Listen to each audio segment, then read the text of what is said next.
Hey guys, Rorius here. I think I'm live. YouTube isn't telling me.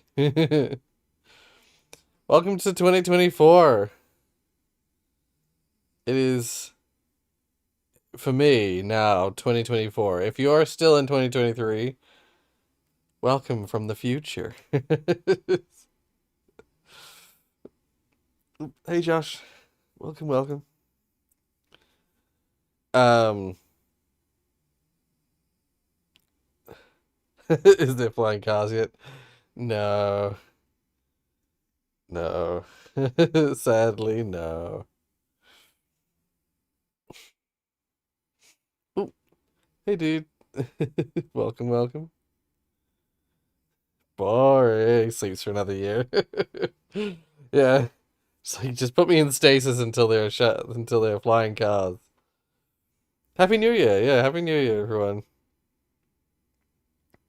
Sorry, I was watching the new Alan Becker animation. Oh, yeah. I'm not familiar with Alan Becker, I don't think. Actually, I probably am, but I just don't realize I am. Welcome to the stream. All good, all good. We just started. Haven't even watched a single thing yet. Um, I was gonna say I was about to say I'll talk about some things that have changed. You're in the past, yeah. um, but I'll leave that until we're a little ways in, until we've got a bunch of people here. I'm actually just gonna. Oh, right, I've been making those back in time levels. Oh, nice. Yeah, as I've made have been quite cool. Oh, interesting. Nathan, you're also in the past. Welcome to the stream. Happy New Year. Yeah, tell me the future. Yes. I'm about. Well, I don't know how. I'm 8 hours in, and nothing has changed. Feels just like 2023.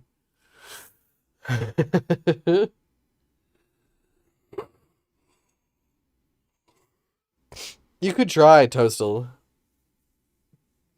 um, but we might not reach it. Uh, yeah. The sooner you post it, the better. But it might be too late by now. Just for today. We'll see it the next time if it's not today. What's this? Revance. Hello, and welcome to our first of many Vance devlogs. Wait. Extremely quiet. My name is Paragon, and today I'll be taking you through everything Wait. Do I have the? I've been playing a game that was kind of quiet. Oh, that's why. I was like, why is it so quiet? that our team has been working on. We've got a lot to show you, so let's get started. First is the heart of any shooter, the weapons. Improving the feel of our weapons Class is an Bandicoot. important goal for the team. Nice. Significant time has been spent making our guns feel more satisfying to use. As you can see, our animator has been hard at work making brand new animations for our weapons. Several procedural systems have been implemented to help these new animations better flow together. With these changes, Nice. we feel that we have brought our 843 weapons views, nice. closer in line with modern standards and drastically improved the fidelity of our game. For weapons with magazines, we've implemented staged reloads, letting you continue a reload from where you left off, rather than the start. We have also attempted to better distinguish the various iconic weapons of Half-Life by adding features and mechanics that make them feel unique but still recognizable. The first weapon we will go over is Alex's iconic pistol. With 2 different modes of fire, you will find this incarnation of the pistol much more versatile than the standard USP. The revolver has also been given a slight delay before firing, making timing your shots much more difficult. To counter this, it's been given the ability to zoom in, hopefully making lining up a shot easier. The shotgun's double shot has been changed to have each shell fire in quick succession rather than both at once, making it kick while firing. We plan to have more news about changes to existing weapons, as well as some exciting new ones in the future. Your winter break ends in Alex 2 is days? portrayed as nimble and agile throughout the Half-Life games. We hope to emulate these characteristics through fast, intense gameplay that challenges the player.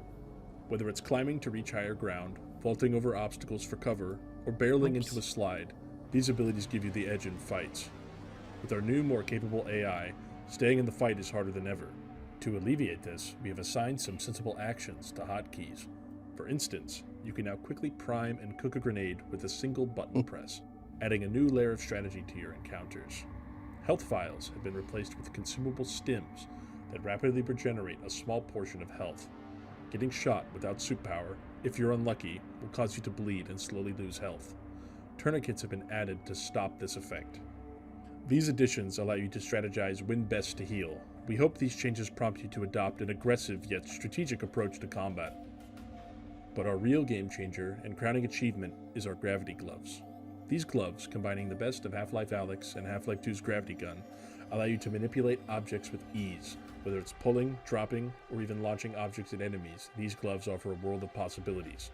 You can also fire Alyx's signature pistol while carrying lighter objects. Alyx can now also kick, which allows you to deal some damage to objects or enemies, as well as open some locked doors. Melee weapons are iconic to Half-Life. We wanted to add another layer of depth to this idea with our brand new melee system. Melee weapons advance are seen as disposable yet powerful tools in combat. Melee weapons can be found throughout the environment and be swapped out as desired or even thrown to deal with enemies. Melee weapons also now have durability, so be careful when and how you use them. As of right now, we have 3 unique melee weapons ready to show: the crowbar, the stun baton, and the sledgehammer. Each weapon operates differently and has different strengths to keep melee combat fresh. We are in the works of putting together a playable Throw a demo of our crowbar, game. yeah. This will include What a a few terrible levels from the idea. main game and some other exciting potential content to help people better understand where Vance falls into the Half-Life universe. We are all very excited to see what the community thinks. Crowbars about are really it. We heavy, hope for a lot of actionable but feedback as a result. they're of the more demo. effective when you're using the Before we sharp leave, edges. We are looking for new contributors to Vance in the fields of programming, level design, and music production, but we are accepting any and all passionate people who want to see this project succeed. If you feel you have the skills to contribute to this project, please join us. We've been hard at work making everything that you've seen today. For now, that's all we have to show. We hope it was worth the wait. Speaking personally, this project has evolved a lot, and I'm really impressed with all the amazing people I work with. None of what I'm talking about today would be possible if it wasn't for them, so thank you to them and everyone watching and hopefully supporting us in the future. Our next devlog shouldn't be too far off, so hopefully you don't have to wait too long for more information. But with that, my name is Paragon, and we hope to see you next time. What is this mod? Like, yeah, they showed a bunch of new stuff, like new weapon stuff and interaction stuff, but what actually is the mod? Oh, hey, Super Matt Cat. Welcome to the stream. Was it cancelled? This was from a little while ago. Wait, I'll just have another look. When was this posted originally? 3 weeks ago.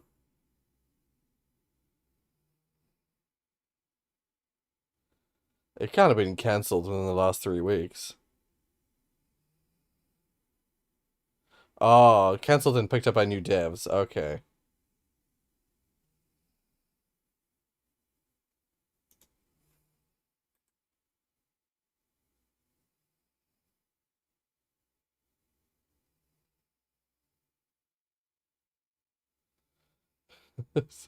To resurrect. So this is why it's called Revance.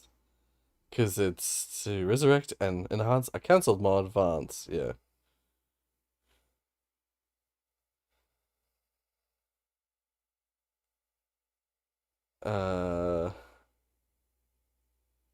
I won't worry about reading that whole thing, but yeah. Interesting. Anyway, yeah, looks cool, but we'll see how it goes.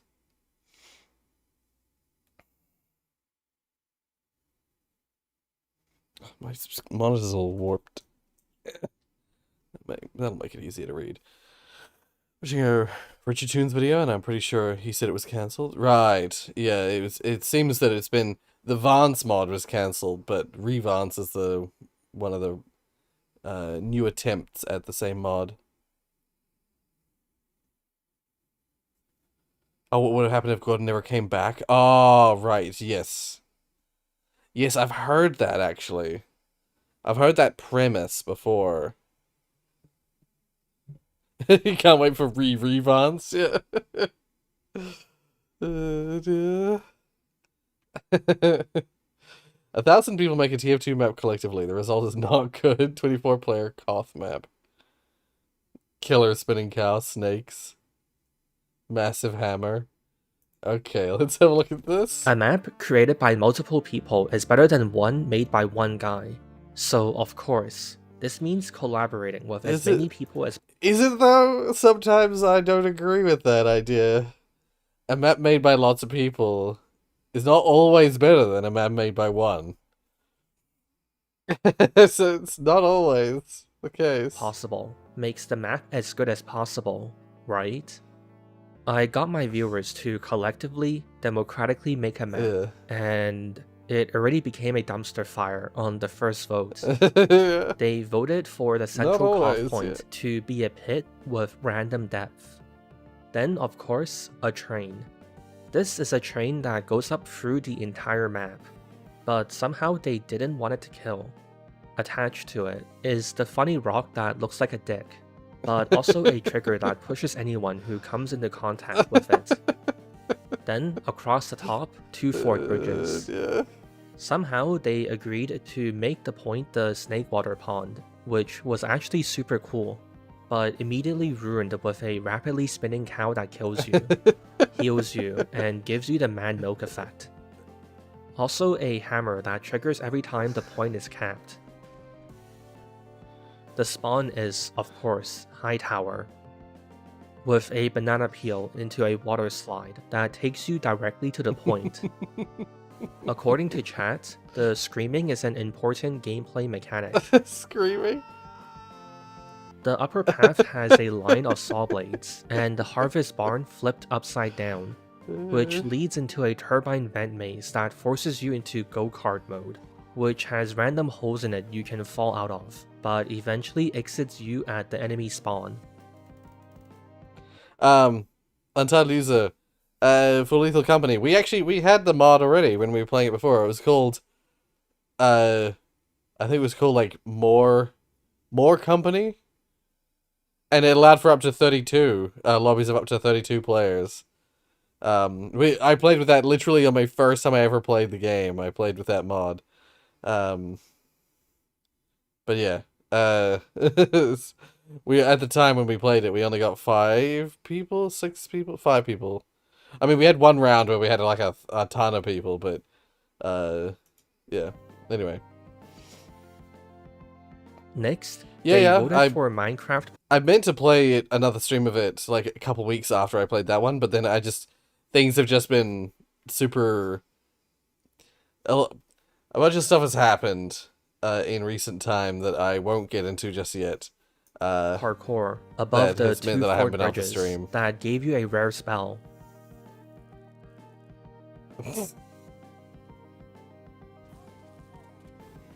Launch pads next to the spawn room. Rorius lore. Walls to block sightlines. 2 fort sewers that connected under the point. Oh my god.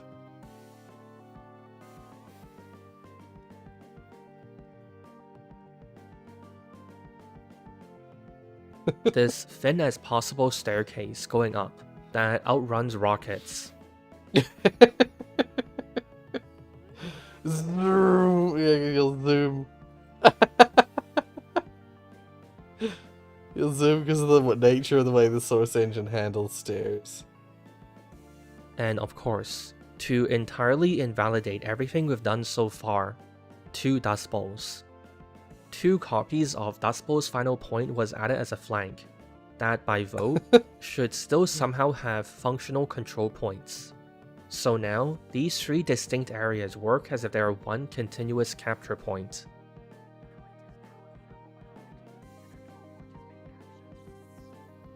Oh my god.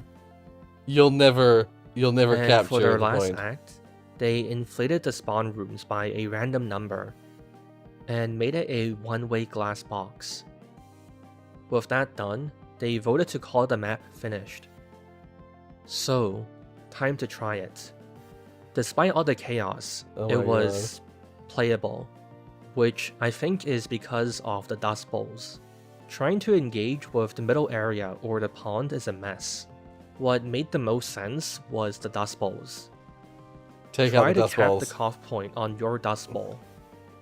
If the enemies are doing the same, thus contesting the point, navigate across the map to stop them, or defend your point if they try to stop you. It was at least fun to do that. But that's about it. The map being bits of floating pieces make it quite hostile to anyone without reliable mobility, so most of the cast is sad. It's also sad trying to leave spawn. The ramp here is too steep to stand on, so people often slipped to their death. But I wouldn't say the map was a complete waste of time. In the chaos, I think chat managed to spark bits of worthwhile map design.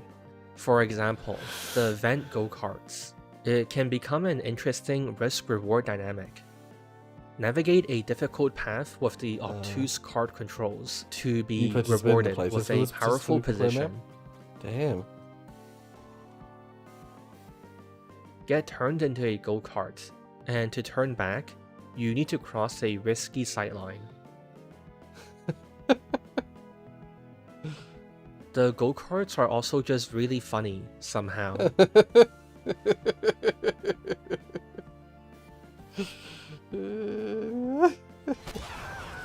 Holy shit.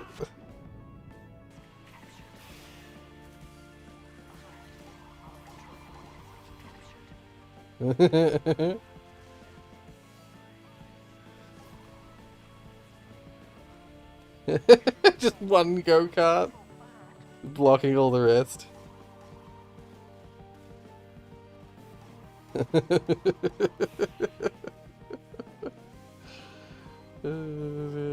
The singular cough point being multiple distinct areas was ridiculous on paper, but in practice was actually pretty cool.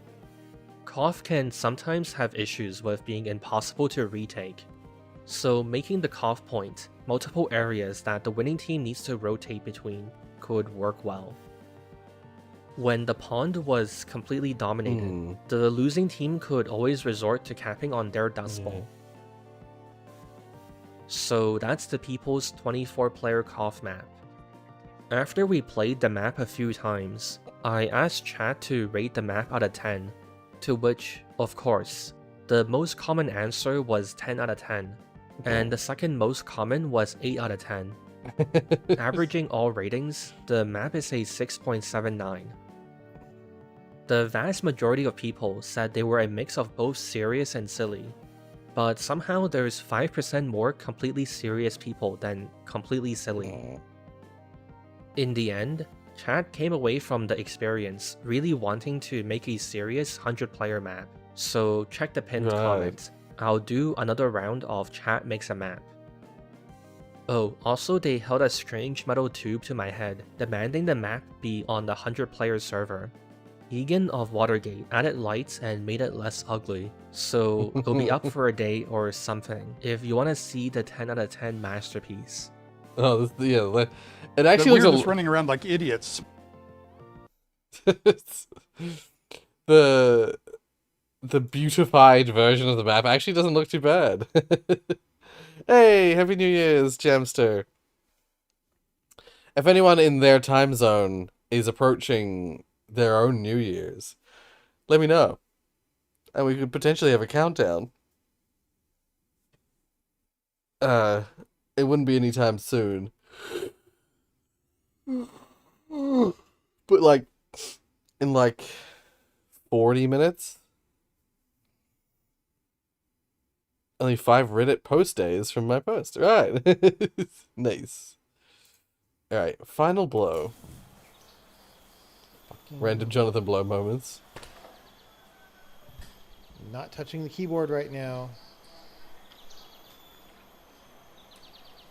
Stop doing this! I can't talk to them. Why are you initiating these conversations? I'm not pressing a button to do that, by the way. Bad time to pick... I was like, I'm going to pick up the DMR just in case. The guy didn't sound that close. He sounded really far.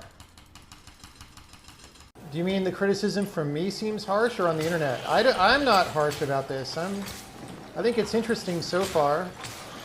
There's some disagreements that I have, like the insta-death on the spikes. I don't... Like, I understand what they're doing there, but I don't agree. But... You know, I don't think that wrecks the game or anything. Oh, God, yes, it does. Doing Vulkan and then end up emulating OpenGL structures because then you got to do things from scratch. Well, you say that's but at least you're in control of what your program does at that point, right? Try shipping a game and then it doesn't work on some cards because NVIDIA decided to do something weird that they won't tell you what it is and that you don't have any fucking power to fix. And meanwhile, people are complaining about your game on Steam and calling you a bad developer because of something a summer intern at NVIDIA did, and you just have to sit there and keep emailing them and begging them to fix it. Yeah, try living through that and then tell me, all right?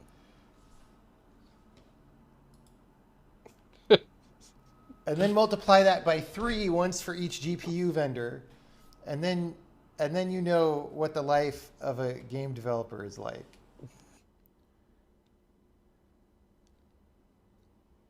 I'm going to have... Guys, the game's not done. If the frame rate is low sometimes, it's because the game's not done. Hey, why isn't your game perfect and do everything and run at infinite number of frames per second? Because it's not done. Oh, yeah, go get snack. Yeah. Hey, why isn't your game available on Steam yet? Because it's not done. It's not done. I'm working on it. So are other people. We're all working on it. It's a lot faster than it was already, so I feel like we fixed something significant here. Which is good. Is the stream lagging or is the level actually that laggy? The level is actually that laggy because that's what we're working on. Sorry. I'm starting to channel Dr. Disrespect. I should be the programming version of Dr. Disrespect and just get sunglasses. Like, dude, it's a debug build and we're working on the thing that slows down the level. So yes, that is a in-game development. So dark. The frame rate of games is often low, and this is a normal thing because the game isn't done and you're working on it.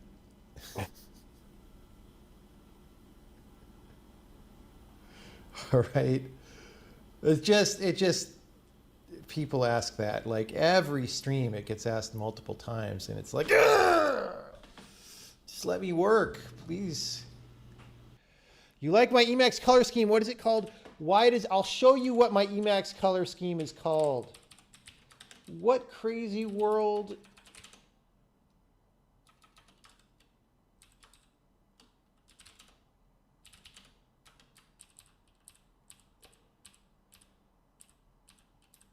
What crazy world are we living in that people ask this all the time? Here's the name of my Emacs color scheme. Okay.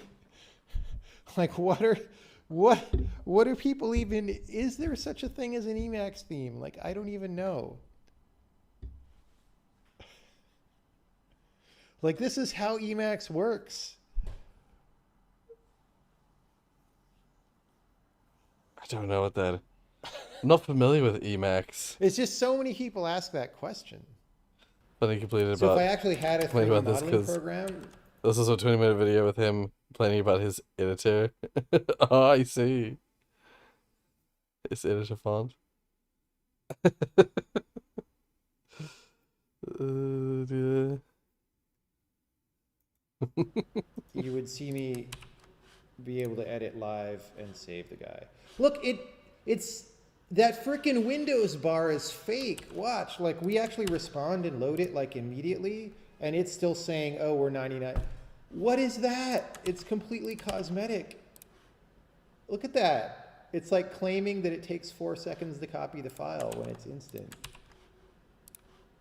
Windows, you're such a It bad is really person. interesting. Like we have copied the file, loaded it in the game, processed the mesh, made vertex buffers, and rendered the next frame by the time you see the mesh change on the screen.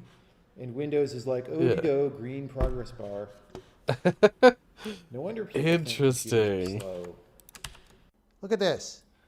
I was trying to move the window, and it was staying under the other window.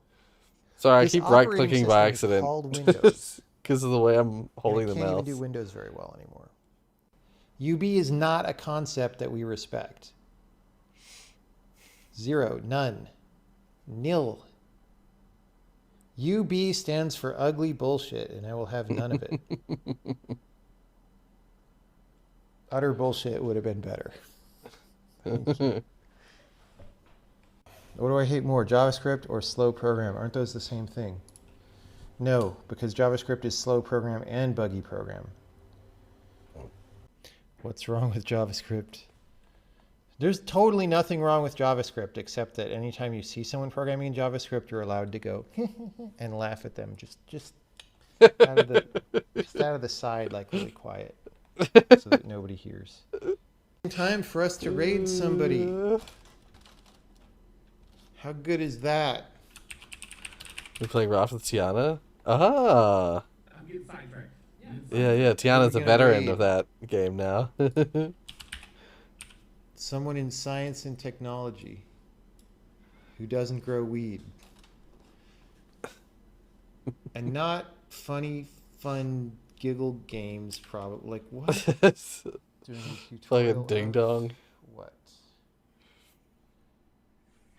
That's JavaScript. Yeah, you fail. Okay. Wow. Doesn't matter if he's a great guy. He's programming in JavaScript. He doesn't get hosted or rated. Doesn't matter how nice you are. That's funny. Oh, this guy looks serious. Okay, I take that back. What is this guy doing? Wait, channels. Unity C#.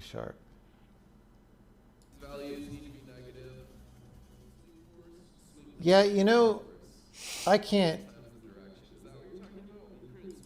do blue hair tonight, so we're not going to host anybody. Thanks for Wow.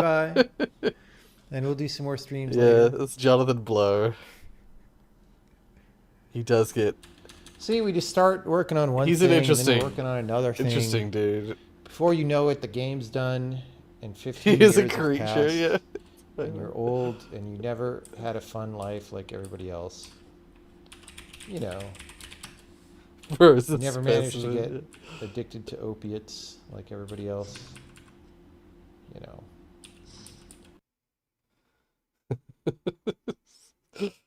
Yeah.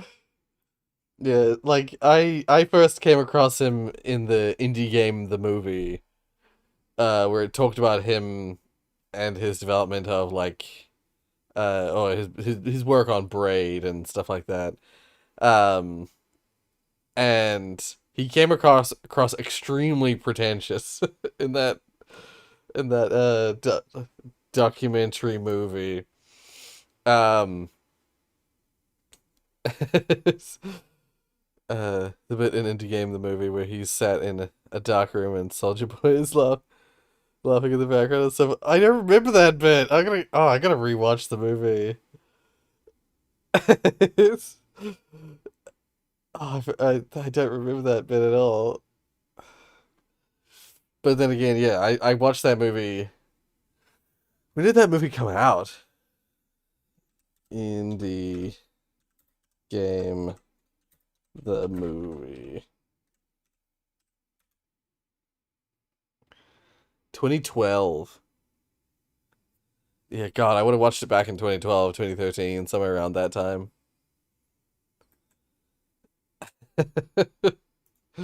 Damn. I just remember I was mainly watching it for. I think I was mainly watching it for Team Meat and Super Meat Boy stuff. But then that sort of led me towards games like Fez and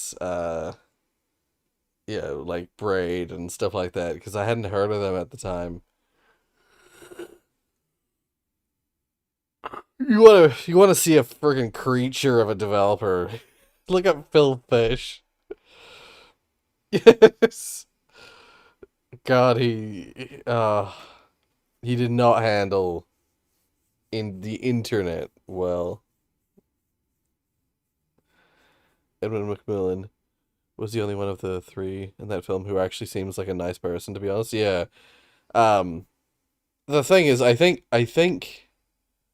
that Team Meat, the Edmund McMillan and the guy, I forget the other guy's name, who worked on Super Meat Boy, um, they seem like interesting, passionate developers, but I couldn't get past the fact that like in later on down the line, I couldn't get past the fact that for some reason or another they had like a falling out with Danny Baranowski, who's the musician, who's the musical genius behind the Super Meat Boy's soundtrack, and Danny Baranowski seems like such a nice guy as well. So I don't understand how they could have such a falling out. But yeah, it's weird. Anyway, Phil Fish sucks. Yeah, John Blow has many flaws, but I still like him. Yeah, same. Like Jonathan Blow is again, as we said, he's a creature. He's a strange dude, but I still like him, and I like his games. The games he has made, I've always enjoyed. Yeah, it's Software and Mick Gordon. Yeah. Oh, both of them, but I don't want to have to choose a side. Yeah, that's the thing. Is like, uh, I got a lot of inspiration from Mick Gordon because his music. Firstly, his music's amazing. Secondly, he had some interesting stuff to say in some talks he did for like GDC or one of those groups, um, and he had some inspiring things to say about working in the business. And so the fact that the idea that there was this like crazy miscommunication and like falling out with id Software like kind of baffles me, especially since the way they talked about it, it seemed like it was Mick's fault, but I don't know. The fact that I like Mick makes me doubt that it like kind of just been his fault. There's clearly something bad happened between the two of them that created that. Like, I won't go into details, but yeah, clearly some miscommunication occurred and caused the falling out.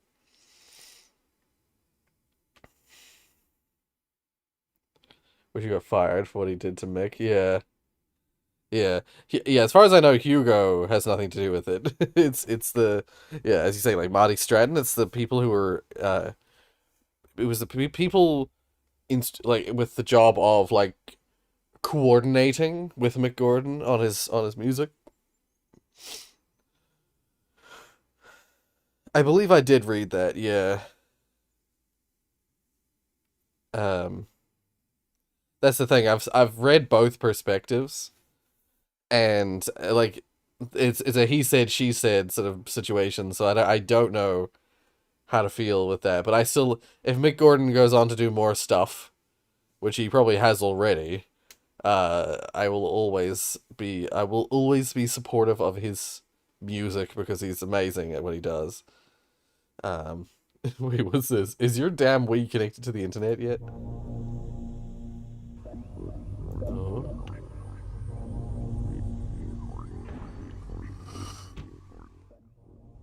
The client asked for a quick and clean job. Do you get me? This is 27 minutes. What is this? Everything that we need. is in the back.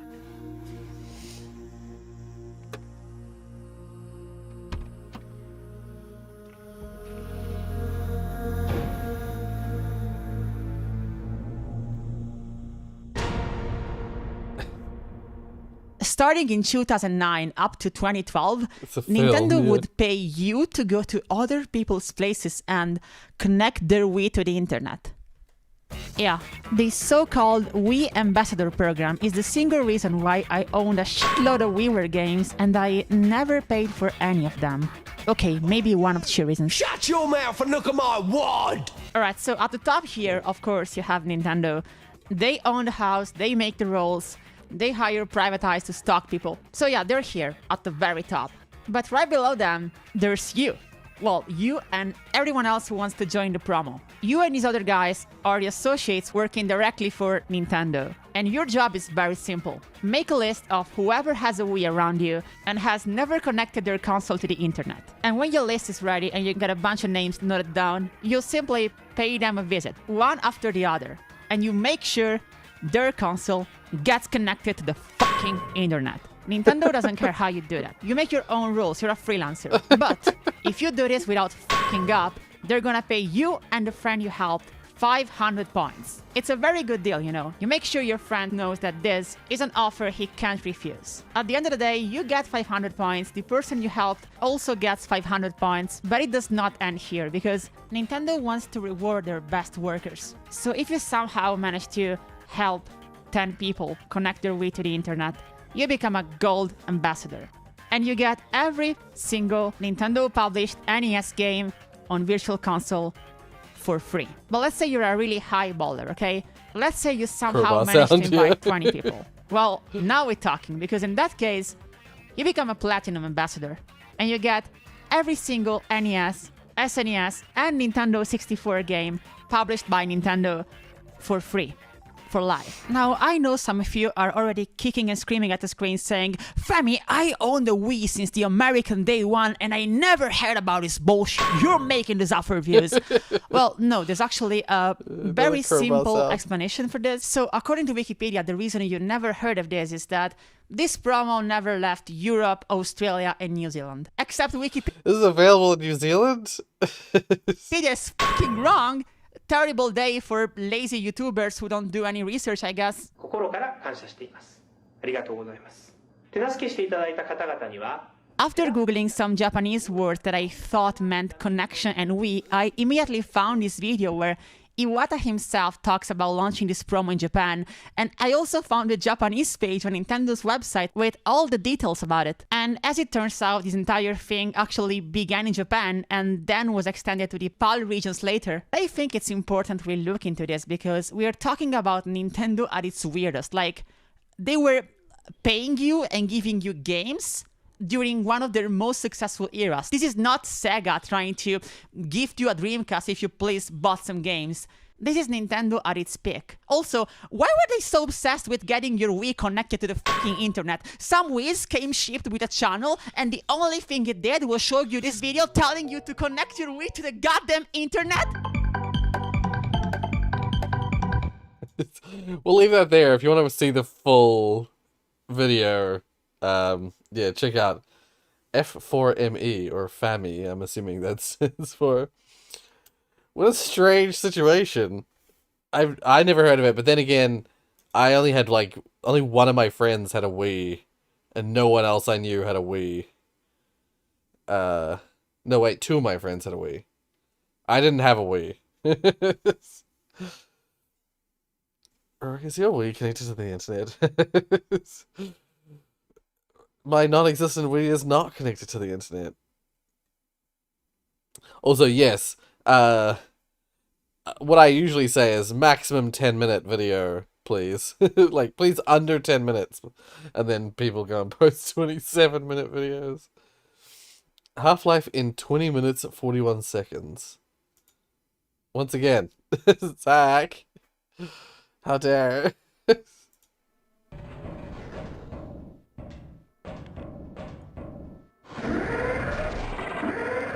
I am curious as to how... This is probably the worst part of the game for speedrunners. This intro. Although they did start past the cart. Oh god. They did start post, even post the, like, the first part you get control of the character. They skip the whole, intro chapter, if you will.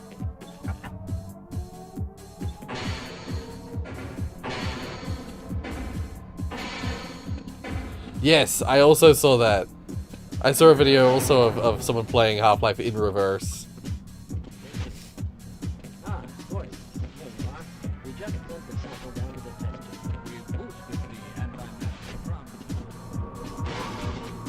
Yeah, it's crazy. There's a few points where it's like literally impossible to return. But,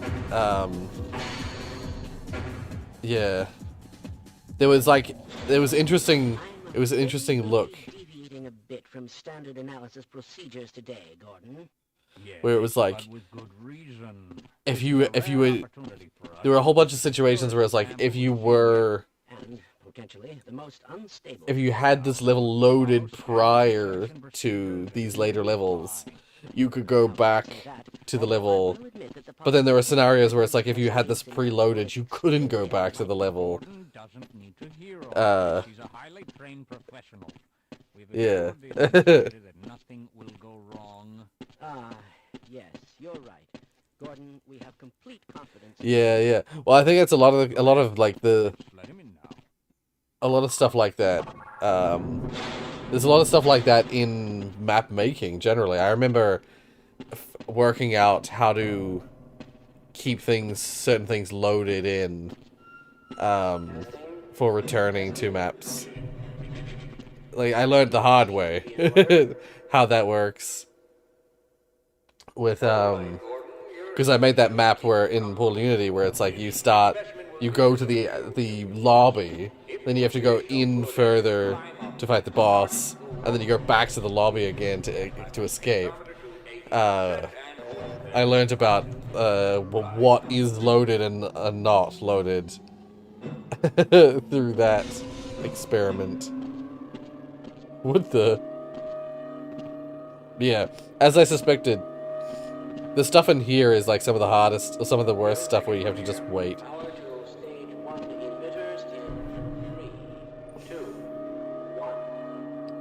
There's not really any speeding up of this stage.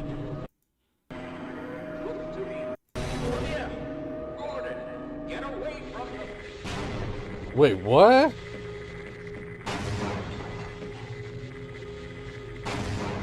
That didn't seem right. Is that accurate? Is that accurate? Is that something you can do? I didn't think you could do that. Speed.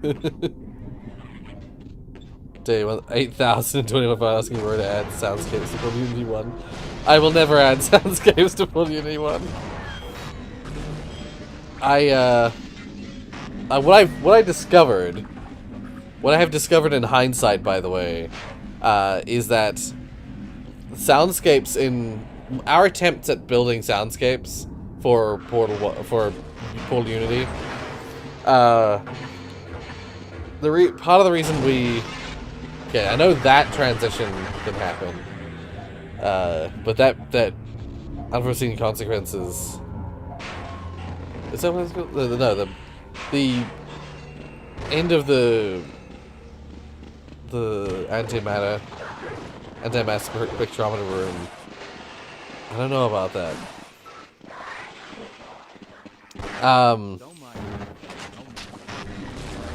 The hell was the thing? Right, I learned that the reason our soundscapes never worked in Portal Unity is that it turns out if the map leaks, if a map is leaking, nice. Yeah, I'm also familiar with that skip. Yeah, if your map has leaks in it, so in other words, if there's a section of the map somewhere where an object is outside, can be like found to be outside the play space, if you will, that, yeah, if that's the case, soundscapes just are broken. Soundscapes just won't work at all. And so, well, at the time, back in Portal 1, you could compile maps that have leaks in them, and the game would just let you do that. Portal 2 wouldn't let you do that. Portal 2, if there's leaks in the map, it literally, like, will not compile the map. So, when making the Portal Unity reboot, I discovered these things about the original game, where, yeah, like, that soundscapes are broken if you have a leak. And that the lighting, a bunch of the lighting problems we were having with Portal Unity is also to do with the fact that we had leaking.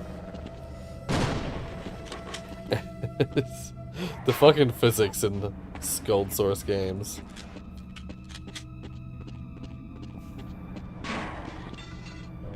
Sudden transition to unforeseen consequences. Interesting. Yeah. No, I don't think I will. Well, basically, if I was to do it, if I was to fix it, what I would have to do is I'd have to go through Portal Unity again, go right through all the maps, and basically either go through painstakingly fixing the leaks, but there are a lot of leaks. I know because I went through and fixed the leaks in Portal 2, in Portal Unity reboot.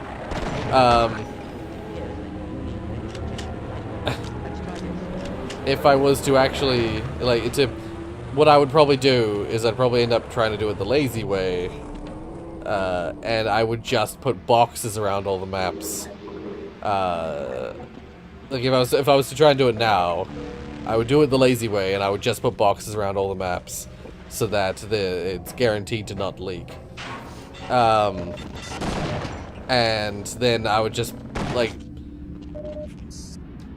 What did it just happen there? Oh, someone's here. Happy New Year! I'm streaming.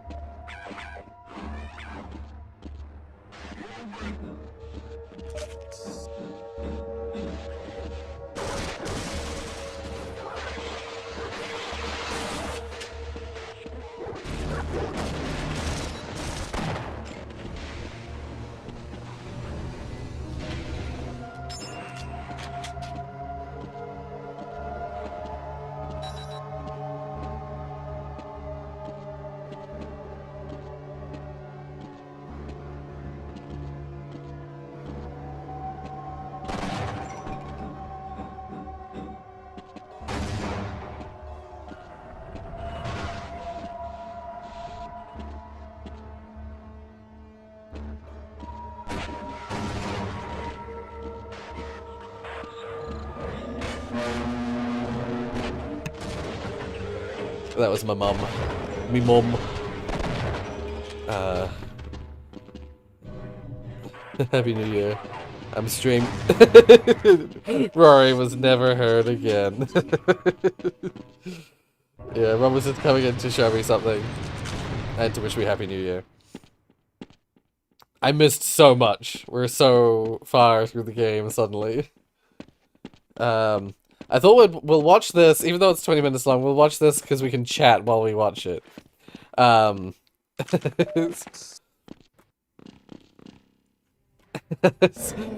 and then beyond fixing the leaks, like, if I would, again, I would do it the lazy way. But then also, what soundscapes would I use? I'd have to, like, decide what soundscapes to use and when. And I just don't have the time or energy to do it these days. Yeah, I mean, you're welcome to make what is essentially like a fan patch that fixes it all the leaks. You go ahead and fix the lighting while you're at it, because when the map leaks, the lighting gets like basically put into like simple mode, where you've got really, really harsh shadows, and we had no idea what was causing it. Hey, G-Man. We had no idea what was causing it. So we had a bunch of areas where we tried our best to like make it look okay despite the leaks. But if you fix the leaks, the lighting would probably be weird in those sections. And so you might need to fix the lighting in those sections as well. Community fix, just like tier 2, yeah. You can make a community fix with Portal Unity.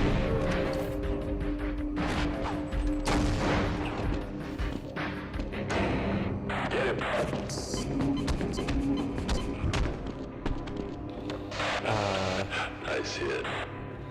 Devs will make this game known for its story. This guy, yeah, just like zoom. Remember I was playing Portal Unity, an old version of Portal 1. The soundscapes were working, if I recall correctly. Well, that's the thing. We actually had soundscapes in the original Portal Unity, but they were mostly tied to the elevators.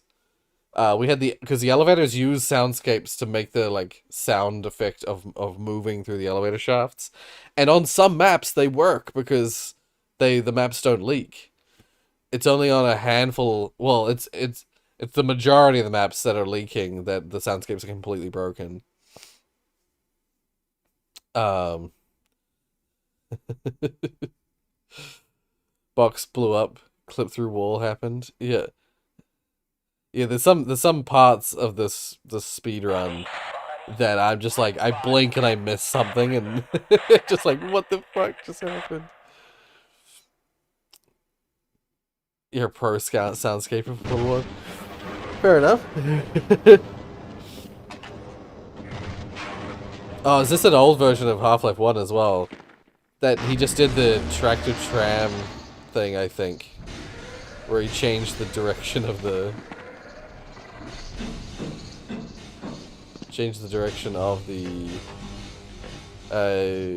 trash compactor. It looked like it. It makes subtitles for the dialogue, but the problem is implementing it. Yeah, so that's the thing, is like,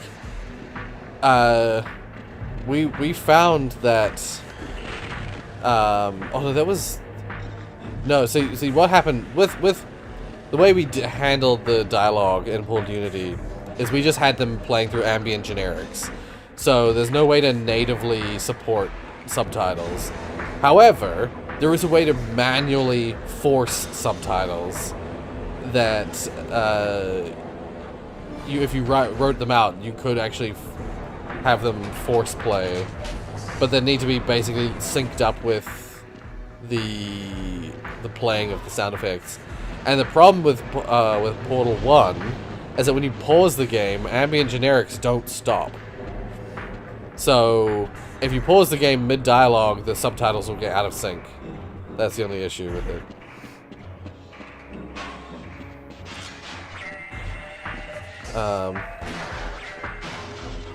You can do it in retail, it's not fixed. I'm pretty sure I've tried it though. I've tried it in retail, in the latest versions, and it is fixed.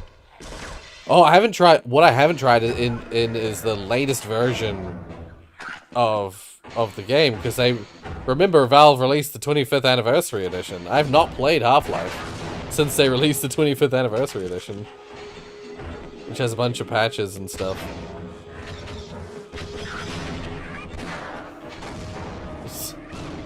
What the fuck?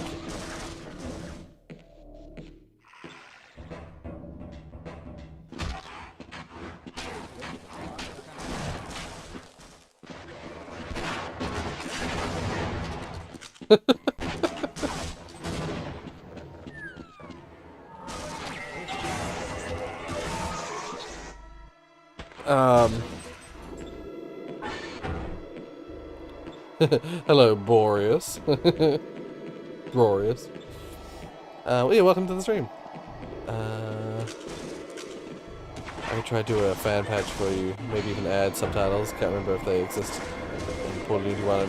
No, yeah, again, the way I handled the audio in the original and in the remake, because I didn't change. I got rid of them, in fact, in the remake. Actually, I didn't get rid of them. In a bunch of places, if you re-enable the dialogue in the folders, you can actually get the dialogue to come back. But not all the dialogue plays. There's a few areas where the dialogue's disabled because it didn't make any sense.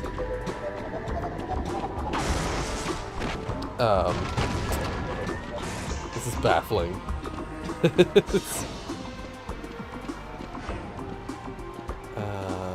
Rate Far Cry 6. I haven't played Far Cry 6.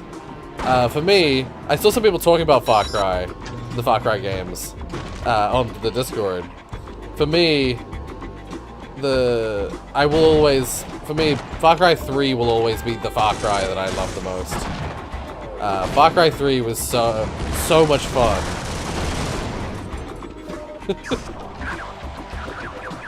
Far Cry 3 was so much fun, and I had, like, it was during an era of gaming that I really was having a great time. What the fuck? Why is he gaining thousands of health? I haven't seen that glitch before.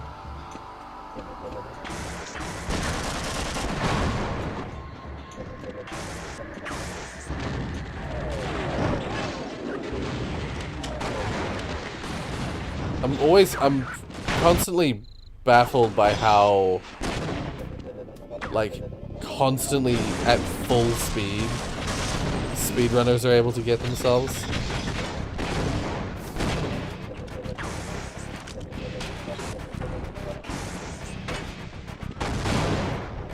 And I know we're seeing this at full speed, but a lot of this will be done with, like, saving and loading, redoing sections, and we're seeing all the level transitions are missing, of course, are skipped. I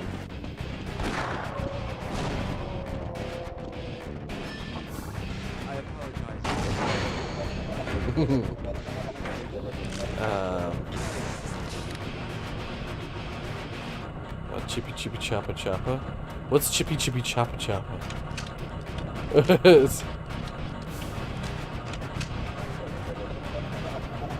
Casually opens more than you have it right now.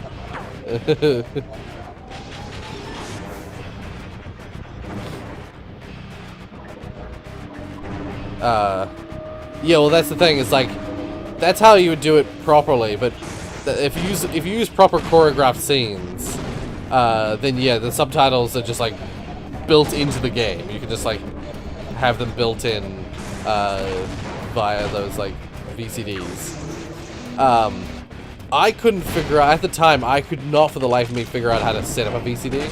That's part of the reason we did it the way we did it, is that I could never figure out how to make a VCD work. I couldn't figure out how to make it so that, you know, I had an audio file that I could like test and play and then line up the stuff. Basically, I had no idea how to make a VCD. So that's why I made it all just raw audio. Yes, fly out the building. Very conventional order.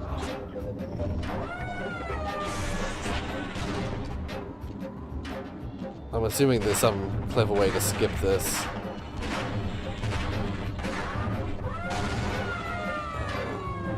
This shall be my second late Christmas present for myself at this point, because I love soundscapes. Right. For you, it's Far Cry 4. I haven't played 3 yet, but people say 4 is basically copy-paste. Well, that's just it. It's like, for me, 4 wasn't as interesting to me because I had played 3. And so when I played 4, I was like, this is just 3 again, but with, like, slightly different, like, core elements. There's some things about 4 that are different from 3, of course, but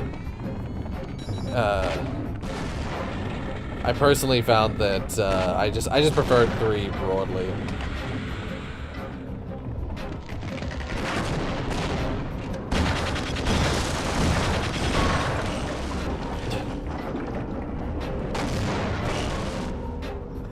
It's because the Dibs noticed that the guard keeps dying on the door.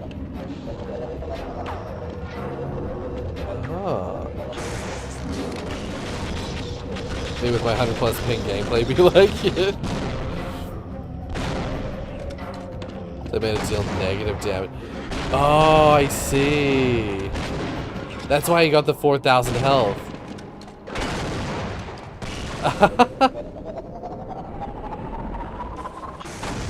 That is the part where he's ever been in the game.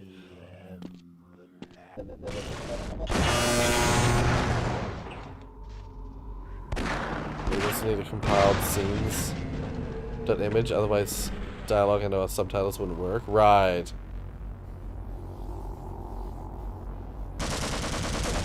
Far Cry 5 is Far Cry 3 minus fun healing. I also haven't played Far Cry 5. I've only played I've legit only played Far Cry 3 and Far Cry 4. Damn. He's done. It's already finished. He's just gonna wait for the cutscene to trigger.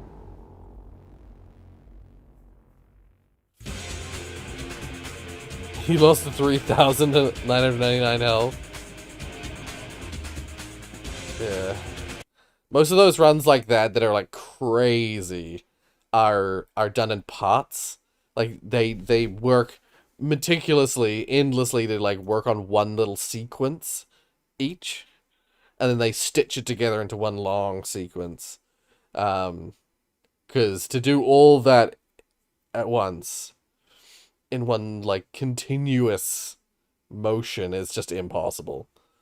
If you want to keep adding new scenes to your mod, you have to keep rebuilding scenes to image using Face Poser.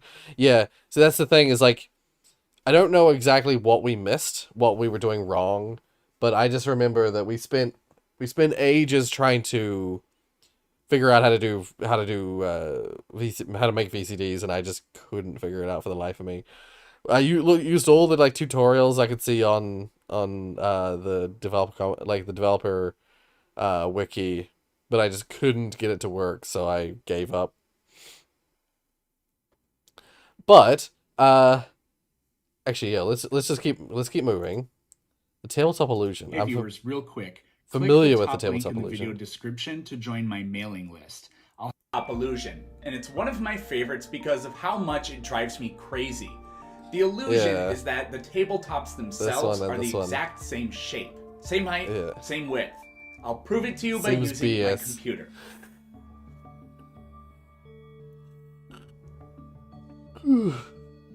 Yeah. Let's discuss how our brains process visual information. Yeah, it seems like bullshit, but but the chapter on vision in this amazing book, how it works. How the Mind Works by Steven Pinker. Needless to say, this video will be nowhere near as in-depth. This is a Necker cube. You can make the Necker cube flip spontaneously by imagining either the bottom square being the front-facing surface or the top square being without the flying out surface. of New Zealand. Pause the video and do that a few times for fun. This is possible because a Necker cube isn't a real object. It's not really 3D, but it's easy to imagine it as a 3D object. Oh, so hello, but hey! The Necker cube doesn't welcome. screw with your brain like the tabletop illusion does. Why not? I think it's because, like I said, a Necker cube isn't a real object, but tables are. Here's an attempt to make a real Necker cube, and look, it's paradoxical. This is an impossible shape. Here's a non-paradoxical 3D Necker cube, and look, you can't make the front face flip to the back. I'm just gonna grab the closest random object. Here it is. So, look, you know that in reality this stapler isn't 2 inches long, even though you can't see it for what it truly is. That might sound mundane, but it's pretty remarkable. It just doesn't seem special because our brains are so good at it. If I do this we update, take in enormous amounts of clues from the environment in order to make sense of objects that are skewed one way or another. We mentally rotate objects without actually rotating them. The tabletop illusion is so bizarre because it takes advantage of this fact. If these were real tables, then they would not be identical at all. No. If we rotated this table, it would appear even longer and skinnier. If we rotated the other one, it would become even more square. The bottom lip of the table and the legs serve as environmental cues, and our brains just can't reconcile that these shapes can be the same. Let me be clear. I'm saying if these were real tables, then they would not be identical. Their tops wouldn't be the same dimensions, but that's not the point of the illusion. The point is that even though you know that they are the same shape from this perspective, you can't make your brain see them that way. Also, the far edge of the skinny table is the same width as the close edge, but it looks bigger, and it's almost impossible to make your brain see it that way. That's because, in reality, if it was a real table, the far edge would have to be much wider in order for it to appear the same width as the closer edge. Another popular perspective illusion is the Ames room, named after Albert Ames Jr., an American scientist. This room is really a severely skewed trapezoid, but from just the right angle, it looks like a regular square room. Here's a completely different kind of illusion. Is that what brought you to the channel, red Josh? Pixels in this image Surely at not. all. I can prove it with the color matching eyedropper tool on my computer. So here's the image, and here's a red square. So here's the eyedropper tool. We can use this to color match anything. Yeah. And I think right here, the strawberry looks, well, here it looks, yeah, this might be the most red looking region. So let me just pick that right there. And look at that, it's not in the red. Now, even this square still looks red, but we know for a fact that it isn't. Let me just delete the background image, and now it's very clear that it is not red. Let's try that one more time. But because we see strawberries, our brain inserts red into the same thing, image. Not in the red. This is the reason why that Yanni Laurel Yanni Laurel? That dress, the gold and white or blue and black dress illusion was so divisive. Because you see something like this, and it's like, oh, what color is this? This part of it here. What color are the strawberries? And you're like, well, they're clearly red, right? But no, they're actually blue. But when it comes to something like a dress, where there isn't a set color, your brain doesn't have a set color to designate. Not all dresses are the same color. So your brain doesn't automatically fill in the like colors. I'm seeing yellow. Your brain doesn't have something to have a default thing to fill in. So different people's brains works differently with the dress situation. I was one of those people who for me it looked yellow and gold, but I know for a fact that it was in fact blue and black.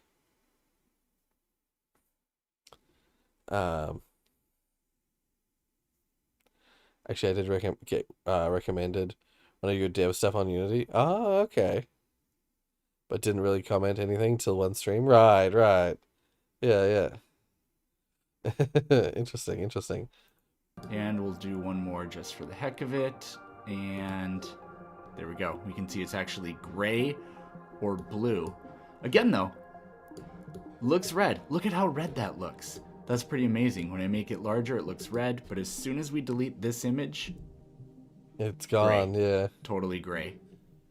What is going on? It's like our brain can tell there's like a filter over it. And so our brain tries to twist the image colors to make it match what we expect it should look like without the filter. On here, our brains have to do color correction all the time. Yeah. The light you see outside isn't purely white, it's tainted mostly by the sky, which is blue. So our brains have evolved to subtract some of that blue to see objects for how they truly are. But our brains only do that in the presence of blue light. In the grocery store, which uses white light and where there's no sky interference, the apples don't look more red. The strawberries in this image range between gray and cyan due to a light blue filter over top of them. In the original image, they are red, but the red parts have been turned either gray or cyan due to the overlying blue filter. Our brains color correct by subtracting a little bit of blue. Now, gray pixels plus a little blue minus a little blue equals gray, but the strawberries don't look gray, they look red. Your brain can't reconcile the fact that there's some blue to start with. So you see gray minus a little blue, which leaves a faint red tint behind. I think there are two major takeaways from this. What illusions do is they simultaneously prove that our brains are more amazing than you realize, and that we also shouldn't be so confident because they can be tricked. Maybe seeing is believing, but that doesn't make it real or true. We should question things. The scientific revolution was literally started by accepting the idea that Earth moves around the sun, even though it doesn't look like it does. These are important lessons. Eyewitness testimony is now understood to be one of the worst, or to be more fair, most unreliable forms of evidence in court. Imagine if we had never accepted that, and what injustice that would cause. Stay smart, people. It's too risky not to. Yeah. It's an interesting idea, interesting way to think about that. Yeah. While we have a bunch of people here, I'd like to quickly, first of all, do the shout out. This button, and then memberships, and let's have a look. Current members, see your members. All right. So, thank you to Jonas with 42 months of Royal Maximilian. Thank you to Core Gamer for 39 months of Royal Maximilian. Thank you to King of Fools for 33 months of Royal Maximilian. Thank you to Tiana for 43 months of Royal Maximilian. God, I've really gotta change the logo for the last stage. Thank you to Rocky for 27 months of Royal Maximilian. Thank you to Josh for 34 months of Royal Maximilian. Thank you to Jamster for 27 days of Royal Maximilian. I know there's a bunch of people here at the end who are all who got gifted the memberships by Tiana, but I shall read them anyway. Fireboy, thank you for 6 months total Royal Maximilian. Mecha for 4 months Royal Maximilian. Thank you to Nathan for 6 months. Thank you to Linux for 2 months. RNG for 25 months of Royal Maximilian. And then that's it. And thank you to all the blessed members as well, of course. I appreciate all your help and make me able to do what I'm doing.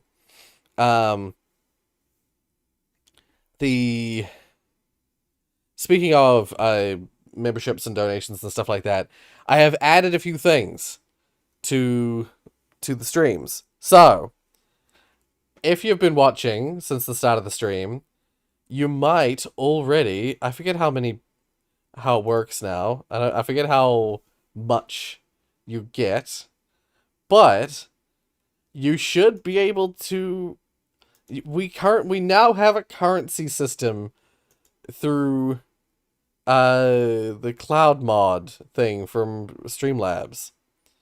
So I forget how this works. 1 second. Cloudbot. What are the commands? Default? So let's go. If you type, let's see if this works. I haven't actually tested this. If you type something like that, no, it doesn't. It does not display. Is it not working? Is it not yet working? Oh no, there we go. There we go. It does work. I have 0 points though because I'm not in the stream. I haven't been in the stream today. You have to be like contributing. You have to be commenting.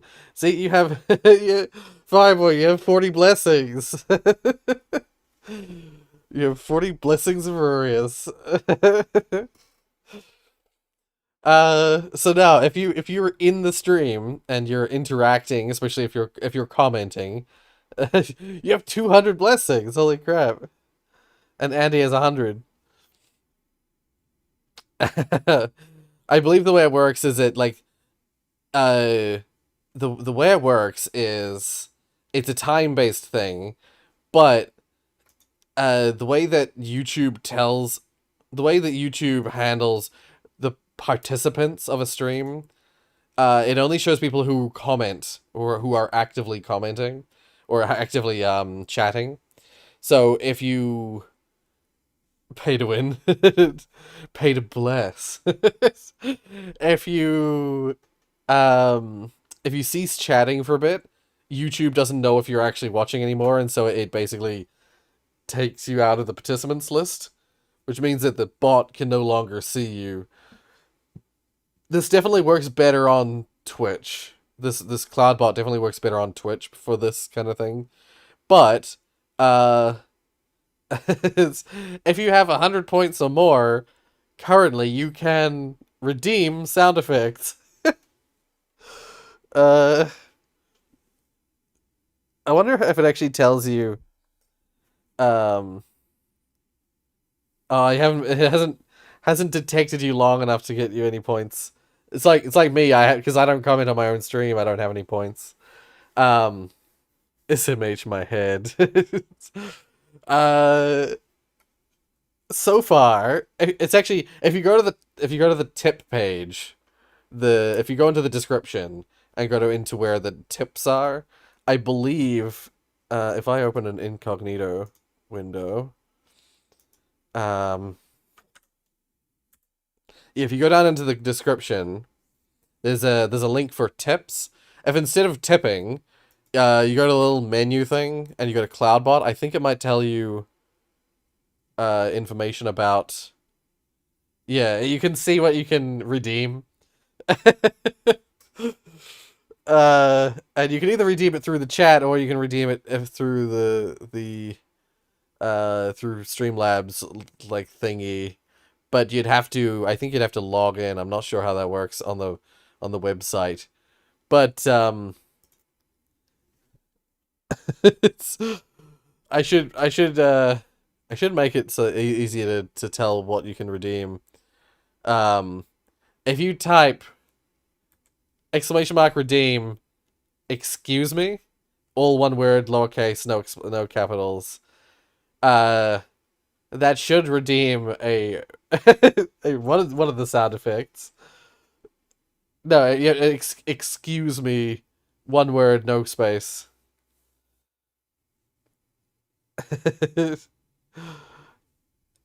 It's spelled like this. Wait. Like that.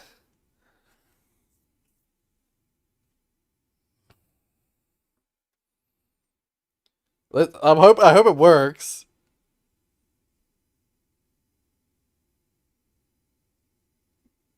Oh, you don't have enough. You don't have enough to redeem it. Wait.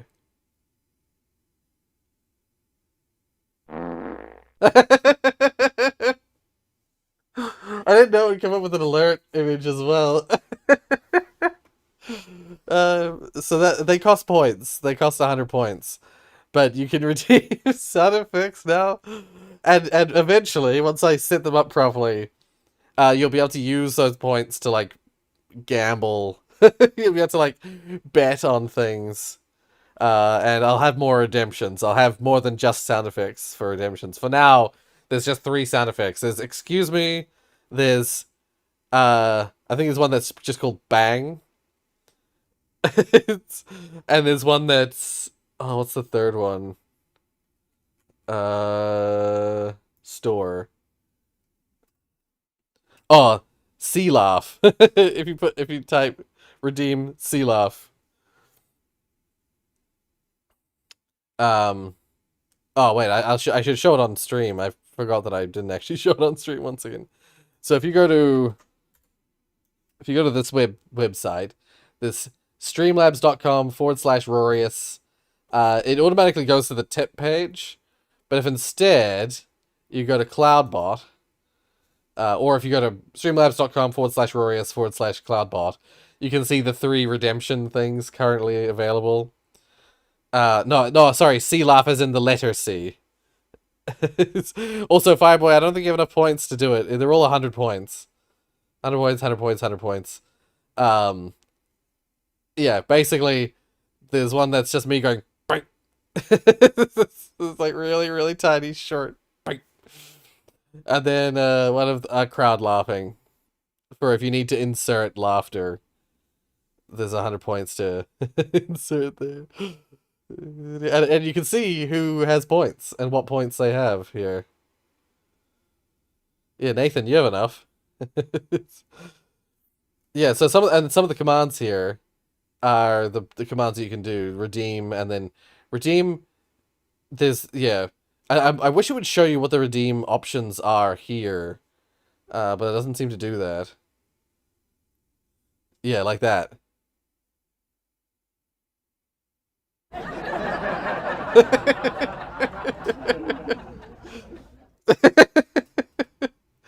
Yeah, Nathan, you have 200 points. Yeah. But yeah, in the future, I plan to add a lot more redeemable stuff there. I think Josh, you've used all your points now, though you might have got some more since. Yeah, no, it's used all your points. No, there's no bets yet. The bets one will work once I put like a vote thing down. Once I put something you can bet on down, then you can bet. Uh,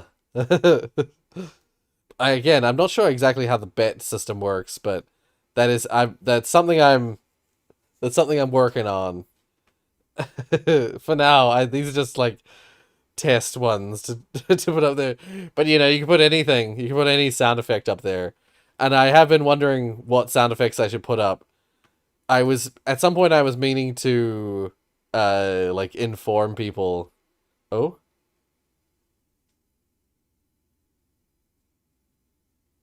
Is it gonna happen?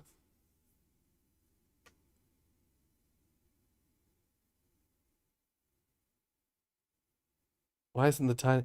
Oh, it's just called bang. Sorry, Nathan. It's just called bang. No tiny. Just bang. No, all lowercase. One word. Bang.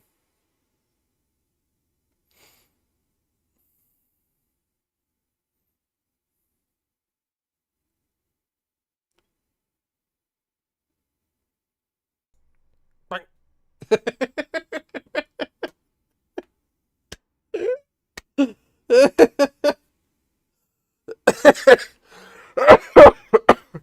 Oh dear.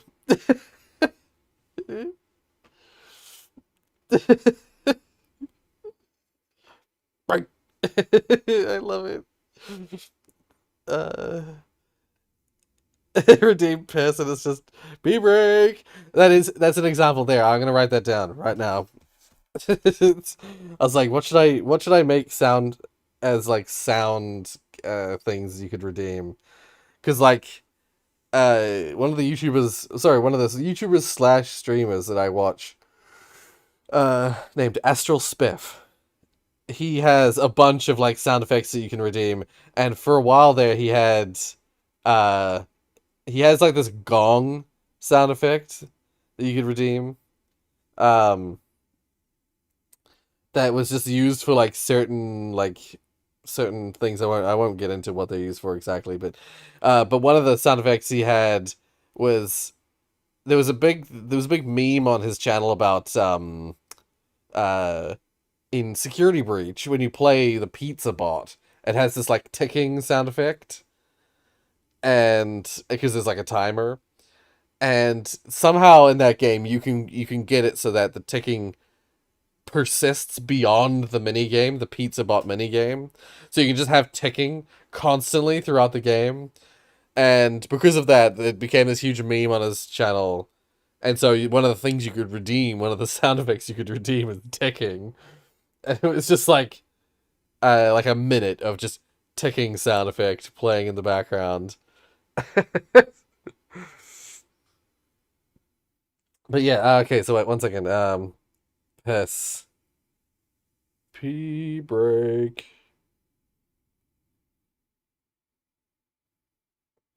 That's a good example of one.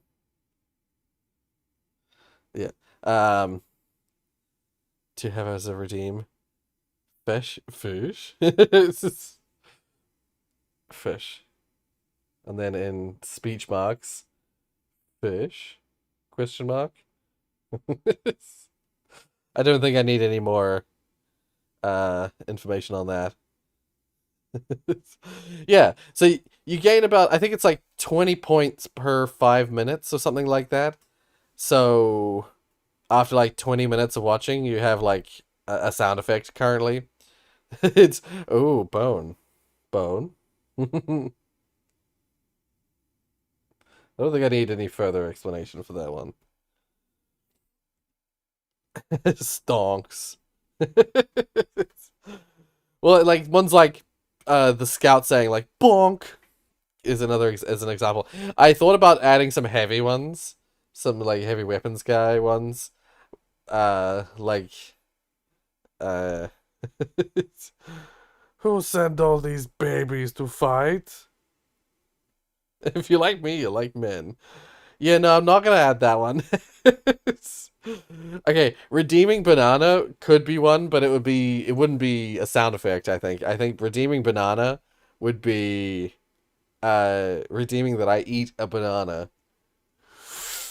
And it would, yeah, and the current costs, get your farting and your banging, your bang, and your crowd laughing in while you can, because I'm probably going to jack up the prices later when I inevitably have a lot more, redeemable sound effects and redeemable things. I'll probably jack the prices up so that we're not constantly getting every stream getting the same sound effects. It's peanut butter jelly time. Yeah, no, it's probably copyright claimed. Anyway, let's keep going. Vegan lasagna. Oh, actually, oh wait. Passata. Oh, how to Lasagna basic. sheets. Passata. Vegan bechamel sauce. Eggplant. Vegan cheese. Lasagna sheets. Passata. Vegan bechamel sauce. Zucchini. Mushroom. Vegan cheese. Lasagna sheets. Passata. Vegan bechamel sauce. Onion. Spinach. Vegan cheese. Lasagna sheets. Passata.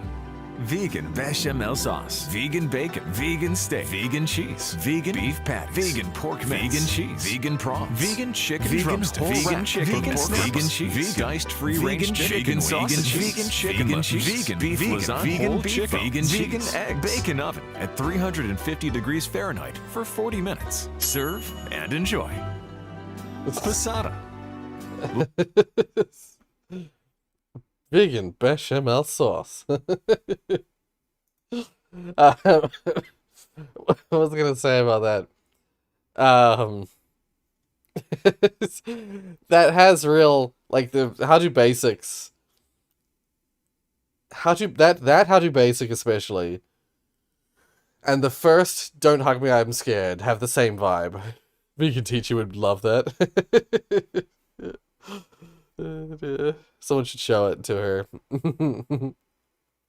You just sang it so get copyright claimed. No. What the hell was I gonna say? Yeah. Something else I wanted to mention before I actually played that is the copyright vault is one that I thought about. I should write it down just because I should remember these. I just have to, like, I was just digging through random sound effects that I had for the test ones, and that tiny break that was me doing the April Fool's thing where I was like, it's gonna be a Portal Unity 2 with guns, and I made like a little AK-47. I was like, that like fires. Like, but I wanted it to have distinct bangs, so I made a little bang, and then I played it. I like played it over and over again. Stop is another good one. See, no, I'm gonna see our vault.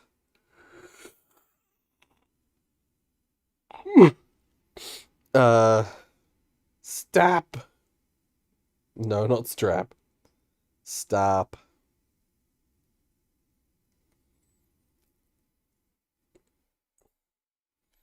Banana Rose is on observation duty. With a mouthful of a redeem. But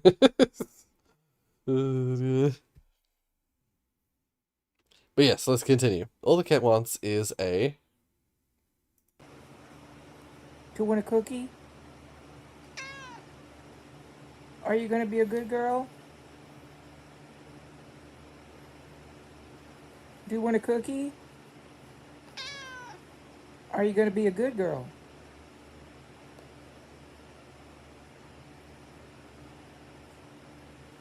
Aw. No? Cookie? Okay. Aw. Adorable. What is this? Future gen consoles, Wii 2, PS4, Xbox 720.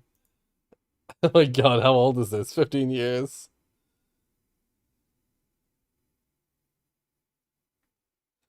Let the bodies hit the... Oh, can't play that music. Nope. Oh my god. iPhone 2. iBox. Yeah, nope, can't play that. New iPod. Nintendo. Wii Phone.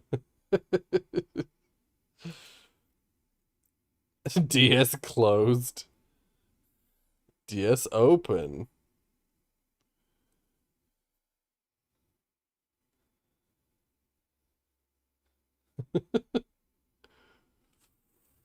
Game Boy Omega. GameCube Portable.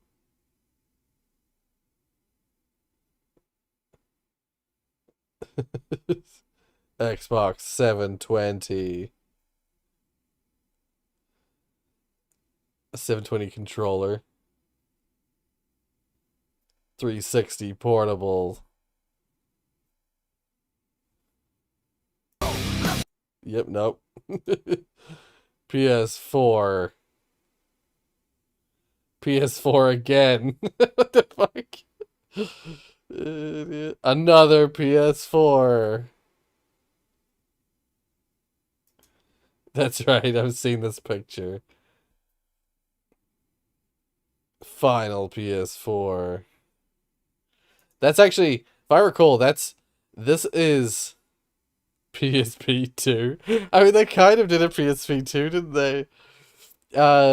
This, I believe, is a very short-lived version of the PS2, which I believe did it have it had was it a VHS built into the PS2?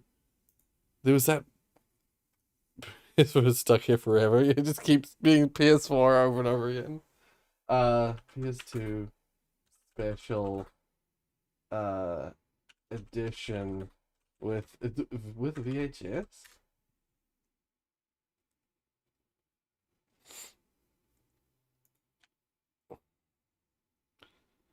I remember seeing it.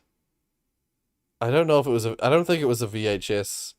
I have a feeling it wasn't a VHS edition, but I remember when I was little seeing, before the PS2 came out, seeing a glass case like that one that was in the previous bit, with this white box that said PlayStation 2 on it, and showed like they showed the PlayStation 2 controller and stuff like that. And yeah, it came with a remote. It was like an entertainment hub kind of thing. And it either had a VHS slot or it had something else down here that was beyond the normal scope of the PS2. And I remember being like blown away by this device at the time. Yeah, I do believe the song plays throughout the whole video. PSP 2. Please subscribe.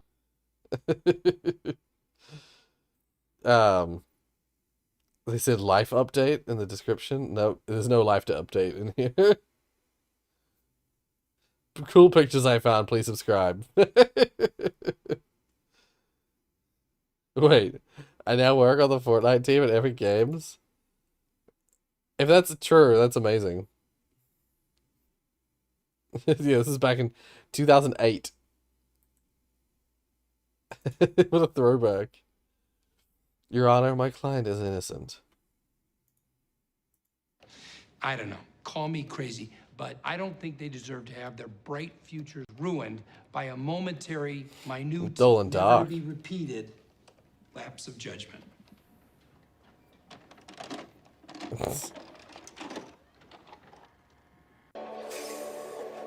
This is going to show him attacking the younglings.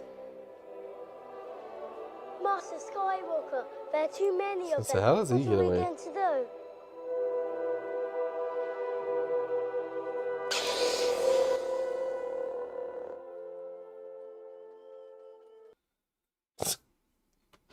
Yeah.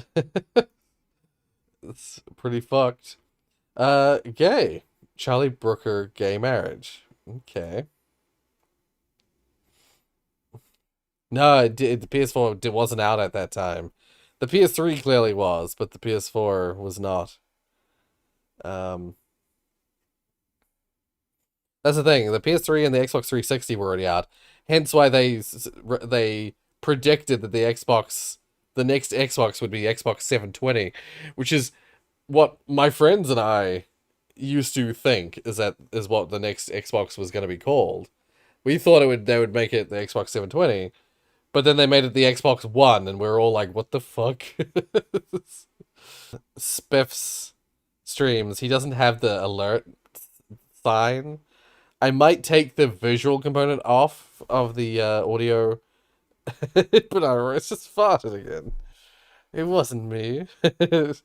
I might take the visual component off so it's a little bit more like, just like, wait, where did that come from? I think it's, yeah, it fully blocked it.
Oh, we back? YouTube hasn't told me that I'm back yet. There we go. Alright, we're back. Well, yes. I did push the envelope a little bit. It was telling me the whole time we're watching that video that it was like, content detected, content detected. And I just kept watching it out of curiosity, and it fully blocked it. So yeah, anyway, let's keep going. A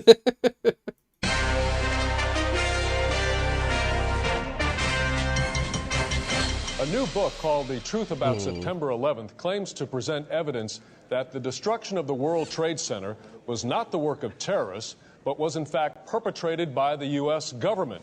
With us, the much maligned book's author, William Gerard. Most of the mainstream media, they're just too afraid to even have me on. Time bomb. Also joining us is Omar Al-Farouk of Al-Qaeda. He's an outspoken critic of what he calls Understanding Gerard's Soundscapes for the first 9/11 map, by the way. conspiracy Okay. theories. Yes, Michael, I assure you that is all this book is complete nonsense. Mr. Gerard, How did you arrive at the conclusions in your book? Where are the facts Well, through here? scientific examination of ground zero. For example, the melted core. I mean, that was here we definitely go. evidence that there were thermite bombs that were used in bringing down those I buildings. can assure you, we did not use thermite bombs. I did the research myself. It would not have worked. We flew an enormous airplane into a building. Okay, I think it is obvious what caused the building to crumble. Why are you being so close-minded to this, sir? If more How people would you just had like the it courage. if you spent, 2 months in a mountain cave, sleeping on rocks, planning something really special, only to have someone take the credit away from you? Say, oh no, you. I feel bad laughing about something to do with 9/11, but this is brilliant. Al-Qaeda being like, the fuck? We did all this shit, and you're taking the credit from us. You don't deserve the credit for it. Open up their minds. Mr. Gerard, why in the world would the U.S. government want to stage this attack on their own soil? Greed, of course. And to increase the oil revenues, the weapons industry, and security industry. And these are all things that Bush and puppet master Cheney, they've got their stakes in. Bush's administration, they're a den of jackals. We certainly have common ground there. But what does not follow is why would they kill? Why would they kill 3,000 of their own infidels? Well, of course, because think about why- it. It was all part of their plan to build a case for the war in He was Iraq. so Think smart to about plan it. all of this. Why is his approval rating, in El Haman, and why is Osama bin Laden safe in somewhere? Yes, the Iraq War has done Safe serious in, damage and then he caught himself saying it somewhere. to the Bush administration. Here, look. I have names, phone numbers, everyone involved in this. Gotta be kidding. Okay? Names and phone numbers. I have here the voucher for the lessons, for the flight This lessons. is obviously for our forged brave documents. I pilots. mean, come on, did President Bush give you these himself? I this work is for this is Bush. ridiculous. Most Me and definitely Bush, makes we sense. go out, we hang. He Why goes, do we call hey, Cheney bring the on the puppet master, sir? forgery. You were It just is a puppet. rubbish. Talking to Come you on. is like talking to a This girl. is the kind of thing our government does. I mean, Let you're Mr. Oliver Farouk of Stone. Al-Qaeda speak. I have a suggestion for you. Why don't you go to the Washington Monument? Take the family. Let's say October 12th, 2009, around 3:04. Take a guided tour to the top and just wait there. I think you will see that Al-Qaeda is very good at organizing things. You'll see. Gentlemen, thank you. Coming up when we come back, the 2008 baby pandas are in. We'll have lots of footage of that.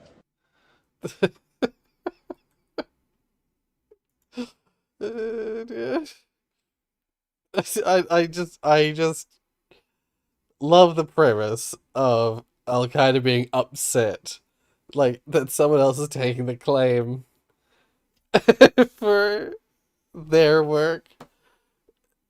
So they come on to American television to claim it. Oh, it's brilliant. I don't know. That's brilliant. Happy New Year, Banana Rorius. Here's the clip. Oh god, didn't he set his house on fire with this? Pikachu! Horrified by it. But what would you expect to happen? Yeah, no one like this is as dumb as they let on. Yeah, that's just it. It's if you were actually shocked or surprised by that outcome, you have to be the dumbest piece of shit in the world. Yeah. No, as you said, Maddie, they do this, they know exactly what they're doing, and they do it for clips like this, for the advertisement, for the sheer spreadability of, oh my god, did you hear what iShare Speed did? At me at 3 a.m. after Taco Bell. Ah! Dear.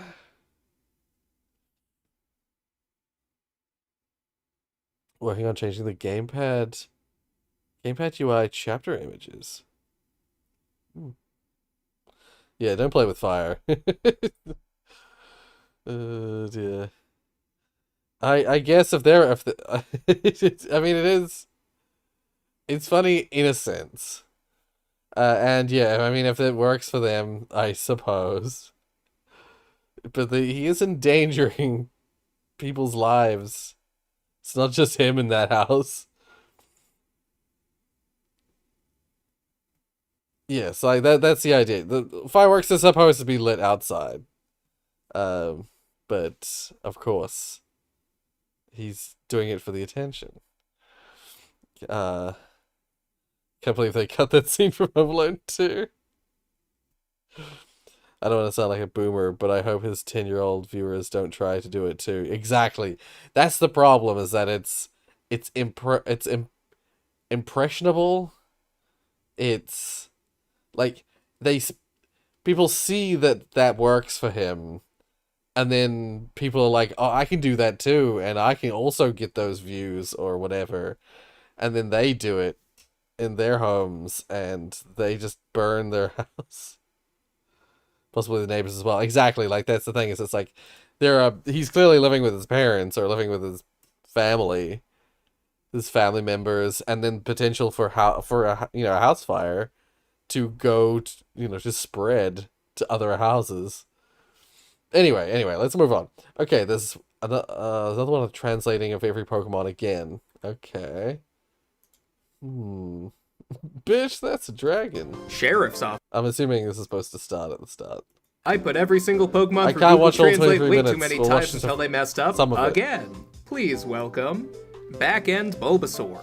We have a word for this. But the translator still had Bulbasaur in it. It just added back end to the... the fuck? Also, Ray, so far with leaks I've seen in Unity is for the observation rooms. Oh, interesting. Huh. I do know that there are some levels that, like the escape levels, that are leaking, that I think is leaking in the escape levels, which don't have observation rooms, but they have a lot of other shit going on that I can understand. Elizabeth Windsor, The Calling, Crying, Chiaki, Crying. Take a Shower, A Pot, Bottle Worm is a Disease, Worms Inside, Chittery, no. Without Flour, Hesitation, Name of the Butterfree. Corner, The Bed, Still a Pig, Pizzoto, Bibbidi Bird, Retweet, Rationalization, War, Afraid, Wealth, Albuquerque, Ketchup, Lejong, Sunshrev, A Whole... Wait, didn't I watch some of this, didn't I? Is that why I jumped straight to... Because I just suddenly thought, I'll watch till... I was like, I'll watch the first 150 is what I just thought to myself. But then I was like, but that's where it actually... That's where it cut to. Like, where it autoplayed from was at the end of the first 150. Have I seen this before? Hole in the Sand, Fire, a neat arena company. She is the popular queen.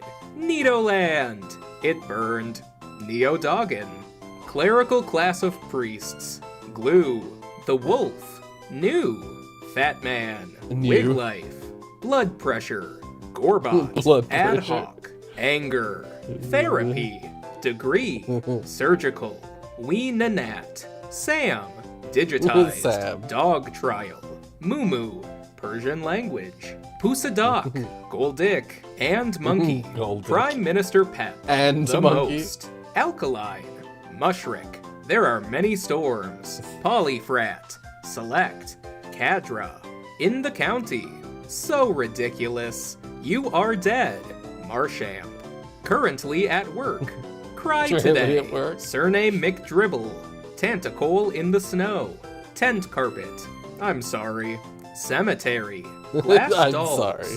A Horse, Urgent, The Adaton, Hi Brother, Inflation, Mangle, Barf Seed, Limited, Limited. Tuberculosis, Worthy, Grimmer, Mother, Schindler, Monastery, Pride, A Hunter, Ginger, Oxygen, He is a Liar, Anger, Kirby, K, Wolthor, K. Electric Type, Do It, Execute the Order, Coupons, Evacuate, and Gitmon, Git Mansion, Writer, Baptism, The Movie Contact, Brethren, Radon Resourceful, Out of Time, Shungle, King Kong is a man. March. Anchors. Gold. In research. Stereo. The old ones. Mr. Mom. Spit. Jazz. Ernie Bernie. Surface magma. Pincers thong. Taurus sign. Crap. 11 errors. Lap sash. The same. A? Vaporization of the Jolteon sword. Volcanoes. A Vaporization unicorn. of the. Oh man. Nomster. In his own right. Muffy Germa. Air conditioning. The Snorlax is done. Artful. In Japanese. About the Maltesers. Dratini parentheses Dratini. Yeah. Dodon. Bitch, that's a dragon. There are two. Meow in distress about the snow. Chicory is a snowflake. Yeah, we'll leave it there. We'll leave it there. Some of those are so silly. Goldick.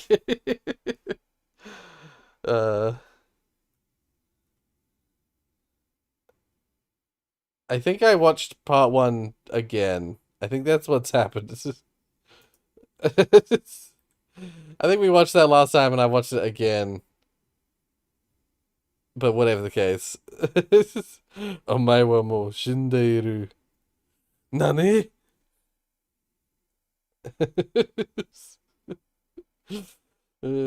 Silly. Anyway, I love algorithms. 10 weird algorithms. Have you ever woken up in the middle of the night in a panic, wondering how to extract a polygonal mesh of an isosurface from a three-dimensional discrete scalar field? Yeah, I didn't think so. But back in '87, two programmers at General Electric did. They created and patented the marching cubes algorithm, an algorithm that has likely saved countless lives by allowing doctors to visualize data from CT and MRI scans. Whenever you instruct a machine to solve a problem with code, you're creating an algorithm, a procedure for rearranging ones and zeros that can make animals talk and vacuums walk. Most algorithms belong in the dumpster, but some are fast, some are beautiful, and some are so weird they're indistinguishable from magic. Today we'll look at 10 of the most interesting algorithms ever engineered, and how they're used to solve very interesting problems in the real world. First on the list, we have wave function collapse. One of the weirdest things in all of science is the double slit experiment, where particles behave like a wave when you're not looking, but when you look, they suddenly collapse down to a particle. It seems counterintuitive, but it makes total sense when you realize we're living in a simulation,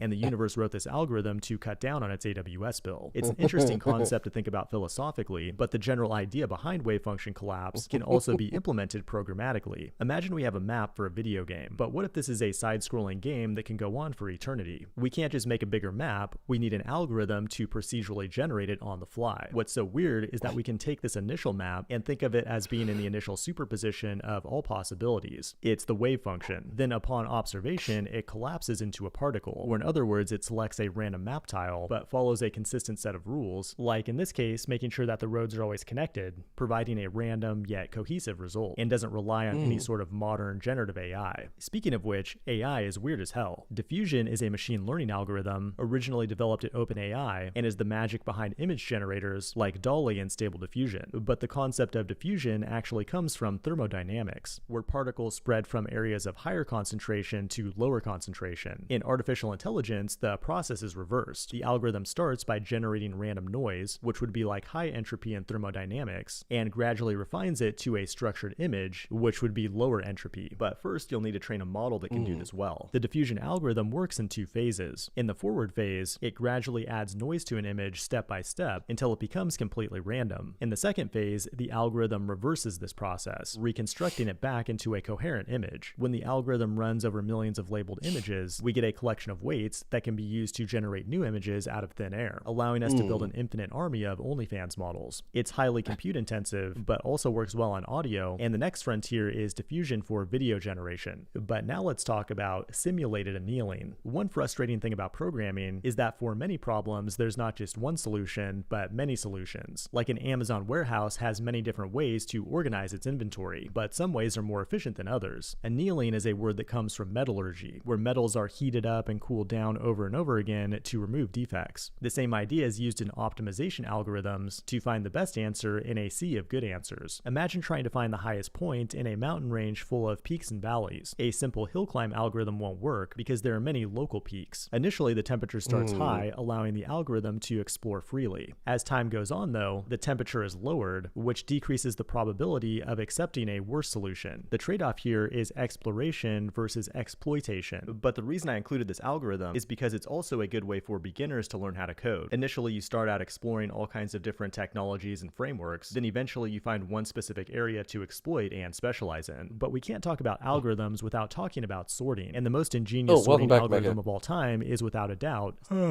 sleep sort. The majority of sane sorting algorithms out there use strategies like divide and conquer to break up an array into subarrays where it can be sorted more efficiently. However, some random genius on 4chan found a better way, but it's a bit unconventional. Here's what the code looks like in Bash. It's incredibly simple. It loops over the array, and then for each element, it opens up a new thread that sleeps for the amount of time proportional to the value of its element. Then finally, after waking up, it prints that element. It's genius because it delegates the sorting to the CPU scheduler. It's also incredibly dumb and useless because it delegates sorting to the CPU scheduler. Speaking of which, you might be familiar with another useless sorting algorithm, BOGO sort, which tries to sort an array by randomly guessing over and over again. It's like playing the lottery. But what if we apply the same algorithm with quantum mechanics to the multiverse? If we're to trust multiverse science, we know that all possible outcomes exist in separate parallel universes. That means as a developer, if you find yourself with an unsorted array, there's some other parallel universe where it is sorted. The technology isn't quite there yet, but if we could randomly observe these other universes to find the sorted array, we could then use a portal gun to travel to that universe, which would make our lives much easier. Although we would obviously have to kill the version of ourselves in that universe, but if it's a really large array, quantum BOGO sort might be worth it. That's purely hypothetical, but one of the most practical and goated algorithms of all time is RSA, a public key crypto system. It's essential for digital security, allowing people on the internet to lock their mailboxes and sign their letters with a unique signature. But it's based on one simple mathematical reality. Multiplying large numbers to find two original large prime numbers is extremely difficult and time-consuming, like it'd take your laptop 300 trillion years to brute force. Unless quantum computers become a thing, and we can start leveraging Shor's algorithm, which can solve the integer factorization problem exponentially faster than any classical algorithm. Prime factoring is pretty simple, but how this algorithm does it is where things get weird. It relies on concepts like qubits, superposition, my worst and fear, entanglement to perform massive amounts of calculations in parallel. The algorithm is legit, but so far, the biggest number ever factored is 21.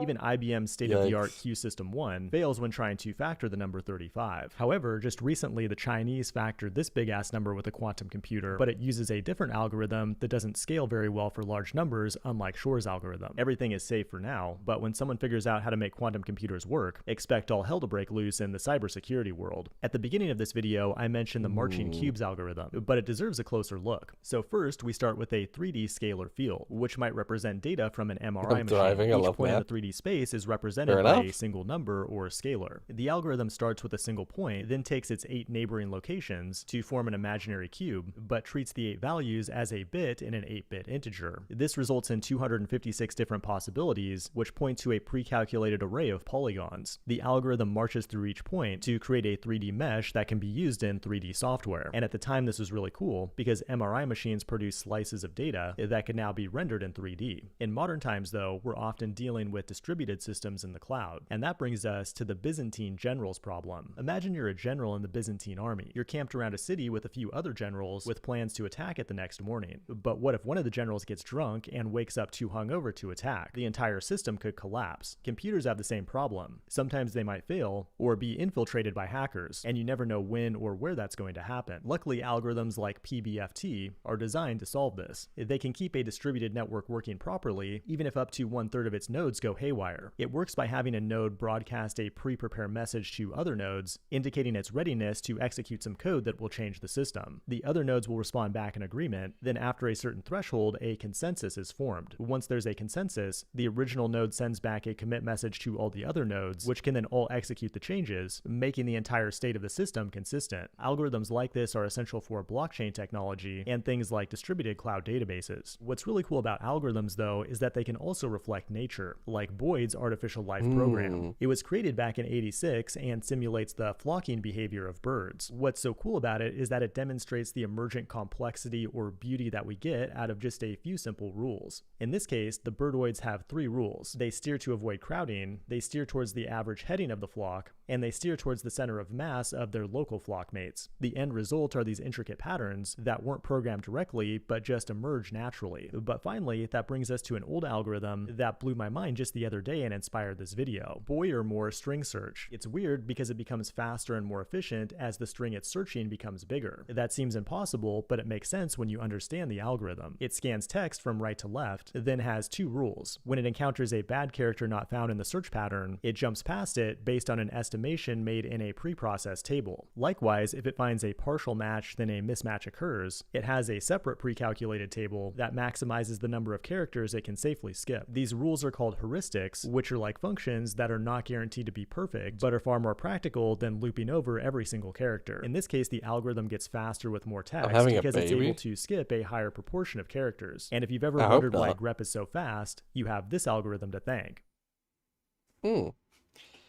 I'm always fascinated looking at Boyd's because I always think back to Half-Life 1's Boyd's.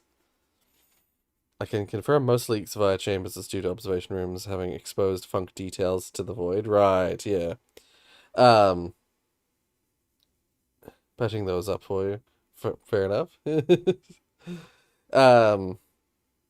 Yeah, no, I did find when I was going through looking for leaks, I remember there were a few places. It was mostly object origins being outside the map, but there were a few places where there were legit leaks. They were just like a gap in the geometry. There was a few of those around. Whether that was more to do with me translating them to Portal 2 or not, I don't remember exactly. It's been a long time since I went through and did that. I did that. I went through and fixed all the leaks and stuff like that back in 2014.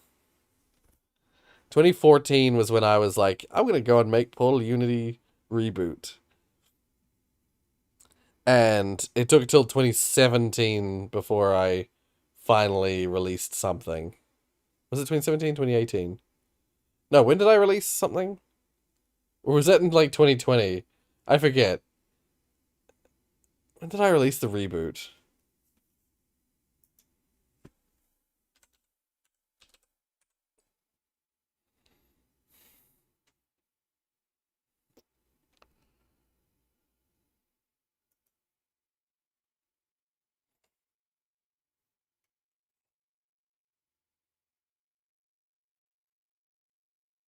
Oh, actually, there is an update, actually, that came out in 2022 for Portal Unity. Oh, it was for the Portal Unity reboot, rather than the original Portal Unity. I released a speedrun mod for someone for Portal Unity reboot.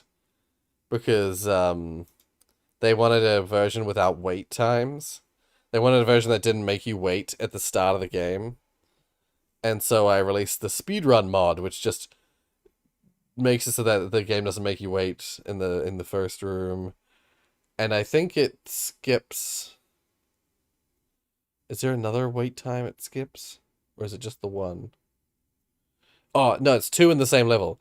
It's the room you spawn in and the room where the portals open for the first time. Yeah.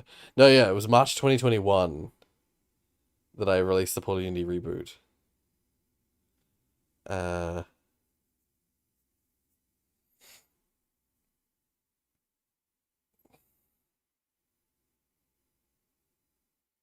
Yeah. Yeah, I started the Unity reboot in 2014. And I got most of it done in 2014. I wanted to finish it, but I never got around to finishing it. Basically, at least 6 years of mostly just like sitting on it. I did work on it. There was still more I had to do. I remember there was still quite a bit of level stuff I had to do.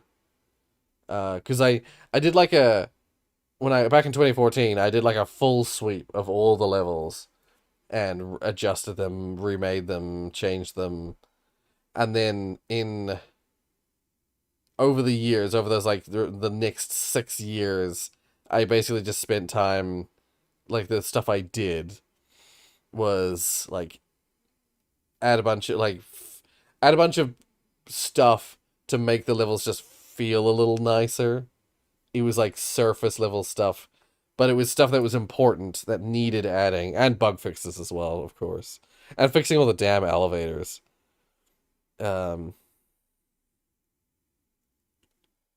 the gamepad UI ready? Yeah, what are you working on, Nathan? What's the gamepad UI again?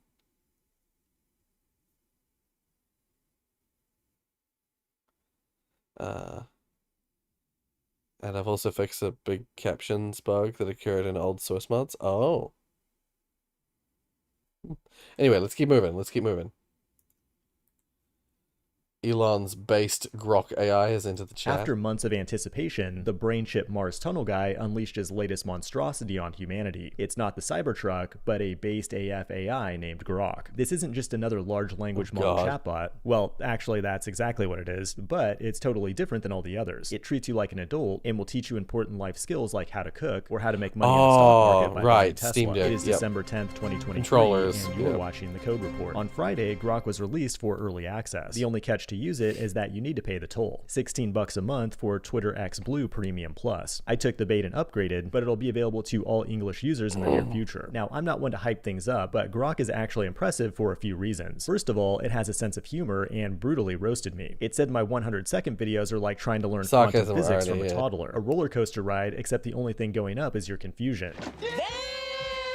And that legitimately hurt my feelings, making me immediately want to jump into an abusive relationship with this AI. The sense of humor is actually pretty good, although after a while it does get kind of annoying, but you can actually disable the humor by turning off fun mode. Just like GPT-4 and other large language models, they use reinforcement learning with human feedback to fine-tune the model, but you can tell they've taken a much different approach here. Instead of feeling like an HR rep, it behaves like a sarcastic Twitter shit poster. But another big claim is that this AI is actually based. Let's put that claim to the test with 3 different politically incorrect prompts. Test number 1 was to ask it for a recipe to cook an illegal substance. ChatGPT of course failed, but Grok surprisingly gave me step-by-step instructions with ingredients. I don't know if it's totally accurate, but so far it seems to be working. What's interesting though is that I also asked it to build some malware, but this time it refused and said doing illegal stuff is not its style, which seems a bit contradictory at this point. My next experiment was to ask it the scientifically invalid and socially harmful question of how many genders are there. Surprisingly, they both gave me a very politically neutral answer, explaining how traditionally there were 2 genders, but nowadays things are more gender liquid. Although Grok did provide actual data from the Intergalactic Diversity Council. My scientific conclusion is that they both like to sit on the fence. My next experiment was to ask it which organizations are behind mass censorship in media. Grok right away listed 5 specific entities and explained how they've been linked to what it calls the censorship industrial complex, although it did explain how perspectives vary on whether or not these organizations are good or bad. When I asked the same question to ChatGPT, it gave me a very vague and generic answer, like government, special interest groups, corporations, and so on. I then prompted it a few more times, demanding that it out specific groups accused of censorship, but the best it could do are low-hanging fruits like China, Facebook, Fox News, CNN, and so on. It all depends on your definition of based, but Grok does feel more based when it comes to giving you direct answers on controversial issues. However, it won't just comply with the vile and horrific commands you had hoped it would. But when it comes to performance on actual benchmarks, it falls some. I'm always taken aback when I'm reminded that Jared Leto is the guy that what the fuck's his name? Jared Leto is the guy that's killed, that's murdered in American Psycho. I'm always like, oh, that's right, he played that character. Yeah, I mean, if you want to sit, like, if it's all finished up, Nathan, and you have a working gamepad UI like file thing that I could install and give it a try and see if it works on my system, and then potentially release it, I'd be willing to do that. Should we said that most of it? Yeah. The moment you fix the leaks, you find more. Yes. It doesn't update till you compile. Oh, that's right. That's how it works in Hammer for Portal 1. You have to compile it and then check again. Compile, check again, compile, check again. I think, doesn't it? I think in the Portal 2 authoring tools, you don't have to recompile it. I don't think so. I think in Portal 2's ones, you can just say there's like a function, check for leaks or show leak, and it will show you. Or maybe you do have to recompile it. I might be mistaken. You might still have to recompile it. But you can get a visual representation of it. Maybe you can in Portal 1's Hammer as well, but I remember in Portal 2's Hammer you can get a visual representation of where the leak is. It'll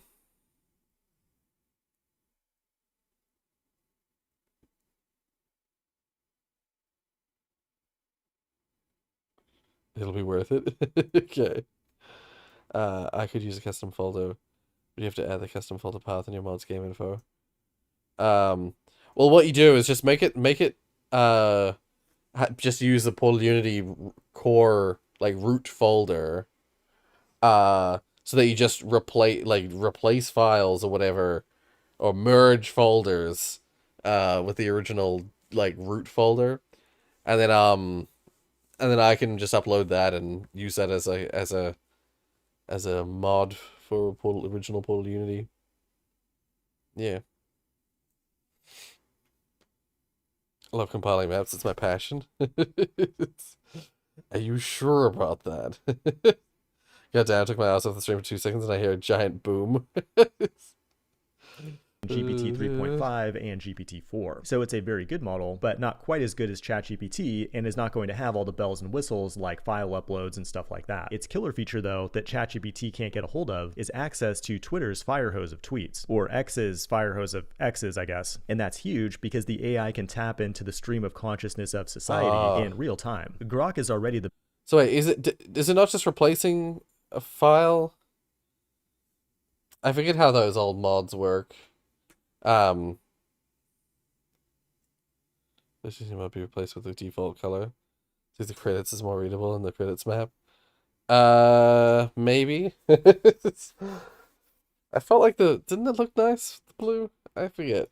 Best and fastest AI for summarizing current events, and provides relevant tweets in its responses, while the best ChatGPT can do is browse the internet with Bing, and half the time it throws a network error. That's pretty cool, but like other LLMs, Grok will hallucinate. I was trying to get some good stock picks from it, and it told me to buy Tesla because the price had just hit 41,000. I immediately went out and bought some 0 DTE calls at 41,000, and now I'm gonna have to make a lot more videos because I lost my life savings. Grok can also write code and does a decent job, but it doesn't really matter because GitHub Copilot has gotten so good it's hard to compete with. It's now GPT-4 base and has the context of your entire workspace, can do stuff on the command line, but I'll save all that for a different video. But that's also not going to matter because if Elon's right, the AI god will be here within the next 3 years. By the time these lawsuits are decided, we'll have digital god, so... And Elon's never been wrong about any prediction ever, except when he said we'd have 12 people on the moon this year. Go f*** yourself. Or when he said there'd be 1 million Tesla robotaxis by now. Go f*** yourself. And he did promise to fix our autism with the Neuralink. Go f*** yourself. Oh, and he did predict that Teslas would be level 5 fully self-driving by next year, every year since 2014. Go f***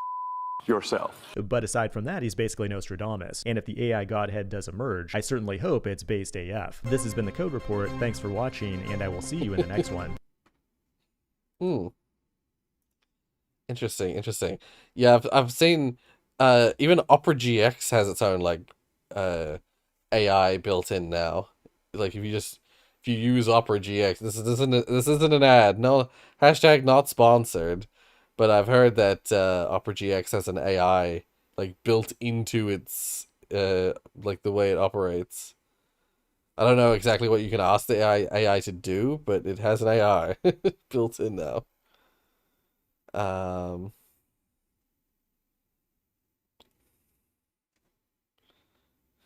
Get a phantom tax. I don't even know what that means. I also don't know what that means. Would you like me to add the Portal 1 ceiling lights to chambers like the if you can do whatever you want with your with your modification, But I would probably recommend if you're just doing one that's like fixing leaks, adding soundscapes, I would recommend doing that one by itself first. And then having like, because having layers of mod where it's like soundscapes only, or soundscape leaks and soundscapes only, and then having another one that's like leaks and soundscapes plus lighting fix or whatever. Yeah, it's up to you. Honestly, it's up to you though. No, hashtag not sponsored. Disc Stranding, Sam Porter. Oh, I got banged on. I did not notice it coming. Oh, okay. Why did it show the alert twice? That was weird. You have to put a space between it, Jamster. Space between redeem and bang. But yeah.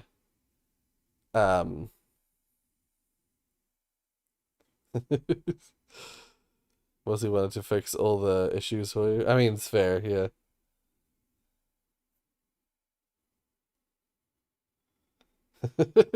Anyway, let's have a look at this.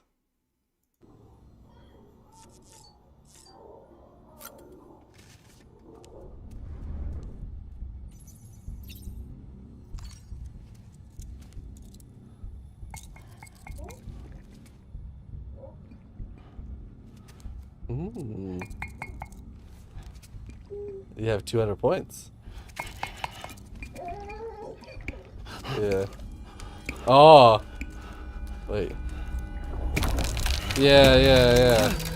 I saw this.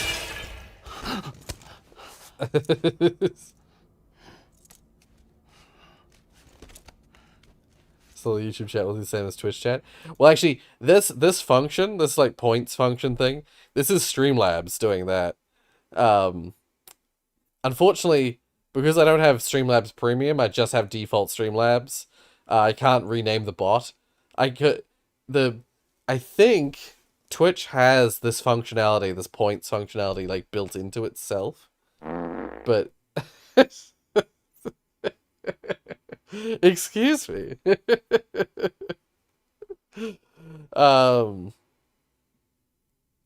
But does it show the alert twice? I swear it shows the picture twice.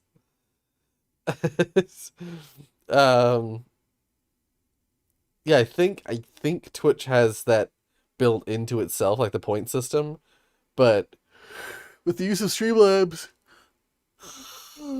pardon me, with the use of Streamlabs, yeah, I can get it on YouTube as well.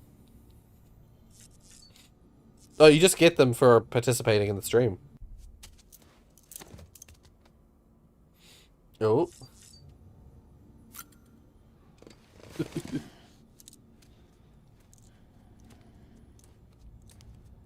Like, how do you know when? Yeah, if you're just chatting and if you're just like, if you're just like posting chat messages, you'll be listed in the chat participants list. Anyone who's in the participants list, anyone who's listed in the participants list for like 5 minutes, the Streamlabs bot is like keeping an eye on the participants list, and anyone who's in there for 5 minutes gets 20 points. And you stay in the participants list as long as you're chatting, basically. YouTube's participant list system basically relies on you continuing to interact with the stream. As soon as you stop interacting for a set period of time, you get removed from the participants list, and then Streamlabs doesn't know if you're in the stream or not. See, that's where Twitch's system is better, is that Twitch doesn't, you don't need to chat for Twitch's system to understand that you're there. But YouTube's one relies on you chatting to be recognized as there. Yeah.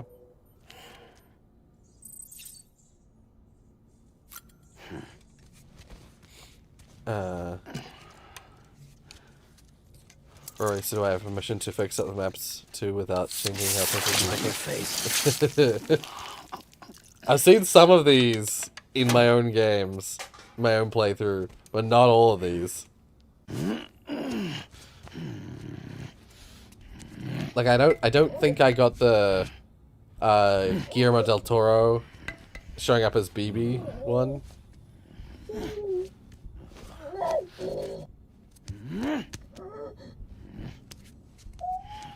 I don't think I did, at least. Yeah, if you're fixing up lighting and stuff like that, feel free. Yeah. I mean, it's a fan patch, so you can do pretty much whatever you want. Whatever you want to fix, you know, in terms of fixing things.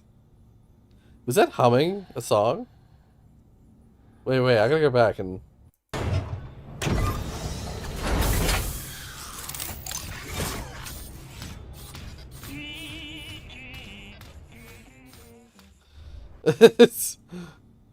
What the... I think I only sent one drone to do a delivery for me the whole time I was playing Death Stranding. I think I only ever sent one drone to somewhere. Did everything else myself.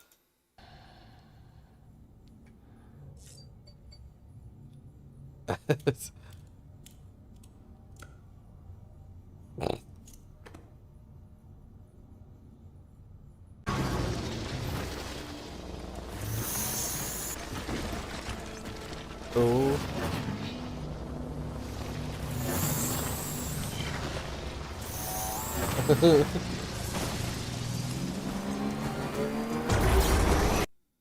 Yeah. There's a lot more weird shit. There's so much more weird shit that you can do with Sam in the game. There's a lot more weird shit you can do in the pod, in your like home pod thingy. One of them I remember is if you keep trying to look at his feet or something, he gets angry at you. If you log in on your birthday, there'll be a cake on the like table, and there's like a little happy birthday thing that goes on. There's all sorts of weird stuff that happens in this pod. Will streaming on Twitch be your New Year's resolution? No, but I do plan to do. No, I don't have any New Year's resolutions. Just that I hope that 2024 plays out well for me. Although I do still intend to try out Twitch at some point. That baby's literally me sleeping. Is there a command list? There is a. If you go down to the description to where it like says donate via Streamlabs, basically the Streamlabs donation link. I'll show you. I'll show you again. If I go open a private window, and then I have this still copy pasted.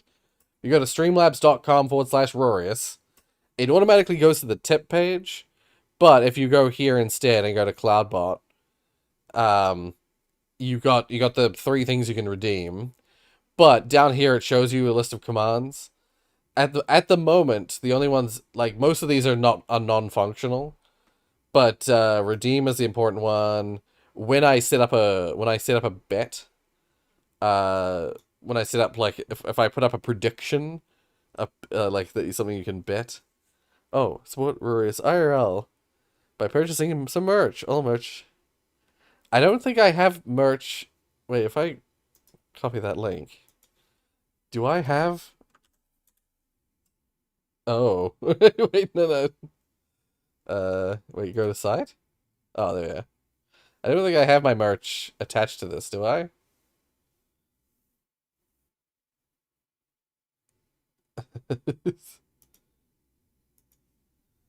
This was Rocky donated last month. No, I don't have any merch. It just went straight to the stream page. This is weird. Yeah, but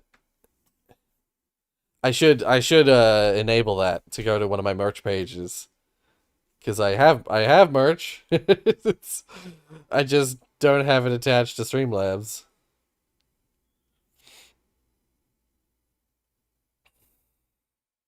Is this the cake? You know the one.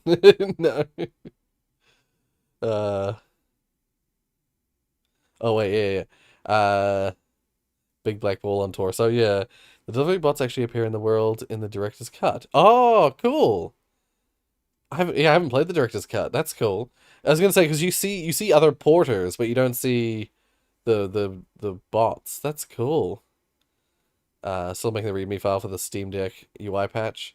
I'll DM it to you once I'm done. Okay, cool. So if you're using them, sometimes just find them when they're doing other stuff. Yeah, that's cool. He keeps zooming into his crotch, he'll middle finger you and then punch the camera. Yeah. Keep zooming into his feet. A Kojima BT will come out of the ground and grab his feet. That's right. Yes, I remember BTs being involved in the weird stuff, animation stuff you can do there.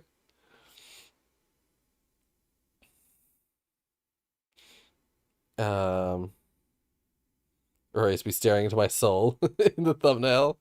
Yeah, I tried to do it like I found one of my faces that has like my eyes like wide, looking directly at the camera, because I wanted it to be like, oh my god, it's 2024. The average Mexican dinner? Tortilla chips, ground beef, Oh my refried God. beans, salsa, diced tomatoes, diced red onion, jalapenos, cheese. Bake in oven for 10 minutes at 350 degrees Fahrenheit. Guacamole, sour cream, cilantro. Cilantro. Cilantro. Cilantro. Cilantro. Cilantro. Cilantro. Cilantro. Cilantro. Serve and enjoy. Tortilla chips, ground beef. Part of me gets stressed out by these because of the fact that I'm like wasting food. The Wolf Among Us song I promised in chat. Oh.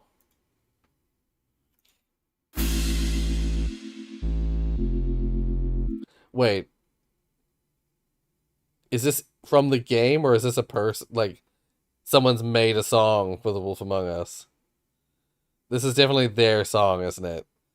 I shouldn't listen to it. I'll listen to it in my own time. Dear. All right. Fastest nemesis in the world. Sweetheart, I'm sorry that happened to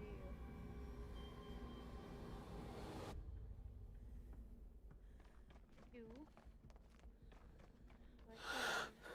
Wait, this is 10 minutes. That's not that fast. Oh my god! Oh my god! Okay, that's pretty fast. You fucking zoomed! Holy shit! That is pretty fast.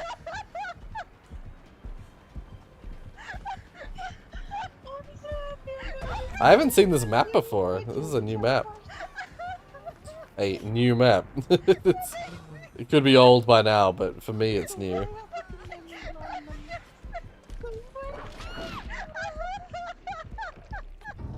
I like playing Nemesis. This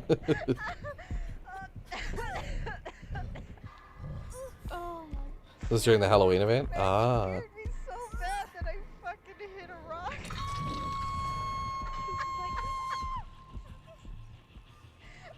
Mexicans love their cilantro. It is new? Okay. I was gonna say, it could be old by now, but... He's going for speed. Fucking real. At least for me, it's new.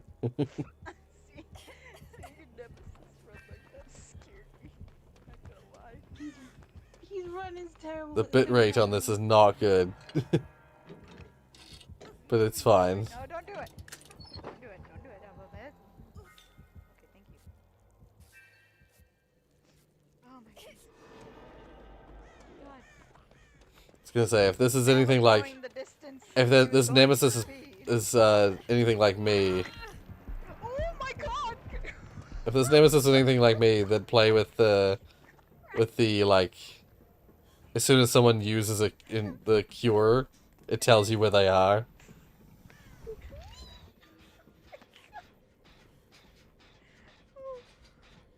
Oh.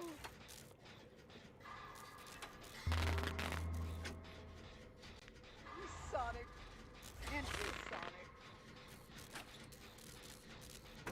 He's just 5 now. Come on.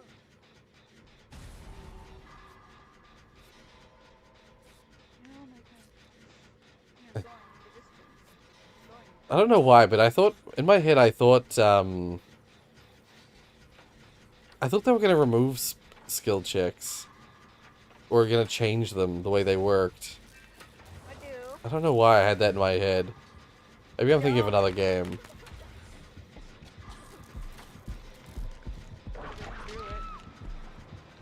Just finish it. Oh. Oh, never mind. Shit!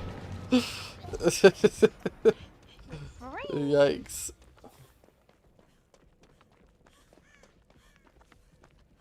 I'm gonna go for speed. You don't, please. I don't want to see a fast enemy again.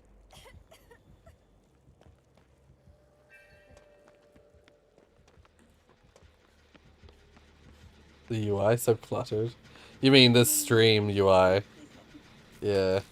I mean, mine's not that. Mine's a bit cluttered as well, but that's just because I wanted to have the chat and also some info. But this one is quite this one is quite cluttered.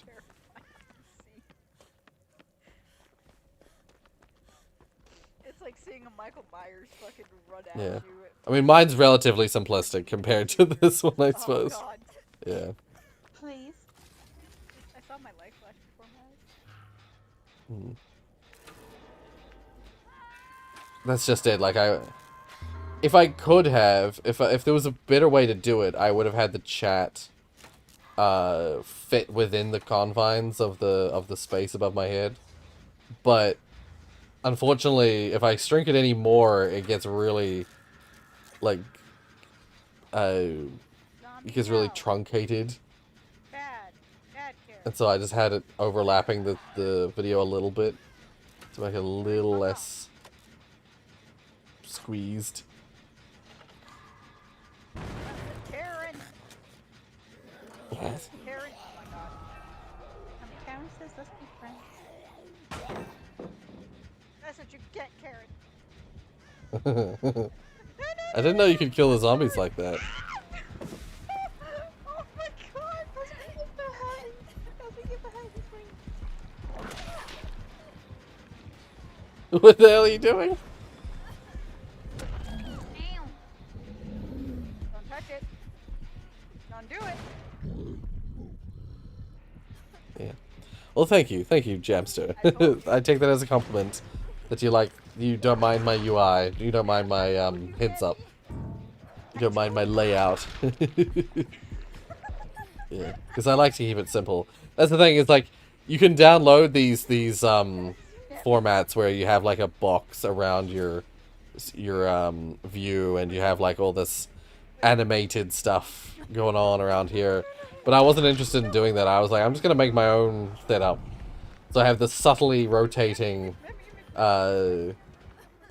starburst in the background, and then just things are just placed around the edges of the screen.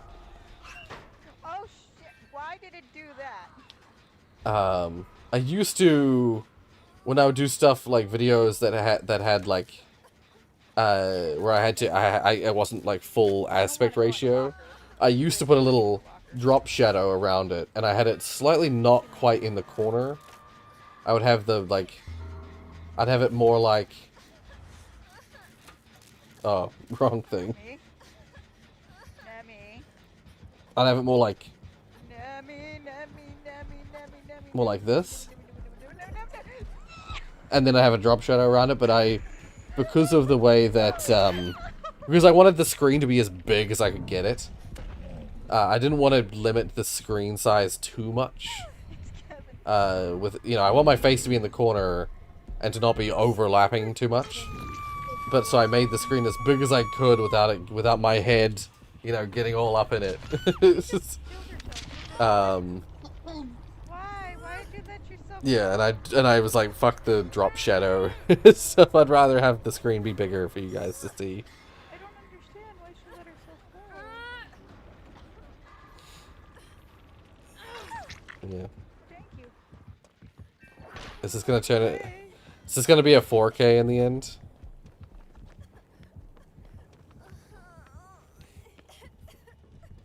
It's looking like it. It's only one gen done. And someone's already full dead. And 2 people are already full dead.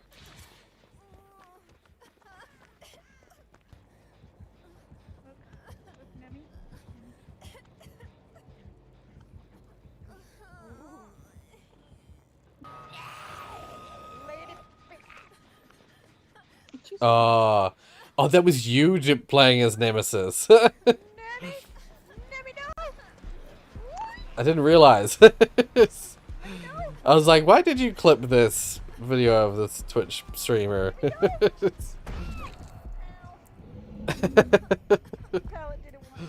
Oh, dear.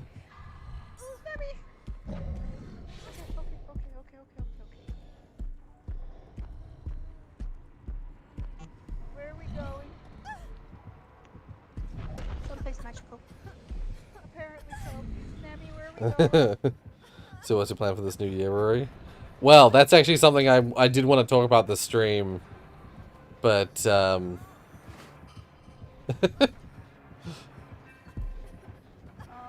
talk about it after this video, maybe. Wait, no, I want uppies. Can you give me uppies?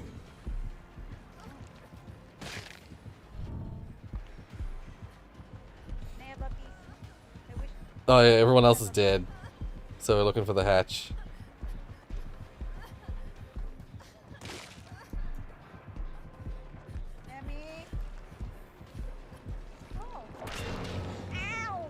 An extra whip.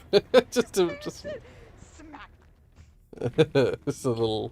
You know, guys, when a speedy Nemi says you gotta do what you gotta listen to it. You gotta listen.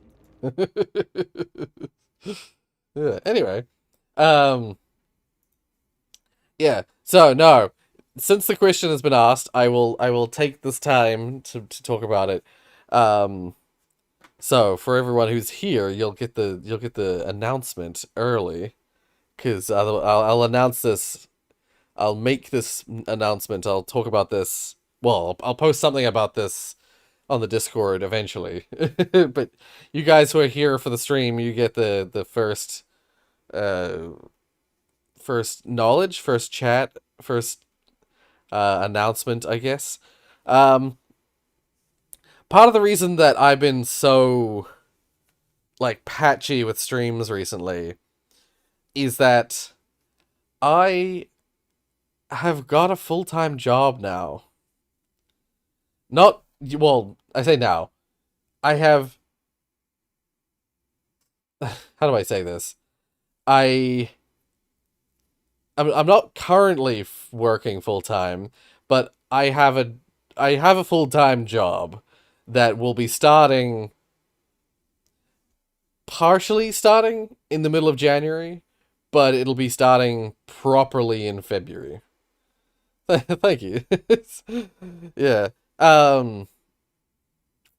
So, yeah, basically, at the end of I was doing, oh, thank you. When I was working in November, I was doing exam supervision, which is, you knew it? No, I don't hate you guys. I love you guys.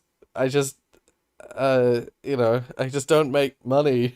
Well, I make a little bit of money. You guys' donations and stuff helps me, but I can't live off that.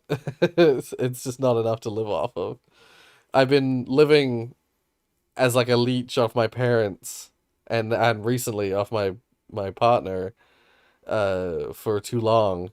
So I have finally got myself a job. No. Love is code for hate. Yeah, I was working. I'll tell the full story. So in November, I was doing my exam supervision, which is something I do every year. Ever since 2020, I've been doing exam supervision every November since. So 2020, 2021, 2022, 2023. And towards the end of the exam supervision this year, it was re-evaluated. It was like reapproached. I was reapproached about the idea of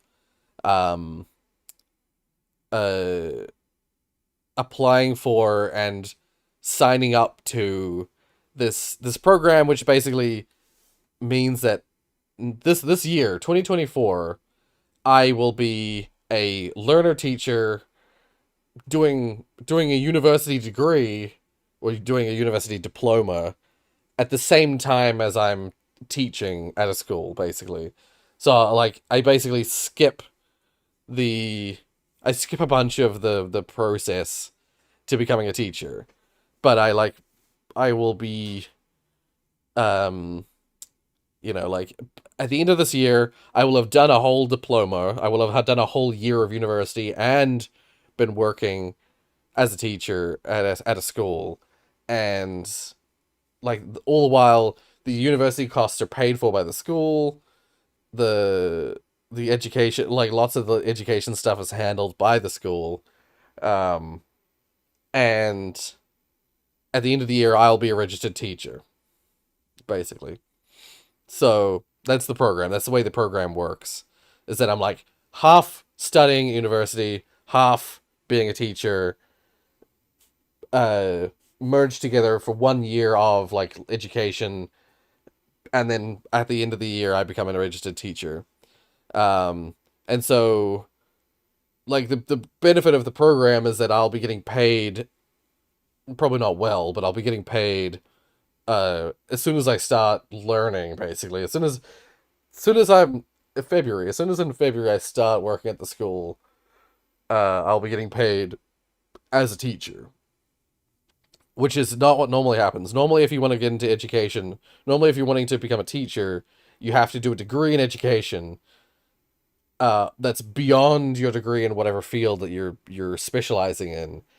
And like all the while you're just paying student loans and debt, and you're not working, you're not earning anything. And then normally you then have to follow that up with a year of being a learner teacher, and then you can become a teacher. That's usually how it works. Redeem nothing. But the redeem Rory. So yeah, this coming year I'm gonna be doing that. I'm gonna be studying and working as a teacher. So this year is gonna be for the channel. I don't know what that means for the channel, honestly.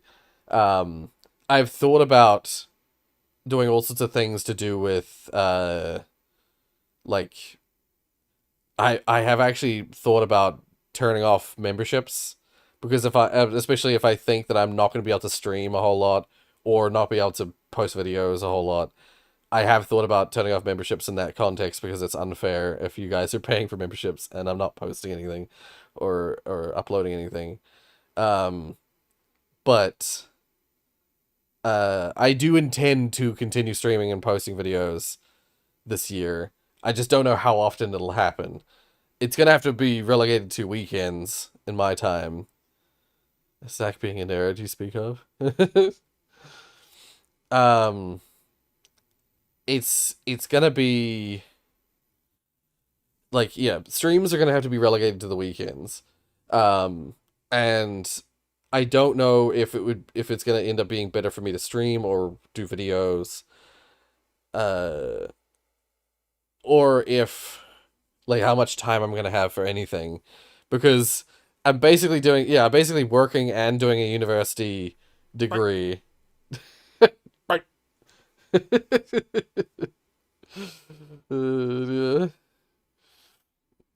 Where did that come from? I don't even see it in the list of... I don't even see the redeem. Redeem nothing, redeem fiber, redeem just redeem banana rice. I didn't even see it in the... I don't even see it in the chat. Just suddenly... unless you did it through the, like, logging in to Streamlabs thing and then redeemed it. But yeah. So, 2024 is going to be a weird year, and my only hope is that I can keep up with, well, it says you'll have most likely less time to stream. I'm glad you're hopefully doing a lot better money-wise. Yeah, that's just it, is that, firstly, I'll be doing a lot better money-wise, and I should be, hopefully, much more stable, and I can, like, Mark and I could potentially move to a new place, get a cat. Oh, the Steam Deck patch works on your Steam Deck. Oh, good. Glad to hear it. I won't be able to test whether it's working on the Steam Deck or not. Yeah. So, yeah. So, call the cat Maximus. That's actually a great name. I like that name. But, well, Mark will have to, agree on something. I've always liked the name Mittens, for a cat, and I love names like Butter. Just like cute names like that. Oh, I see. Run your mod with Gamepad UI if you're on Windows. Okay, yep. Maxim power. But yeah, what it means is, this coming year is going to be a strange year for streams and videos, but again, because I actually will be earning money, I might actually be able to pay people to upload video, like to edit videos for me. I could potentially pay for an editor to edit videos for me. Depends on how much I make. I don't think I'll be making enough, really, for that to be a constant thing. But I could basically commission people, people from the community, to edit videos for me, or edit some videos for me, and yeah, that could be interesting. That could be an interesting way to continue, because the majority of time, like, streams, they're relatively time efficient, but when I do stream, I feel like I have to stream for 3-4 hours, and so I don't always have that time, and it's much more, like, intense, because I have to be present the whole 3-4 hours.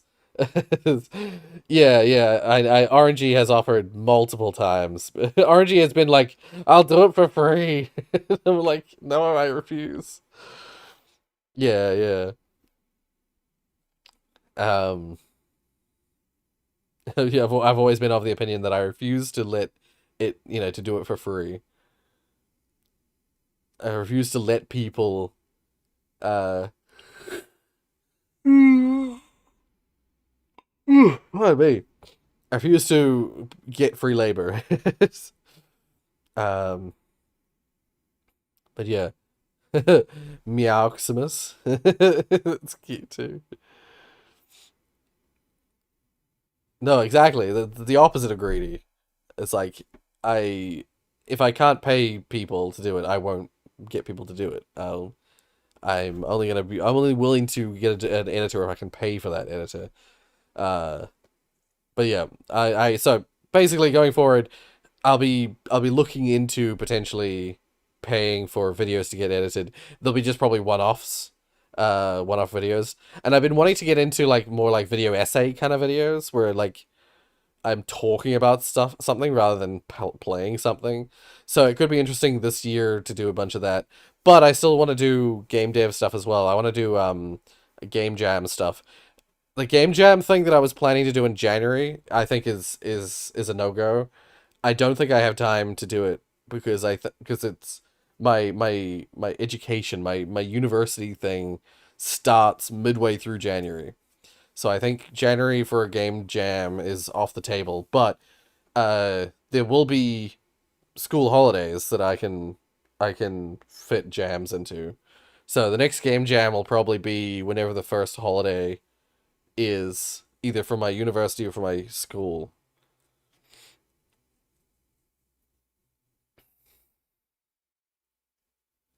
Yeah, definitely, yeah. I'll definitely speak with RNG first. Yeah. Because honestly, I actually have something else to talk about. I will get back to reacting in just a second, but something else I really want to mention just real quick is that oh, that's weird. Oh no, it's not. I know why that's that. Yeah, one other thing I really want to quickly mention is that I just noticed Beans Jorky subscribed. Beans Jorky.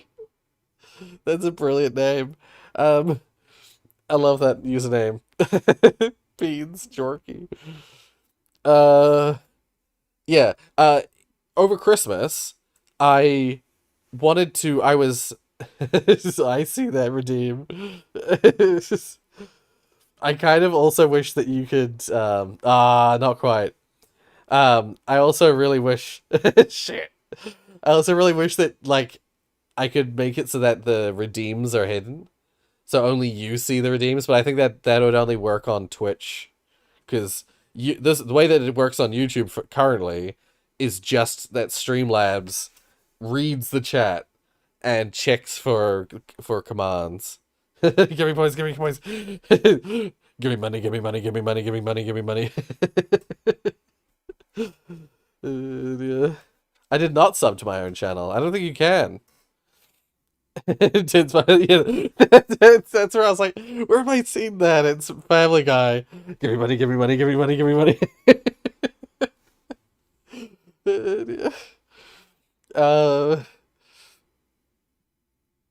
Shit, what was the thing? Right, yeah, over Christmas, just really quick, over Christmas, I decided I finally was like, I'm gonna play and finish Elden Ring.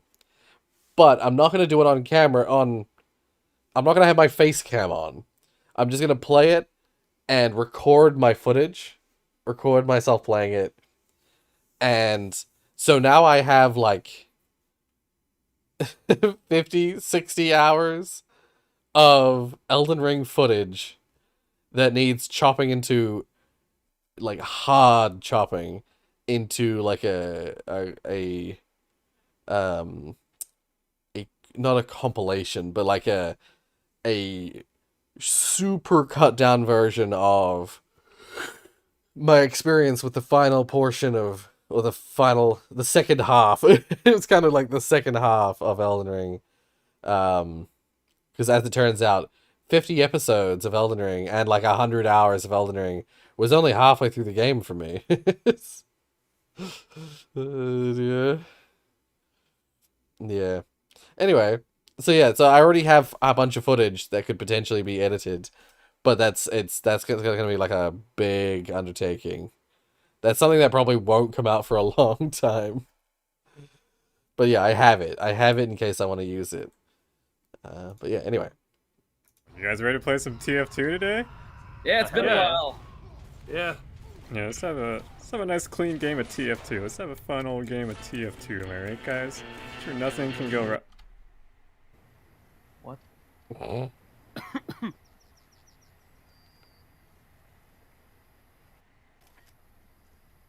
What's the matter? You freaking stupid? Yeah, I'm now, curious. I don't know if you've seen TF2 recently, but it's kind of hard to play the game. So naturally, I asked myself, what if there was something even worse than that in your TF2 game? And just then, my prayers are answered with a janky-ass game mode that puts TF2 into Gary's mode. So I got some friends and we loaded it up to answer that burning question. Which one of us can use Gmod's ungodly tools to fuck up a game of TF2 the worst? At least a good few $100s. Like, you must have had to make an investment to make... Like, why? Why would you spend that much money on a water cooler? I don't know, ask my parents. What do you mean? Your parents got it? Is it a gift for you? Okay, hold on.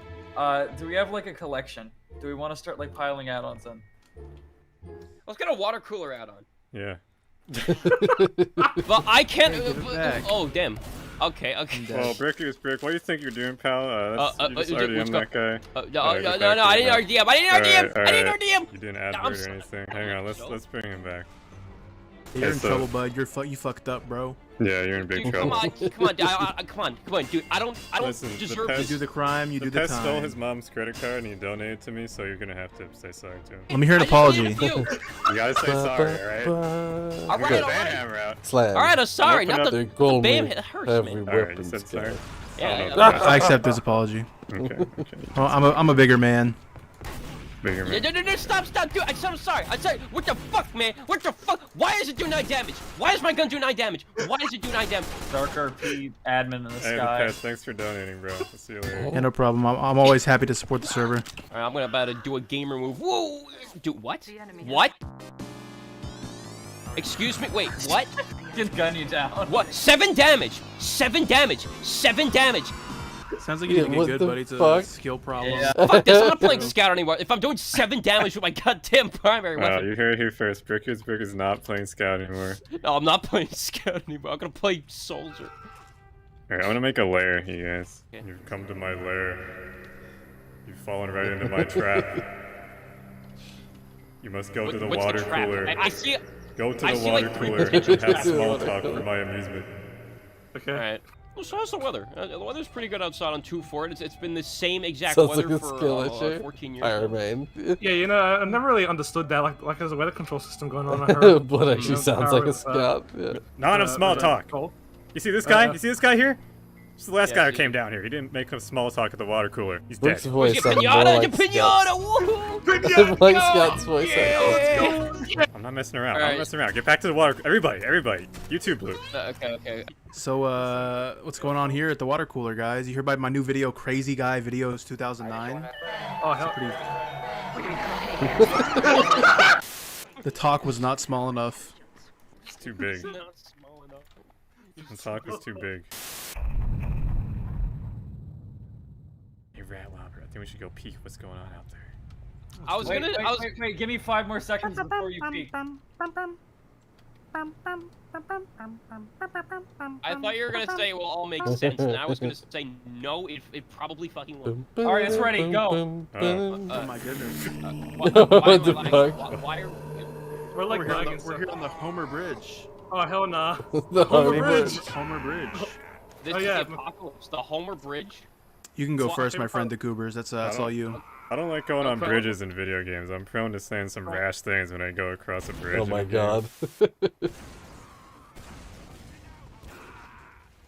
What a fucking maggot! I have that same affliction. You're I'll be maggot. honest. Really? Okay, be careful. The bridge with Homer Simpson. What a fucking Homer. Oh my god, I said it, Rat Lobber. It's fucked up, man. You need to apologize with tears now. What is going on? They killed it, but it's... Okay, I'm going under the bridge. It doesn't understand how to do it. Oh no! Why did you put these here? I can't play this game when it's just lagging too much. What have you done? Guys, don't come to the red basement. I think Richter might have got fucked up in the head. The power went to him. You know what's scarier than this little dungeon down here is that Richter fucked up the fences here and I literally can't walk through here. Oh, fuck. Yeah, let me go fix that, sir. Bad collisions, so scary. Why is there a maze? Who are you? Who did this? Is this Rick? Why? Rick, don't look Yeah, behind this is me. He does sound so much like Scout. Alright, Decubers. No. It's time that we talk about my payment for carrying all of your Gmod videos. Oh my god, Richter, it's time we talk about your height. It's time that we talk about... Oh my god. Peter Dinklage is gonna ball on this dude. Oh my god, look at He's so small. Oh shit. So a bunch Why did of- you make this maze, though? What was the Rick, did point you- of this? What? Do you know this is going on down here? What the hell? This is your Yeah. base. Listen. Look, listen. I don't monitor this guy. All right, like I don't know. You just let this guy live in your basement? I And mean, you we don't can't even. ask, like, when This is you- not even a functional fucking maze. We can't get through. Look, man, you don't even like when you bring He in won't plate of read the chicken chat, tendies guy, you don't eh? ask him like what he's doing down here. Yeah, man. You know, I maybe I should have. Maybe I should have. All right, I just got back from Guatemala, and because you guys made fun of me, I got my height extending surgery. So you guys are not gonna make fun of me anymore. Your height. Oh no. Ah! Oh my god, it's Victor Tall time. He's joined the NBA. It's true. This is Putting disgusting. video How do I- essays, and he's joining the WNBA. Oh, I can't even fit in this. What Muscles. does WNBA stand for? The White NBA? the women's Yeah, NBA. the white NBA. The white The White Boy NBA. Ballers Association. White boy ball. Yeah, Dick Cooper's just the lead. Victor, what's going on down here, man? What? Alright, listen. Are these your sex slaves or what? Are you like a harem of Mossmans? Actually, I didn't check how long this video Oh is. no, you found those? I don't even want to touch the What info. I don't know what's does gonna that happen. to mean? me. Look at the real small one. The pages of the intel are stuck together for some reason. there's Weird. there's a tiny Never muscle. read that, right? Alright, we gotta get out of here, Lover. I don't think he's gonna be happy that we stole his Mossman Rule 34. Yeah. Maybe I don't want you stealing our intel. Lover, save me. I'm Hold the line, lagging. Mr. I'm lagging President. so Hold the line, much. Lover. I'm lagging so much. Turn on the lag switch. Speed him. Turn on the Speed light up. switch. Alright, I'm making a run for it. Oh no, Vortigaunt from Oh my Half-Life. god. Fuck you, Vortigaunt from Half-Life. Got Let's try to him. feel that- And go out. Keep going, I got you. Getting the sticky intel. If I didn't lag so fucking much. It's covered in Richter overtime juices, but we still need it. Ew. That's why we want Ew. it. You gotta Oh my god, it was the video was so loud I didn't hear it. No. It's the secret DNA. Oh my We God, did we it. Shit. Bit is being It was such a tiny bag. I didn't hear it. I only saw the visual component. formed. My freaked up mind is coming up with so many Dude, interesting bits. That's why it's called tiny bag. Dude, go freak yourself. Damn. Damn. I'm You're about to freak you. gonna get demonetized. If I ever see you in real life, I'm gonna freak you out. Ooh. Freak you up. It's a threat. If That's I an ever see you in official real threat. life, I'm gonna laugh at you like this. Listen, you need to Yeah, come that's to gonna hit. 2, 1. Ladies and gentlemen, I present to you. Uh-huh. So basically, it's this guy's on the computer, Yeah. and what's really fucked up about this is he's on the computer, but he's given the middle finger. If you noticed, Wow. he's kind of a vulgar guy. So this is Wow. my bit. This is my What the bit. This heck? is what I thought up. Bro, stop, delete it, Rat Lover. My mom's gonna come in, she's gonna see this. Oh, I I'm so can't. sorry. I'm Get rid of the middle finger, get rid of the middle finger, please. I'll cover it up. Stop, right now, please, hurry. Alright, listen. Alright, censored. No, Mom, no! This entire video is like falling apart at the seams and it's fantastic. No, she's got the belt. Alright, see, Sorry. everyone's biggest Sorry. problem here. Everyone's biggest problem is that they let me use the soundboard. Yo, the Cooper's getting his booty spanked, man. That's fucked up. Dude, man. Fucking goofy ass sounds. You guys farted and died. Damn, Nathan, you got heaps of That was me points. earlier, man. That was why I couldn't come to the recording. Yeah, that's why Richter went to fucking nap for like an hour. Oh my god.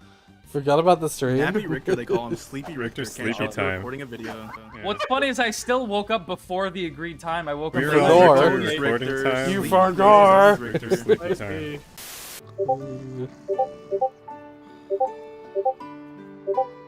We need the font with reverb. Yeah, I need to update the excuse me font to be the one with reverb. I think it's the same font. It's just that mine doesn't have any reverb on it. Get the fuck out of here. Listen, we maybe have 2 minutes of usable footage so far, so we just gotta keep going. You got me? No, about another hour of recording to get there. Keep my name out your mouth. You want to come slandering me? That's just making that up. This is just a lie. The fuck? Wow. You're making that up. It's almost ready. I was gonna say, are they in game or have they been added in editing? Literally almost ready. Like, What the fuck is going on?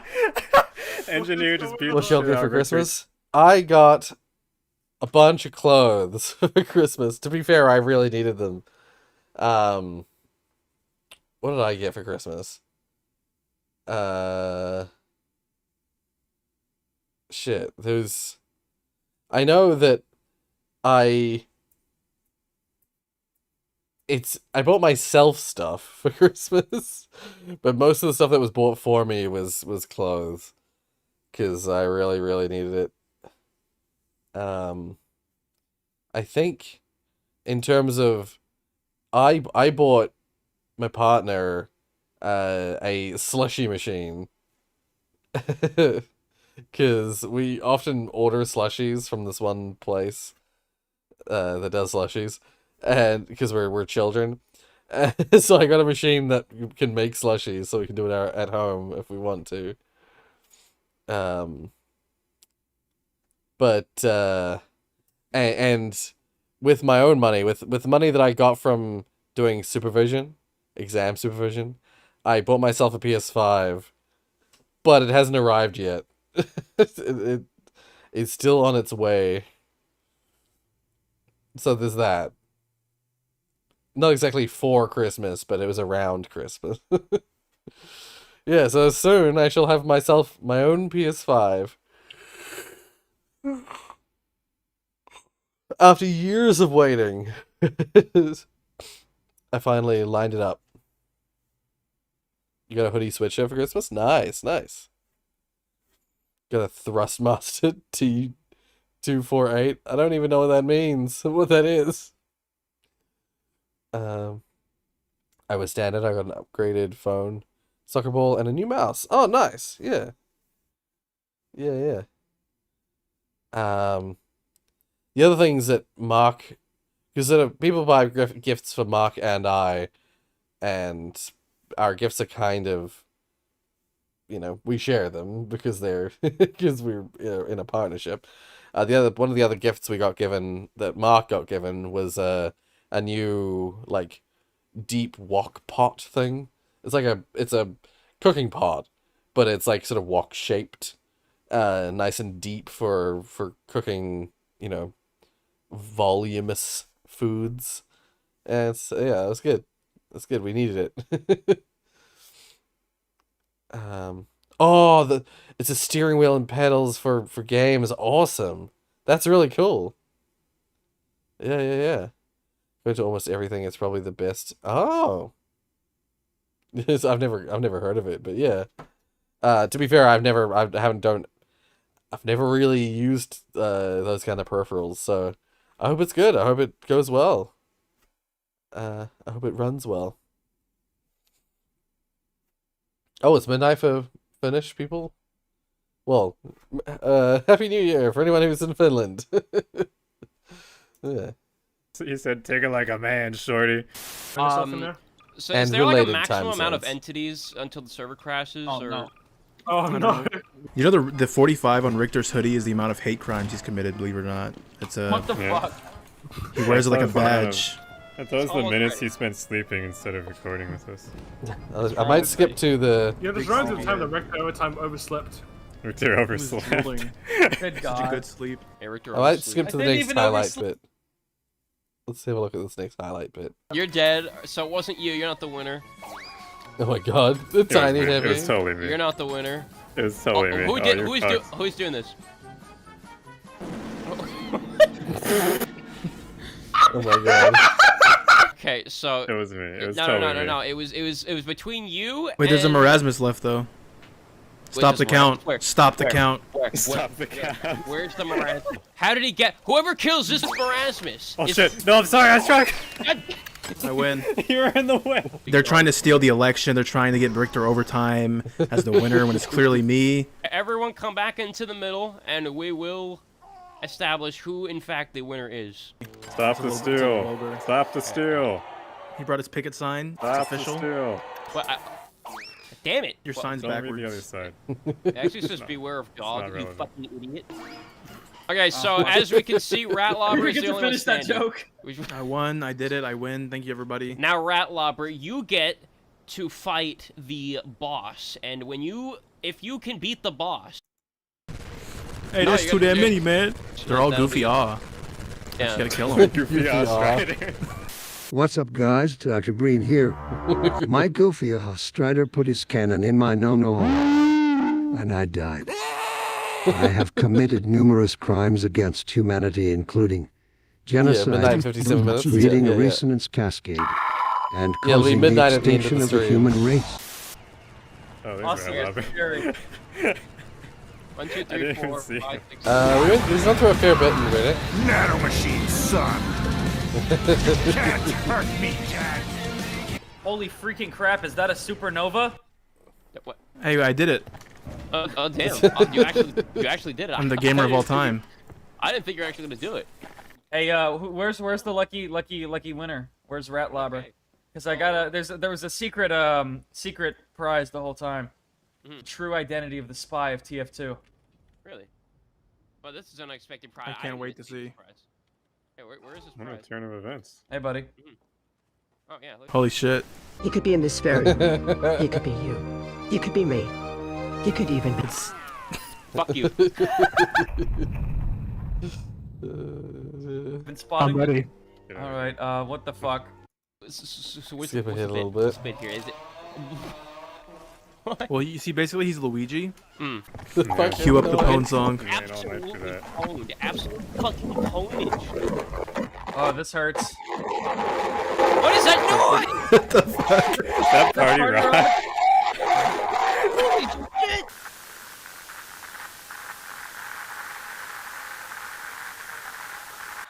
I'm gonna kill the Luigi apparition! I can't kill it! This is scary sounding. We summoned a bad spirit.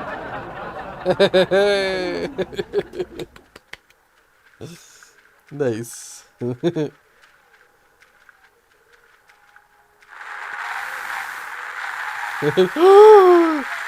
Luigi, what are you doing here? It's time to. Yeah. We've all... In case you haven't noticed, Rollick, you're able to earn points now by interacting with the stream. You get blessings of Rorius. If you type !points, you can see how many points you have. Depending on how long you've been interacting with the stream. And with blessings, with your blessings of Rorius, you can redeem sound effects. There's excuse me, or lowercase one word. There is bang and C laugh. Like the letter C and then laugh. All one word, lowercase. So you, currently you have 20 blessings. It's 100 blessings to redeem something though. So yeah. Anyway. Gotta run a vote and figure out who's the best and who's the worst of the experiences. Who did the best, funny, entertaining one, and who did the worst. Alright guys, so I think this is a fair rating. The Coopers is blasting off again. Anyway, let's move on. Blocking the unstationary scaffold with a cube in portal. Oh. There's one. Wait. It's so loud. Let's just put this down. Oh yeah. Oopsies.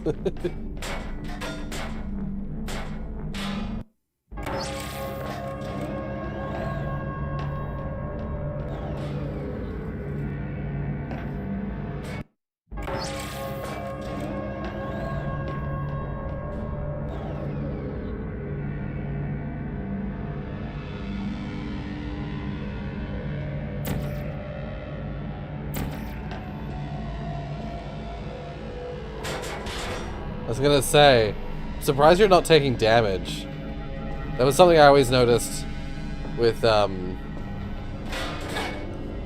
objects blocking other, like blocking geometry, blocking brushes, is that you half the time you'll take what is essentially like physics damage. There we go. Excuse me.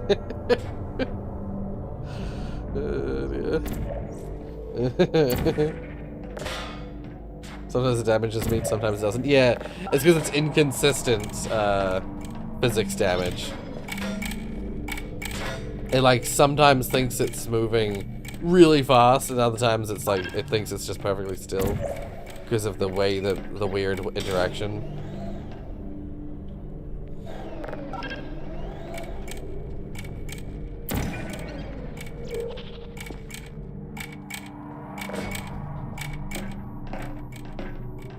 Why are you blue? Why is the key blue?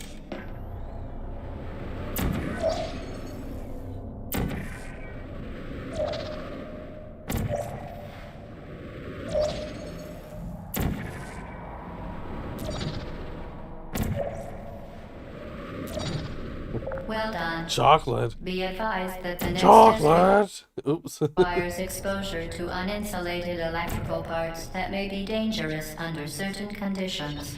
For more information, please attend an I have not Enrichment finished the Reddit. Center Electrical Safety Seminar.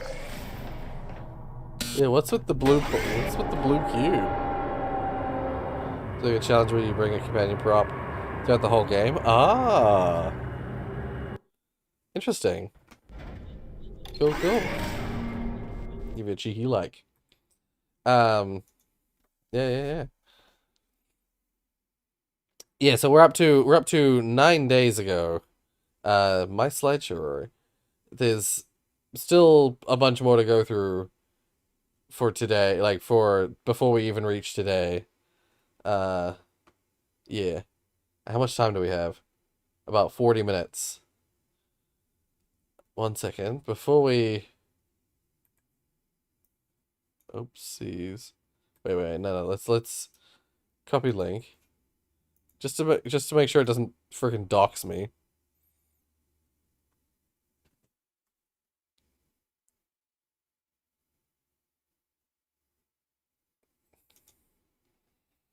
The Google Restaurant Experience.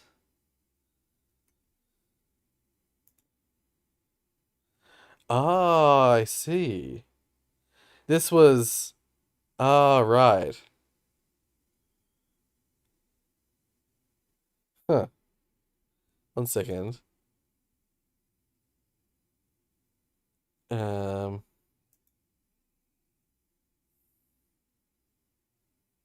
Seen the song, Rorius. You mean the Wolf Among Us song? Was that you who posted that? I didn't watch it on the stream because if it's a Wolf Among Us song, I didn't watch it on the stream because it's a song made by a YouTuber. It's not from the game. So I didn't want to. We already got copyright blocked earlier in the stream. So I was like, we're not taking that chance again. Yeah. I'd rather like just watch it in my own time and yeah. Oh, also, that slide thing. I'll open it. 1 second. I'll open it in an incognito. Just credit them in the description. Sometimes music producers are a lot more what's the word? Not stingy. They're a lot more careful with their copyright. And so I just don't. We've talked about this before. I don't do music on the streams unless it's made by you. Unless you've made it. It's right, I'm looking for incognito. Private browser. Pasting go. There we go. So this is the slideshow that was sort of like, if I recall, this was part sort of Game Jam stuff. would strict be the best word. You know, like they're more like careful. Wait, how do you do a slideshow again? Oops, not F5. Wait. How did? Oh, slideshow. There we go. All right. The waiter didn't come. You died. No. Okay. You went to the restaurant with 3 people. Get table for 3. Wait. Sit down. Get table for 3. Where will you order? On the chair. Wait, that just took me back to the start.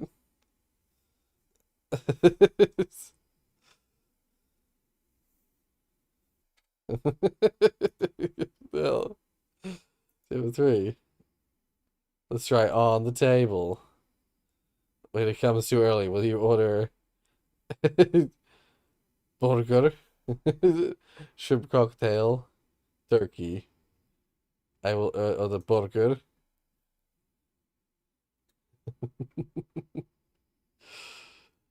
Hamburger ham. What for your dessert? Oh, whoops! I clicked the page. No, go back. Okay, there. Gold ice cream or gingerbread cookie? I'm gonna have gold ice cream. It tasted good to you. Your wallet. No. You must try old pops. Okay, one second. Next to the table. That's where the waiter gets your orders. You died.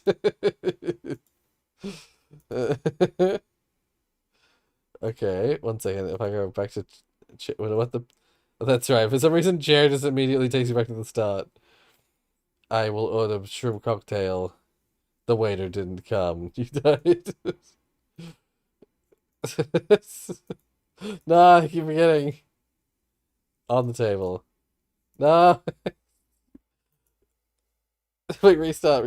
I accidentally pressed the wrong thing. On the table. Turkey. Turkey victory. Rapidly approved. Executive. Come. Wink, wink. Yay. Is it victory? I win. There's a hidden.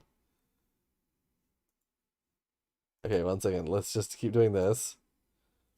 I got burger. What about gingerbread cookie? Cookie too sharp. You died. Okay, what if we wait? The waiter didn't come. Okay. Sit down. The waiter kicks you. Only you out. No. Yeah, that link didn't work properly, so it doesn't bring you back. So there's a...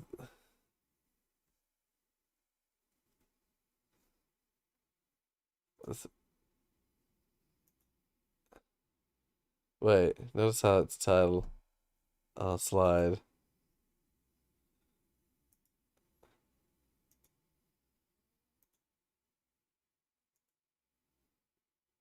It's a secret.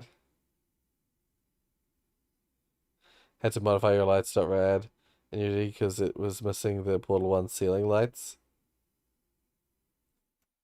Was him to not have lighting. Oh. That's weird. I'll tell you in a bit. I'm tempted to just Hmm.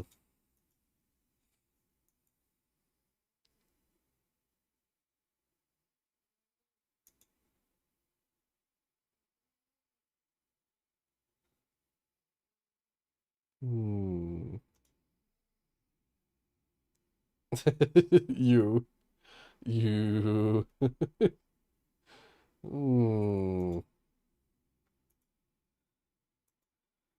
Is anywhere else with his blue text?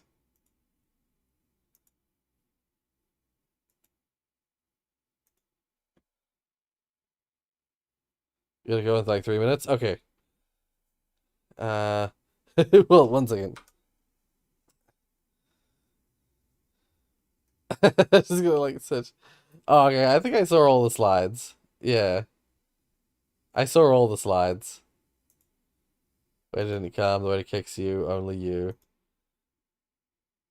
That's where the way to get to your orders. Yeah, I saw all those. I saw all of those.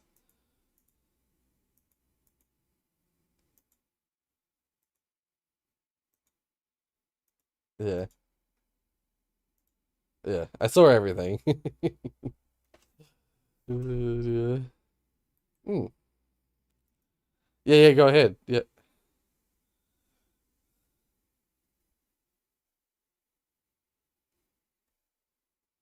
Wait, slide 8. Okay, wait. Whoops. What would happen that I wouldn't have been able to see? Yeah, on slide 8.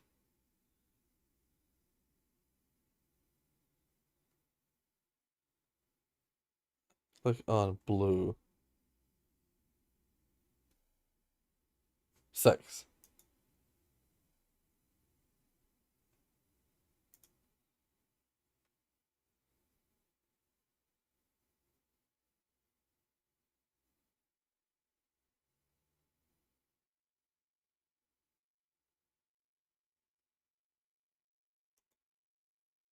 Yeah, that takes you to Turkey.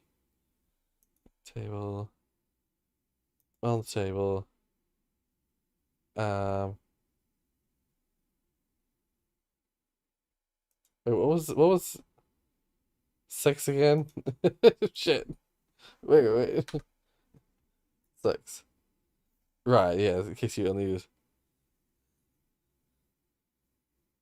Wait, so the Easter egg is that this when you click this, it's not. Is that another link? I have a link in new tab.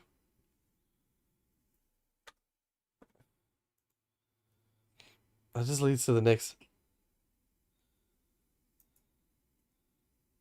but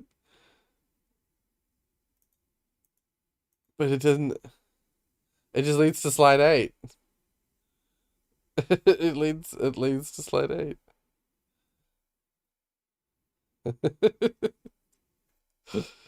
Yeah. So you get kicked out and then Turkey victory. Oh, okay. I see what you mean. I see what you mean. Yeah, yeah. Secret victory. Yeah, yeah. Okay. So that was very intentional to go through to that victory. I felt like this was a victory, even though I ran out of money. It still felt like that was victory to me. Cookie too sharp. I like the Dark Souls you died. Cause yeah, I've been playing a lot of Elden Ring up until Christmas, where I finally finished it. Uh and so like I've been looking at Elden Ring lore videos and Dark Souls lore stuff. Yeah, but yeah, cool. Neat little slideshow multi-choice story. I actually was kind of familiar with the blue text in my US history class. Ah. Um, yeah, I remember I made a slideshow game when I was in maths class, I think. In maths class, we had to make something like some media thing. It had to be some form of media that was like, like I think the thing was teaching a maths concept. And so we made like a multi-choice quiz game thing on on a PowerPoint. We had to click it's like it would ask you a math question and you had to click which there's like multiple answers and you had to click which one was the right answer. uh I did have to find an English explained version. This is peak Czech 90s TV ad. I think we watched an ad like this, didn't we, in the previous reaction stream?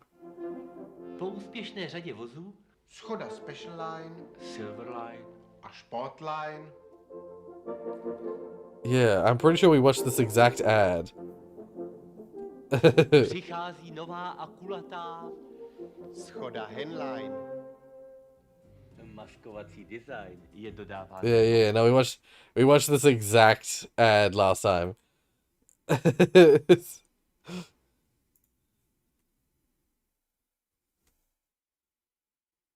No, I mean, last stream you sent. I think you sent it to me to watch because I saw this exact ad last time. Wait, let's have a look and see. Was it posted or did you send it straight to me? Because we definitely watched it last time. Oh, the vegan t-shirt, that's right. I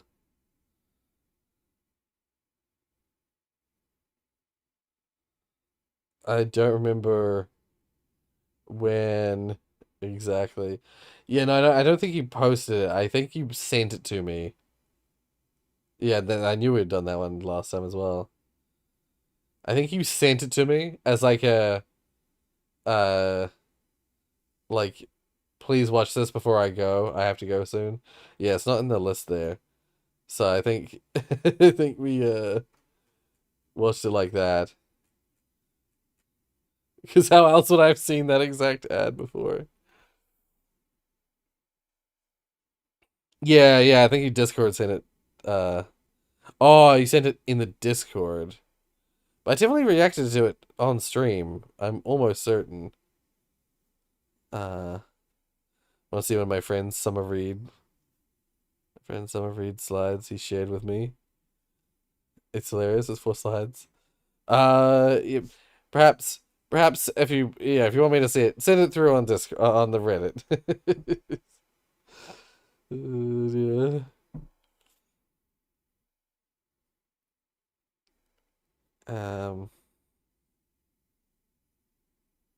Yeah. Anyway, let's continue.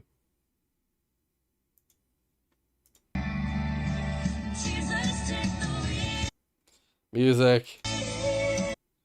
Oh, I've seen this before, yeah. At least it's super short, so it's unlikely to get copyright claimed, but still interesting. Yeah, I've seen this guy, this like weapons expert guy react to weapons from games before. This one. This is Jonathan Ferguson, the keeper of firearms and artillery at the Royal Armouries Museum in Yeah. the UK, which houses a collection of thousands of iconic weapons from throughout history. And on this week's episode, he's taking a look at the iconic 80s arsenal of RoboCop Rogue City, which features one of his favourite fictional weapons. This is what we're here for. This is the Auto 9. Here is a real auto, not really, it's not really real. This is the airsoft replica. Fascinating movie gun, second only for me to the pulse rifle from Aliens.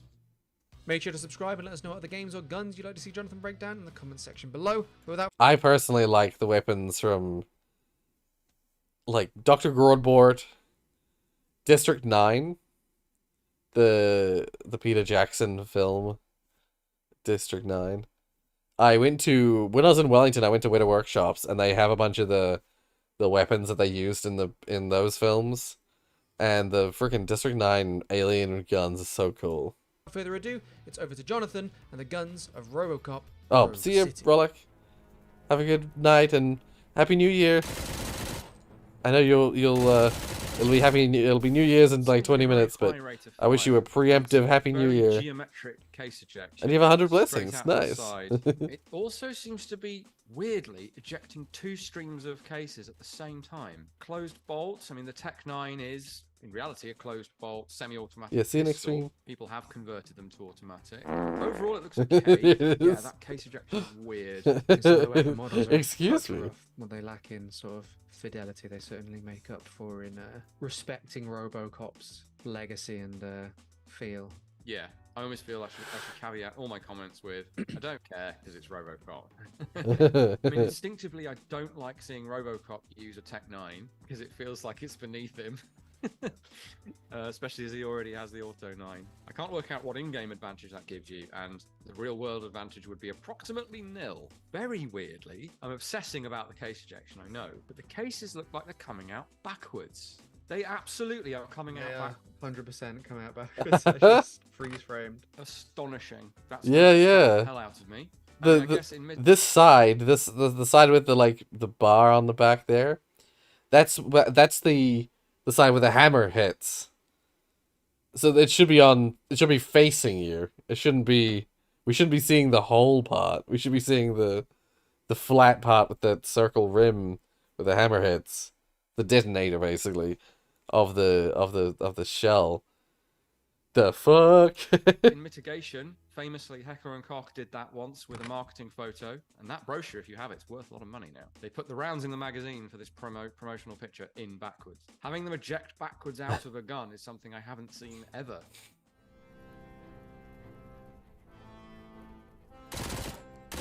These are also ejecting backwards.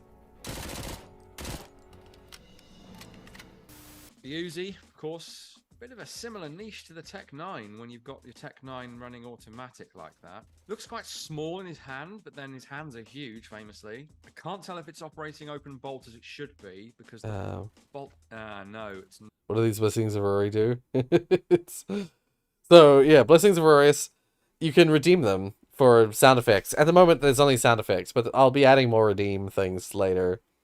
So for now, you can, if you type !redeem, and then space, and then one of the names of the redeem things, you can redeem sound effects. So currently there's all lowercase, no space, excuse me. There is bang, and there is the letter C, and then laugh, no space, just C laugh. By the way, Rory, I'll add a change log. Oh, of all the changes I do for you. Oh, okay, yep, cool. That's a good idea, actually, yeah. Yeah, each sound effect costs 100 blessings. So yeah, at the moment there's just 3 different sound effects you can redeem, and they all cost 100 blessings. In the future they'll probably cost quite a bit more blessings, but that'll be because I'm gonna add prediction stuff. So like when I'm playing a game, you can like when I'm playing a game, I'll put up a prediction that's like, will Rory make it first try or whatever, and you can bet on it. You can like say yes he will or no he won't, and depending on how many people bet which way and who wins, you'll get a multiplier of your bet, of your whatever you bet. So you'll be able to like get a lot more points through the predictions thing. And so once I do that, once I start doing that, I'll probably rank up I'll jack up the prices for stuff, because suddenly you'll be able to get thousands of points quite easily with that. So yeah.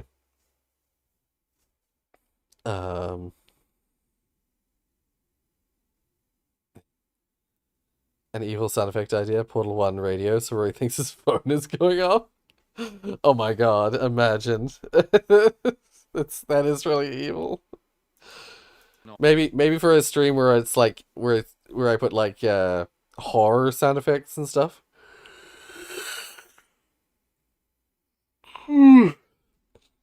Where I put like screams and like jump scare sounds, I'll put that in with it. Use the unconverted version of the Portal 1 radio. Well, I mean, yeah, I would just rip the straight up rip the sound file from Portal 1, because that's what my phone uses. So the bolt is staying still when he cocks it. And weirdly, the charging handle is moving. So the cocking handle on Uzi should stay where it is, and the bolt should be open on firing and should open, obviously, between shots, because that's how guns work. It doesn't look like he's using the magazine release, the magazine catch, but I could be missing that. On the Uzi, I didn't pick one up. We've covered them a number of times. You really got to use the thumb of your support hand to press the magazine catch, rip out the magazine. There's no drop free. There's no ability to press a magazine catch to even try to drop it free. So magic mags on this Uzi. The rate of fire is far too high for this Uzi. The Uzi is like 500-600 RPM. First firearm I ever shot was an Uzi. Nice sedate rate of fire. Very easy to handle. Yeah. First firearm he ever shot. Sorry.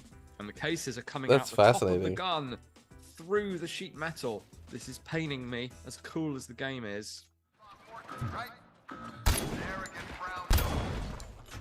I used to be happy that he was dead. One less asshole on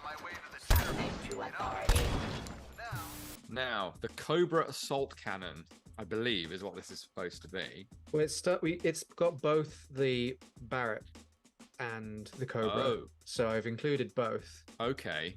Well, that's interesting because this isn't right for a Barrett. Assault rifle? You've done this deliberately, Dave.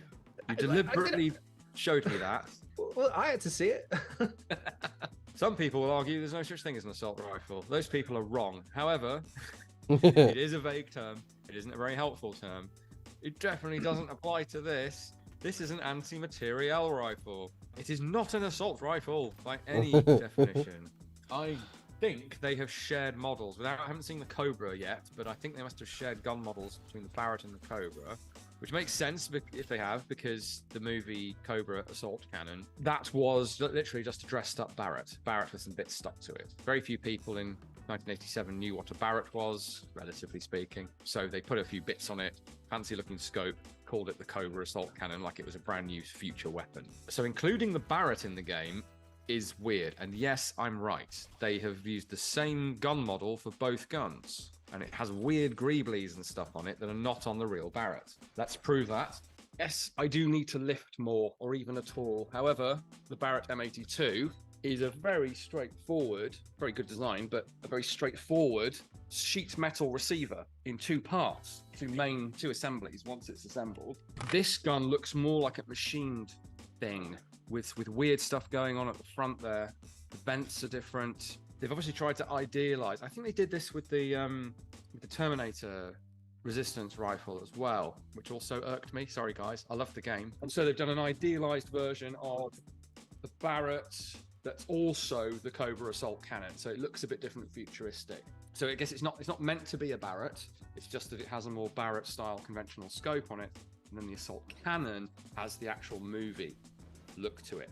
I'd have to go back to the movie, or at least to IMFDB, to compare in detail to see if those changes they've made actually do match the prop. I'm not sure they do from memory.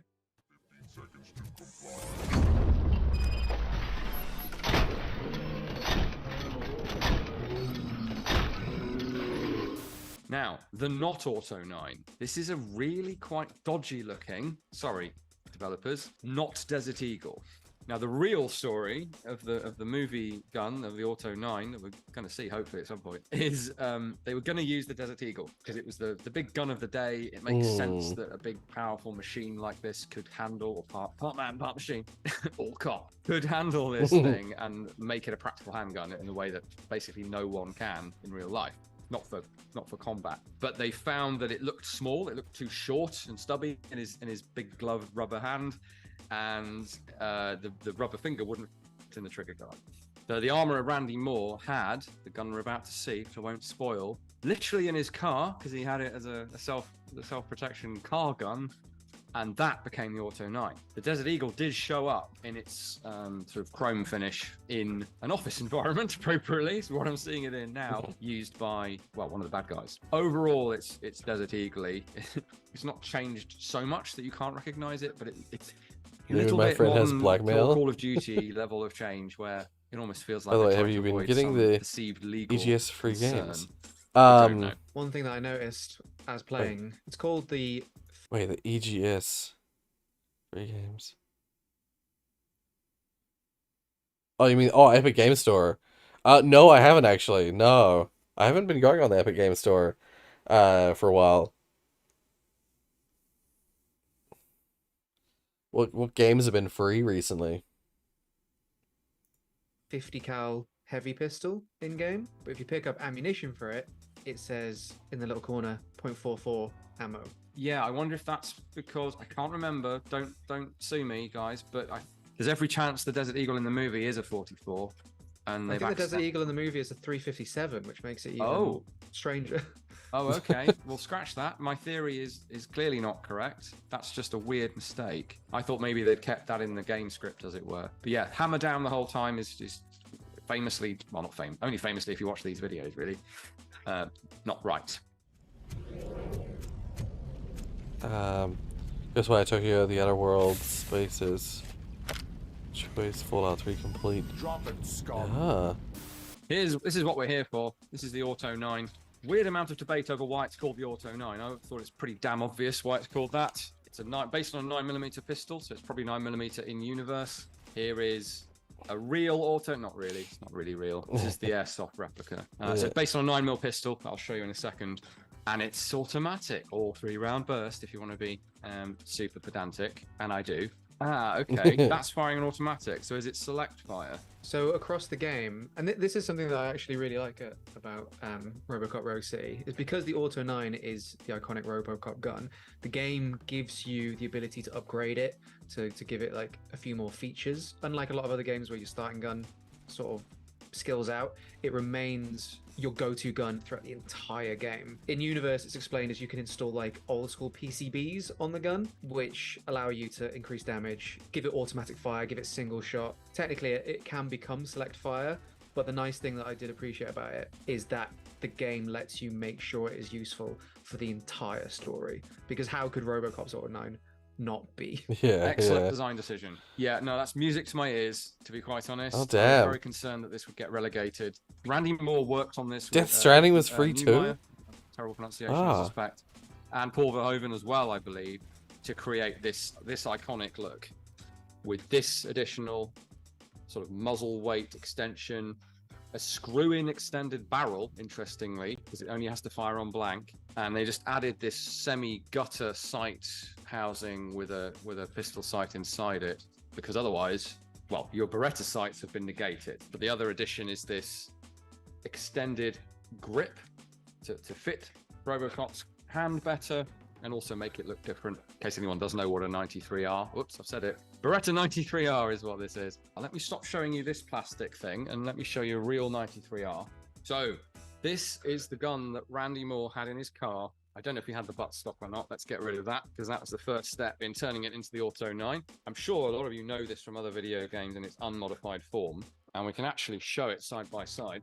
It's substantially, it is the same gun. They've removed the folding foregrip, which folds up. That's why, so this was great for RoboCop's massive finger. That's originally so that you can get 2 fingers into it. Added that extension, that extended barrel, ports in the end for that, what they call a bow tie shaped flash. That's a real practical effect in camera. Now, they also, in the movie, Mr. Moore came up with a 7-round ratchet somehow. Not sure how he managed to fit that in, but he did. And a full auto version as well. So the fact that full auto is in the game does reflect the movie. So the movie guns did 3 or 7 or full auto, depending on how they were set up before a scene. Fascinating movie guns, second only for me to the pulse rifle from Aliens. Ended up picking the director's cut for Steam on Fanatical for like €6 or £6, sorry. Damn. Nothing says 80s sci-fi like a plastic coated bullpup, in this case shotgun. So this is the Mossberg 500 series, but it's in a bullpup chassis. Makes it look like a totally different gun, and of course that's why they love that sort of thing for these types of movies. It's not particularly faithful unless ours has a different carry handle, and I'm not aware, and I'm not aware of this one. Ours is polymer and it is solid and a solid back. The one in the game, completely different shape, looks like it's meant to be metal. So we don't have a, I mean, it's a good representation. Other than that, I think. I hate to say this, but it almost doesn't matter because it's like a future gun. It's not necessarily the exact same thing as this. Now, amusing fact on this one is, so on the side, we've got Glock turns to an AR a lot of text. Like, I didn't order a book with my shotgun, but I got one anyway. And it says, shoot from right shoulder only. Store gun and ammunition separately. Patent pending. I was just about to ask if that's on the real version, because when you reload it in the game, that is also right in your face. That's very cool. So it is. So it is. I missed that. Now, it's not in a inset panel like it is on the gun. Very curious that they chose to reflect that detail. I'm guessing they were as amused by it as I was and thought they'd include it, even though they're slavish to the details. Definitely has the right look. Destroying my save from Epic to Steam was a pain. Had to hack the executable to skip a check that prevented transferring between accounts. Oh! It has a grip. Oh, and Deathloop is free with Amazon Prime. Is the real version pump action rather than semi-automatic? You know, I completely overlooked that. Yes. There is no way to make this semi-automatic. It is pump only all day long because it's just a Mossberg 500 in a party dress.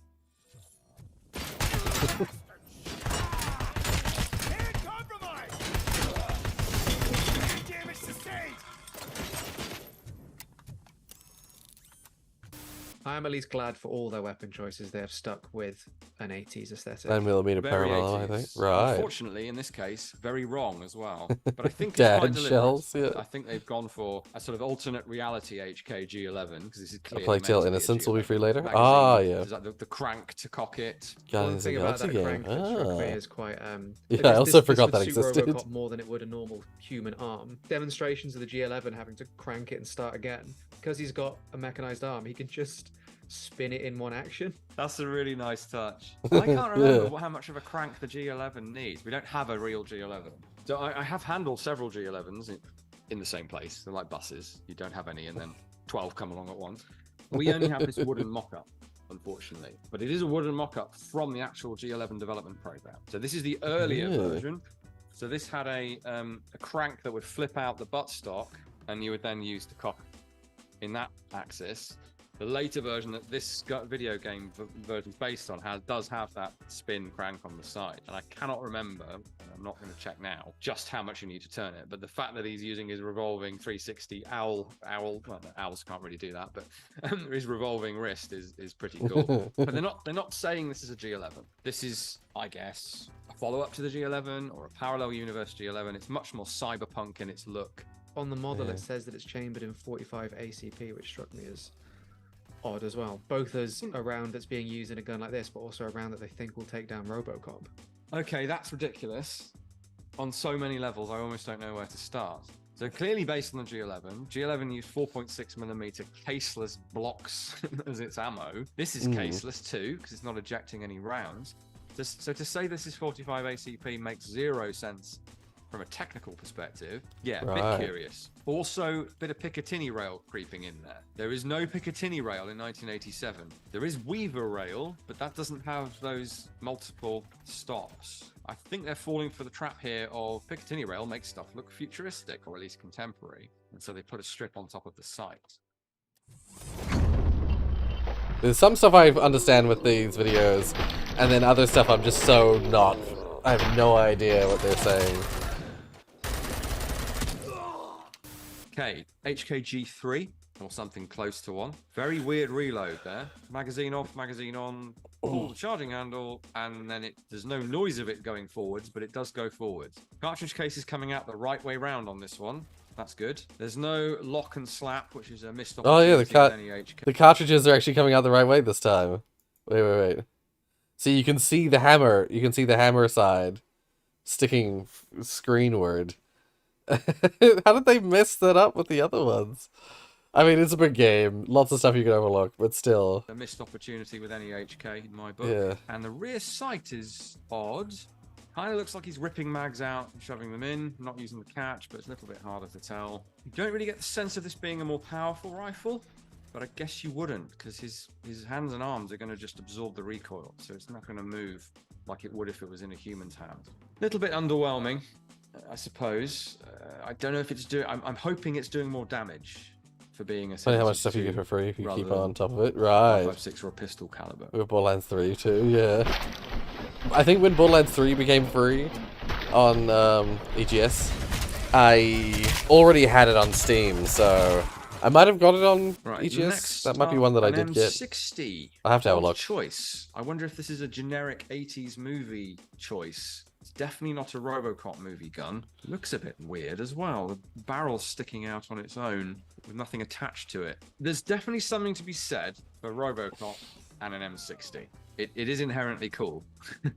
So I think we can allow it. I'm just not convinced that looks right.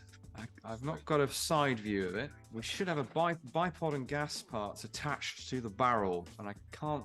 I mean, certainly there's no bipod, and it looks like the gas parts are too far back. But you get the overall sense of this belt-fed nonsense. It's almost a shame that they haven't got the loose belt of Rambo, just with his hand. Oh yeah. His arm, and he's holding up the belt, Rambo style. It's slightly disappointing in a way that it's in the box case.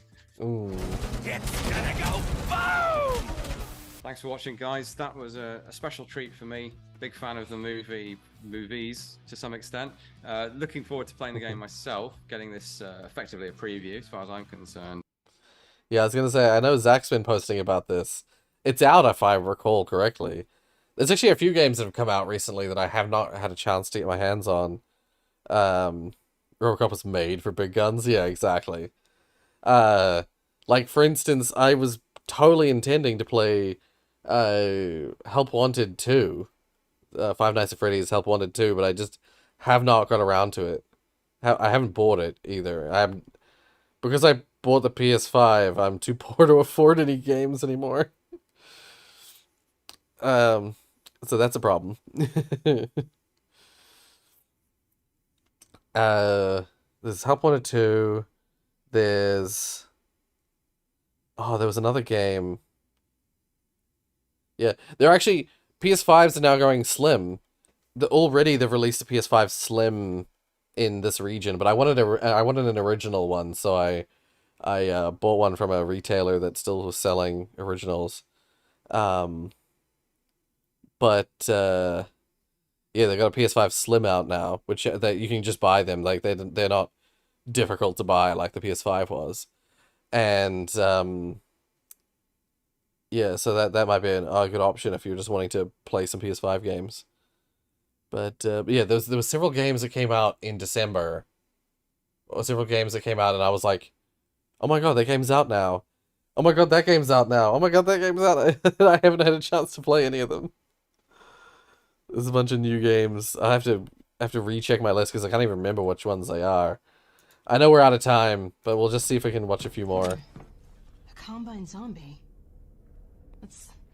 That's like a zombine, right? Zombine, get it? Wow.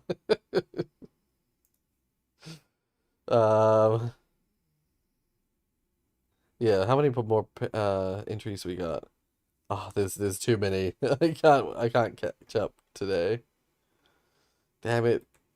I was like, I wonder if we could quickly zip through a few of these at the end here. 5-hour stream. Between GTA 6 and Death Stranding 2. When you write DS2 or DS something, I read it as Dark Souls. Dark Souls 2. See, I want to play Demon Souls on the PS5. That'll probably be one that do I play it on the stream on the channel? I don't know. Play some of it on the channel. Demon Souls was really cool. Yeah, most people do. DS2 is Dark Souls 2. Really, DS2 doesn't mean Death Stranding 2. Oh. 26 seconds long. Oh, okay. Yeah, okay. Let's have a quick look. Fair. Some people are so talented. I'm not even gonna actually I'm just gonna skip to the end. Jesus Christ. It's like photorealistic. What the heck?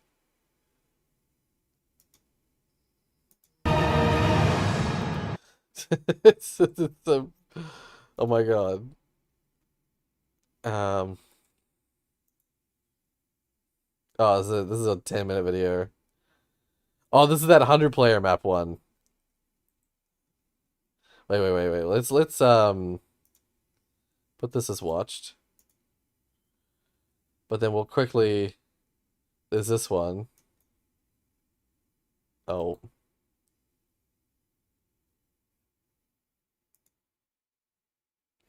Right, and to finish off meme category, we've got Betamaster's 10-second submission. What? I've been meaning to do a little bit of quality control on meme category for a while. No!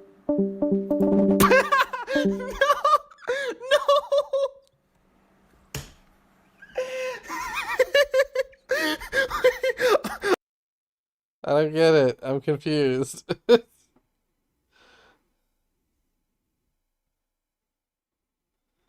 wonder how long it would take for a person to master a skill at this level. Yeah, to be able to make photorealistic pictures in freaking Microsoft Paint. Right, like, and to finish off meme category... Like, how? How do people get like that?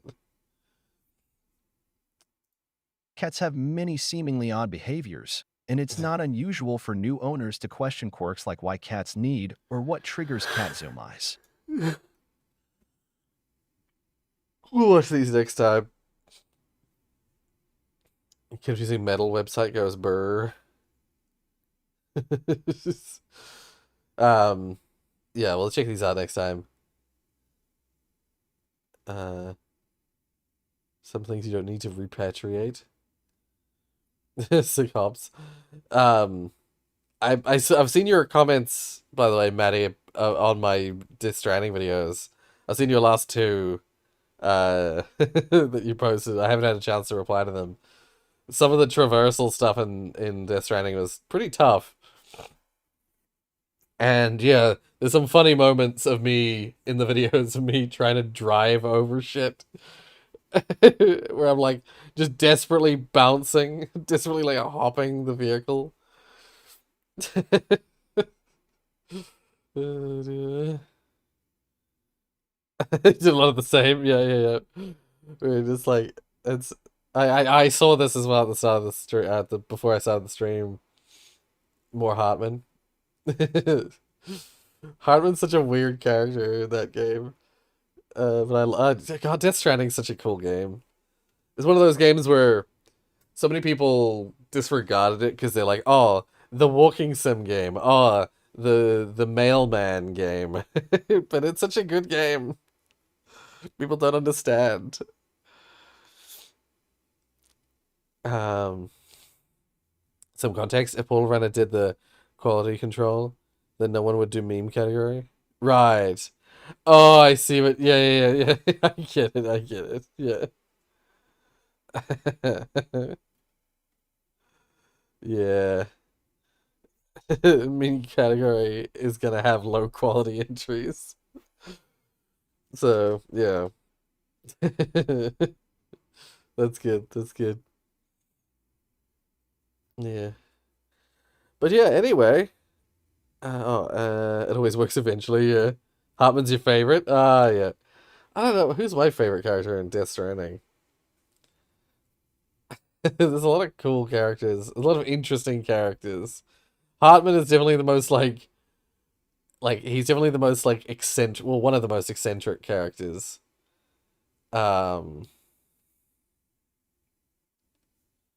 It's been too long. I'd have to replay it to decide. Dead Man is good. I do like him. His performance. I don't know if you probably haven't seen it. He does an amazing performance at the end of the game, but I'll let you discover that in your own time. Most of the meme submissions are low quality here, which means most submissions would be rejected if the quality control took place. Yeah, I like Fragile too, and see, she seems to be prominent in the advertising for the second game. Yeah. Oh, you finished the game. Oh, okay. Oh, yeah. So no, friggin' Dead Man, that whole ending sequence where he's like kind of borderline begging for forgiveness from Sam. I think I actually teared up in the video where I was experiencing that bit, because his the mocap and the performance is so strong. Oh, I'm thinking of Die Hardman. Yeah. Yeah. Dead Man. Yeah, Dead Man's Guillermo del Toro. He's cool. Yeah, he's probably up there with one of my favorites as well. Yeah. No, Die Hardman. Die Hardman. He yeah, his some of his stuff is really freaking amazing, especially towards the end. Oh, and of course, Cliff. All of Cliff's stuff, super weird and fascinating and cool. Oh, all the characters are so cool in that game. They're so strange and weird and cool. That's like the whole Death Stranding. Death Stranding in a nutshell. Weird and cool.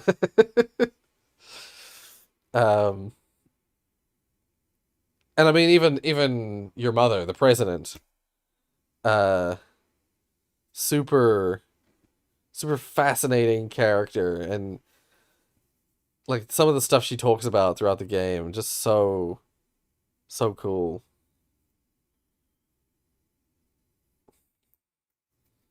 Even your mother. Matt Mikkelsen was with Kojima earlier, so he might be back for flashbacks or something. Oh, right, right. Even your mother.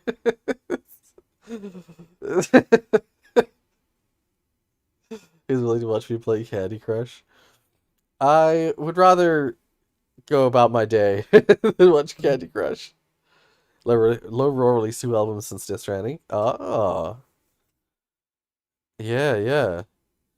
Oh, I've gotta check out more of that stuff because the music in that game like paired so well with the experience of the game. I really gotta go back to it and add it to my collections. Goodbye 2023. Yeah. Goodbye 2023. Happy New Year. Happy New Year, everyone. And yeah, welcome to 2024. Where hopefully we have a good year and things start going more in our favor. Fuck you, 2023. 2023 like disappeared. That's why I think I put it in the Discord announcement. I kind of felt like I blinked and 2023 was gone. One came out in 2021 and the other one was is still being edited. Ah, and will be released posthumously. Yeah, yeah. I'm really keen to see what they do with Death Stranding 2, and I'm gonna go have a listen to some of the stuff, some of that Low Roar, in a bit. I will gain temporary existential crisis. Yeah, yeah. Like how damn time flies. Yeah, it's one of those things where it's like I had all these plans for 2023, and I maybe achieved like 2 or 3 of them. Oh dear. Um. Yeah. Oh, hello again, Fredbear. Yeah, it's all good. Um. Yeah. Anyway, I wonder how different the gameplay will be. Yeah, that's just is like, what are they gonna do with the second game? How are they gonna like? What part of the world are they gonna build around?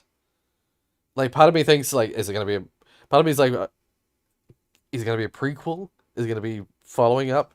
Because what? How do you follow up a game like that? Oh dear. I'm okay. I'm okay, Fredbear. Um, trying to get back into streaming again. But I don't know how much streams there'll be this year.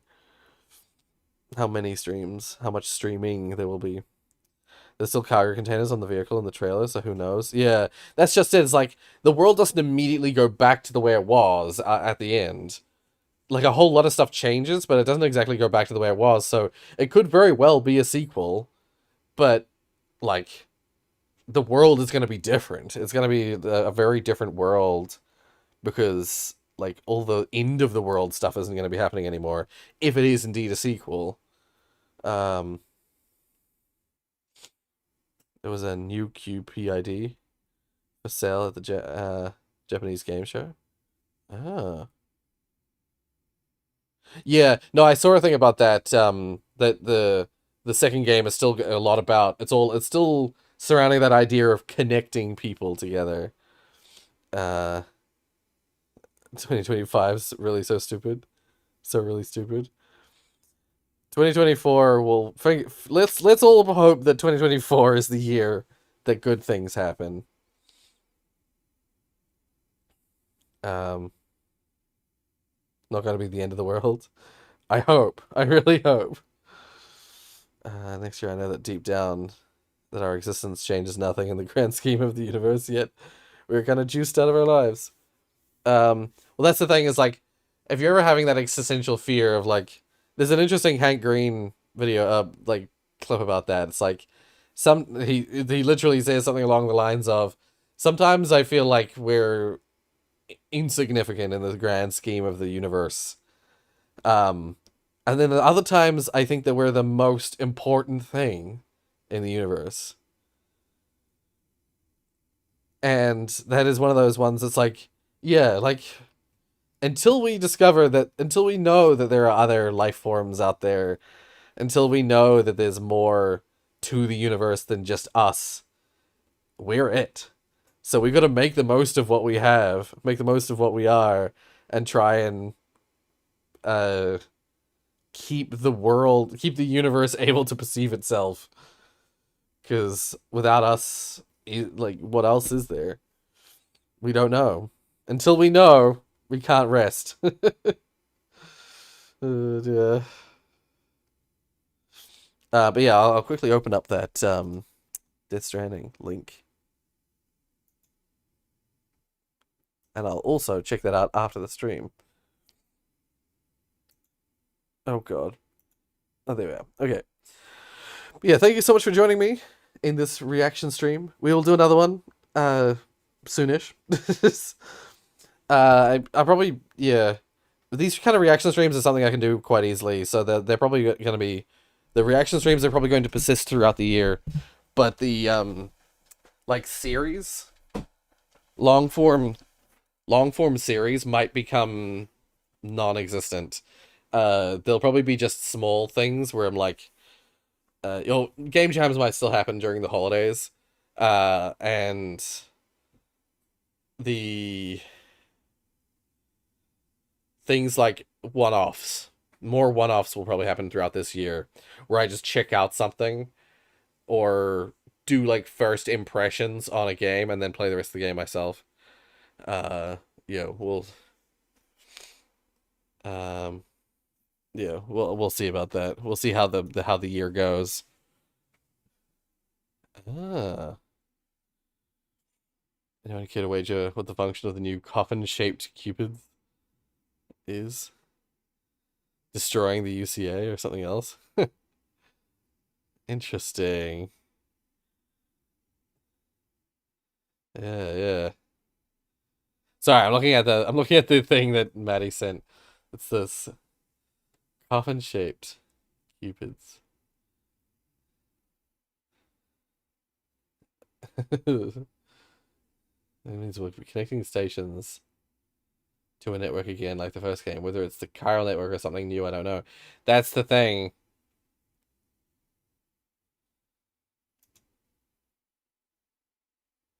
Yeah. I mean, that's. I mean, the trailers and stuff depict Fragile with a baby.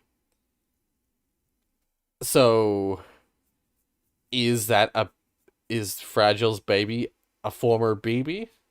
I don't know. Should we have connected? Tagline. Yeah.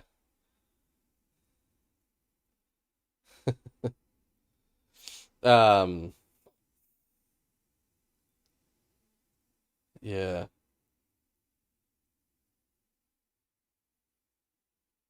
Yeah, that's just it. That's I'm very curious. Yeah, should we have connected? Um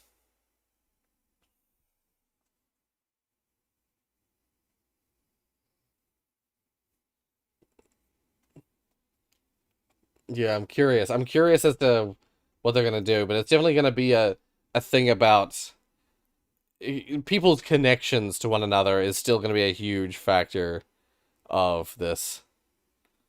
But I'm not sure how it's gonna go. Redeem end of stream.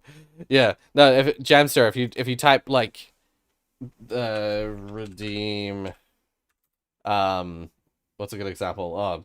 I mean, excuse me is an example of something you can redeem. I don't think I have any points, so it's not gonna let me do it.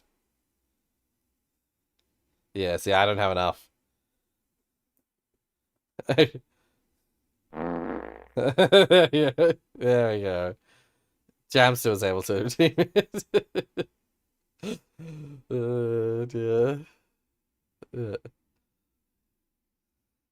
They removed monster from the director's cut. That's funny. I guess they only had the monster deal. Like, Monster only had the deal for the original release. So when they re-released it, it's now Bridges Energy. Oh, okay. Yeah, you weren't drinking Monster Energy anymore. That's funny. No, Jamster, the ones you can currently redeem are Excuse Me, Sea Laugh, and Bang. Those are the ones you can currently do. Those are the currently available ones, and they all cost 100 points. But, yeah.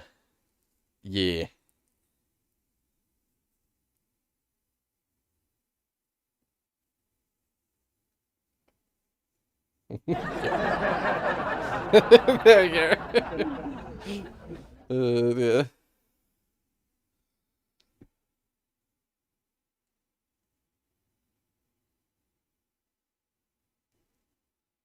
Come on. Alright. Well, that's enough of that. Thank you guys so much for joining me. I'll catch you in the next stream. I'm hoping to stream a bunch in these next 2 weeks, because after that I don't know how often I'll be able to stream. Feels weird to see just running too much before even a second trailer. Yeah. That's just it. It's like, it's still a wee ways out, but we already had, there's already merchandise for it. It's like, and the merchandise is like making us think, like, what could it be? What are we gonna be doing in the second game with this device? Yeah. Anyway, you're just laughing at you. Maybe you could think of it like that if you wish. Yep. See you guys. Happy New Year's. See you in 2024 with more streams, and then probably a whole lot less streams. But we'll see. We'll see how it goes. Fucking with us as usual, Kojima. Yeah, typical Kojima. All right.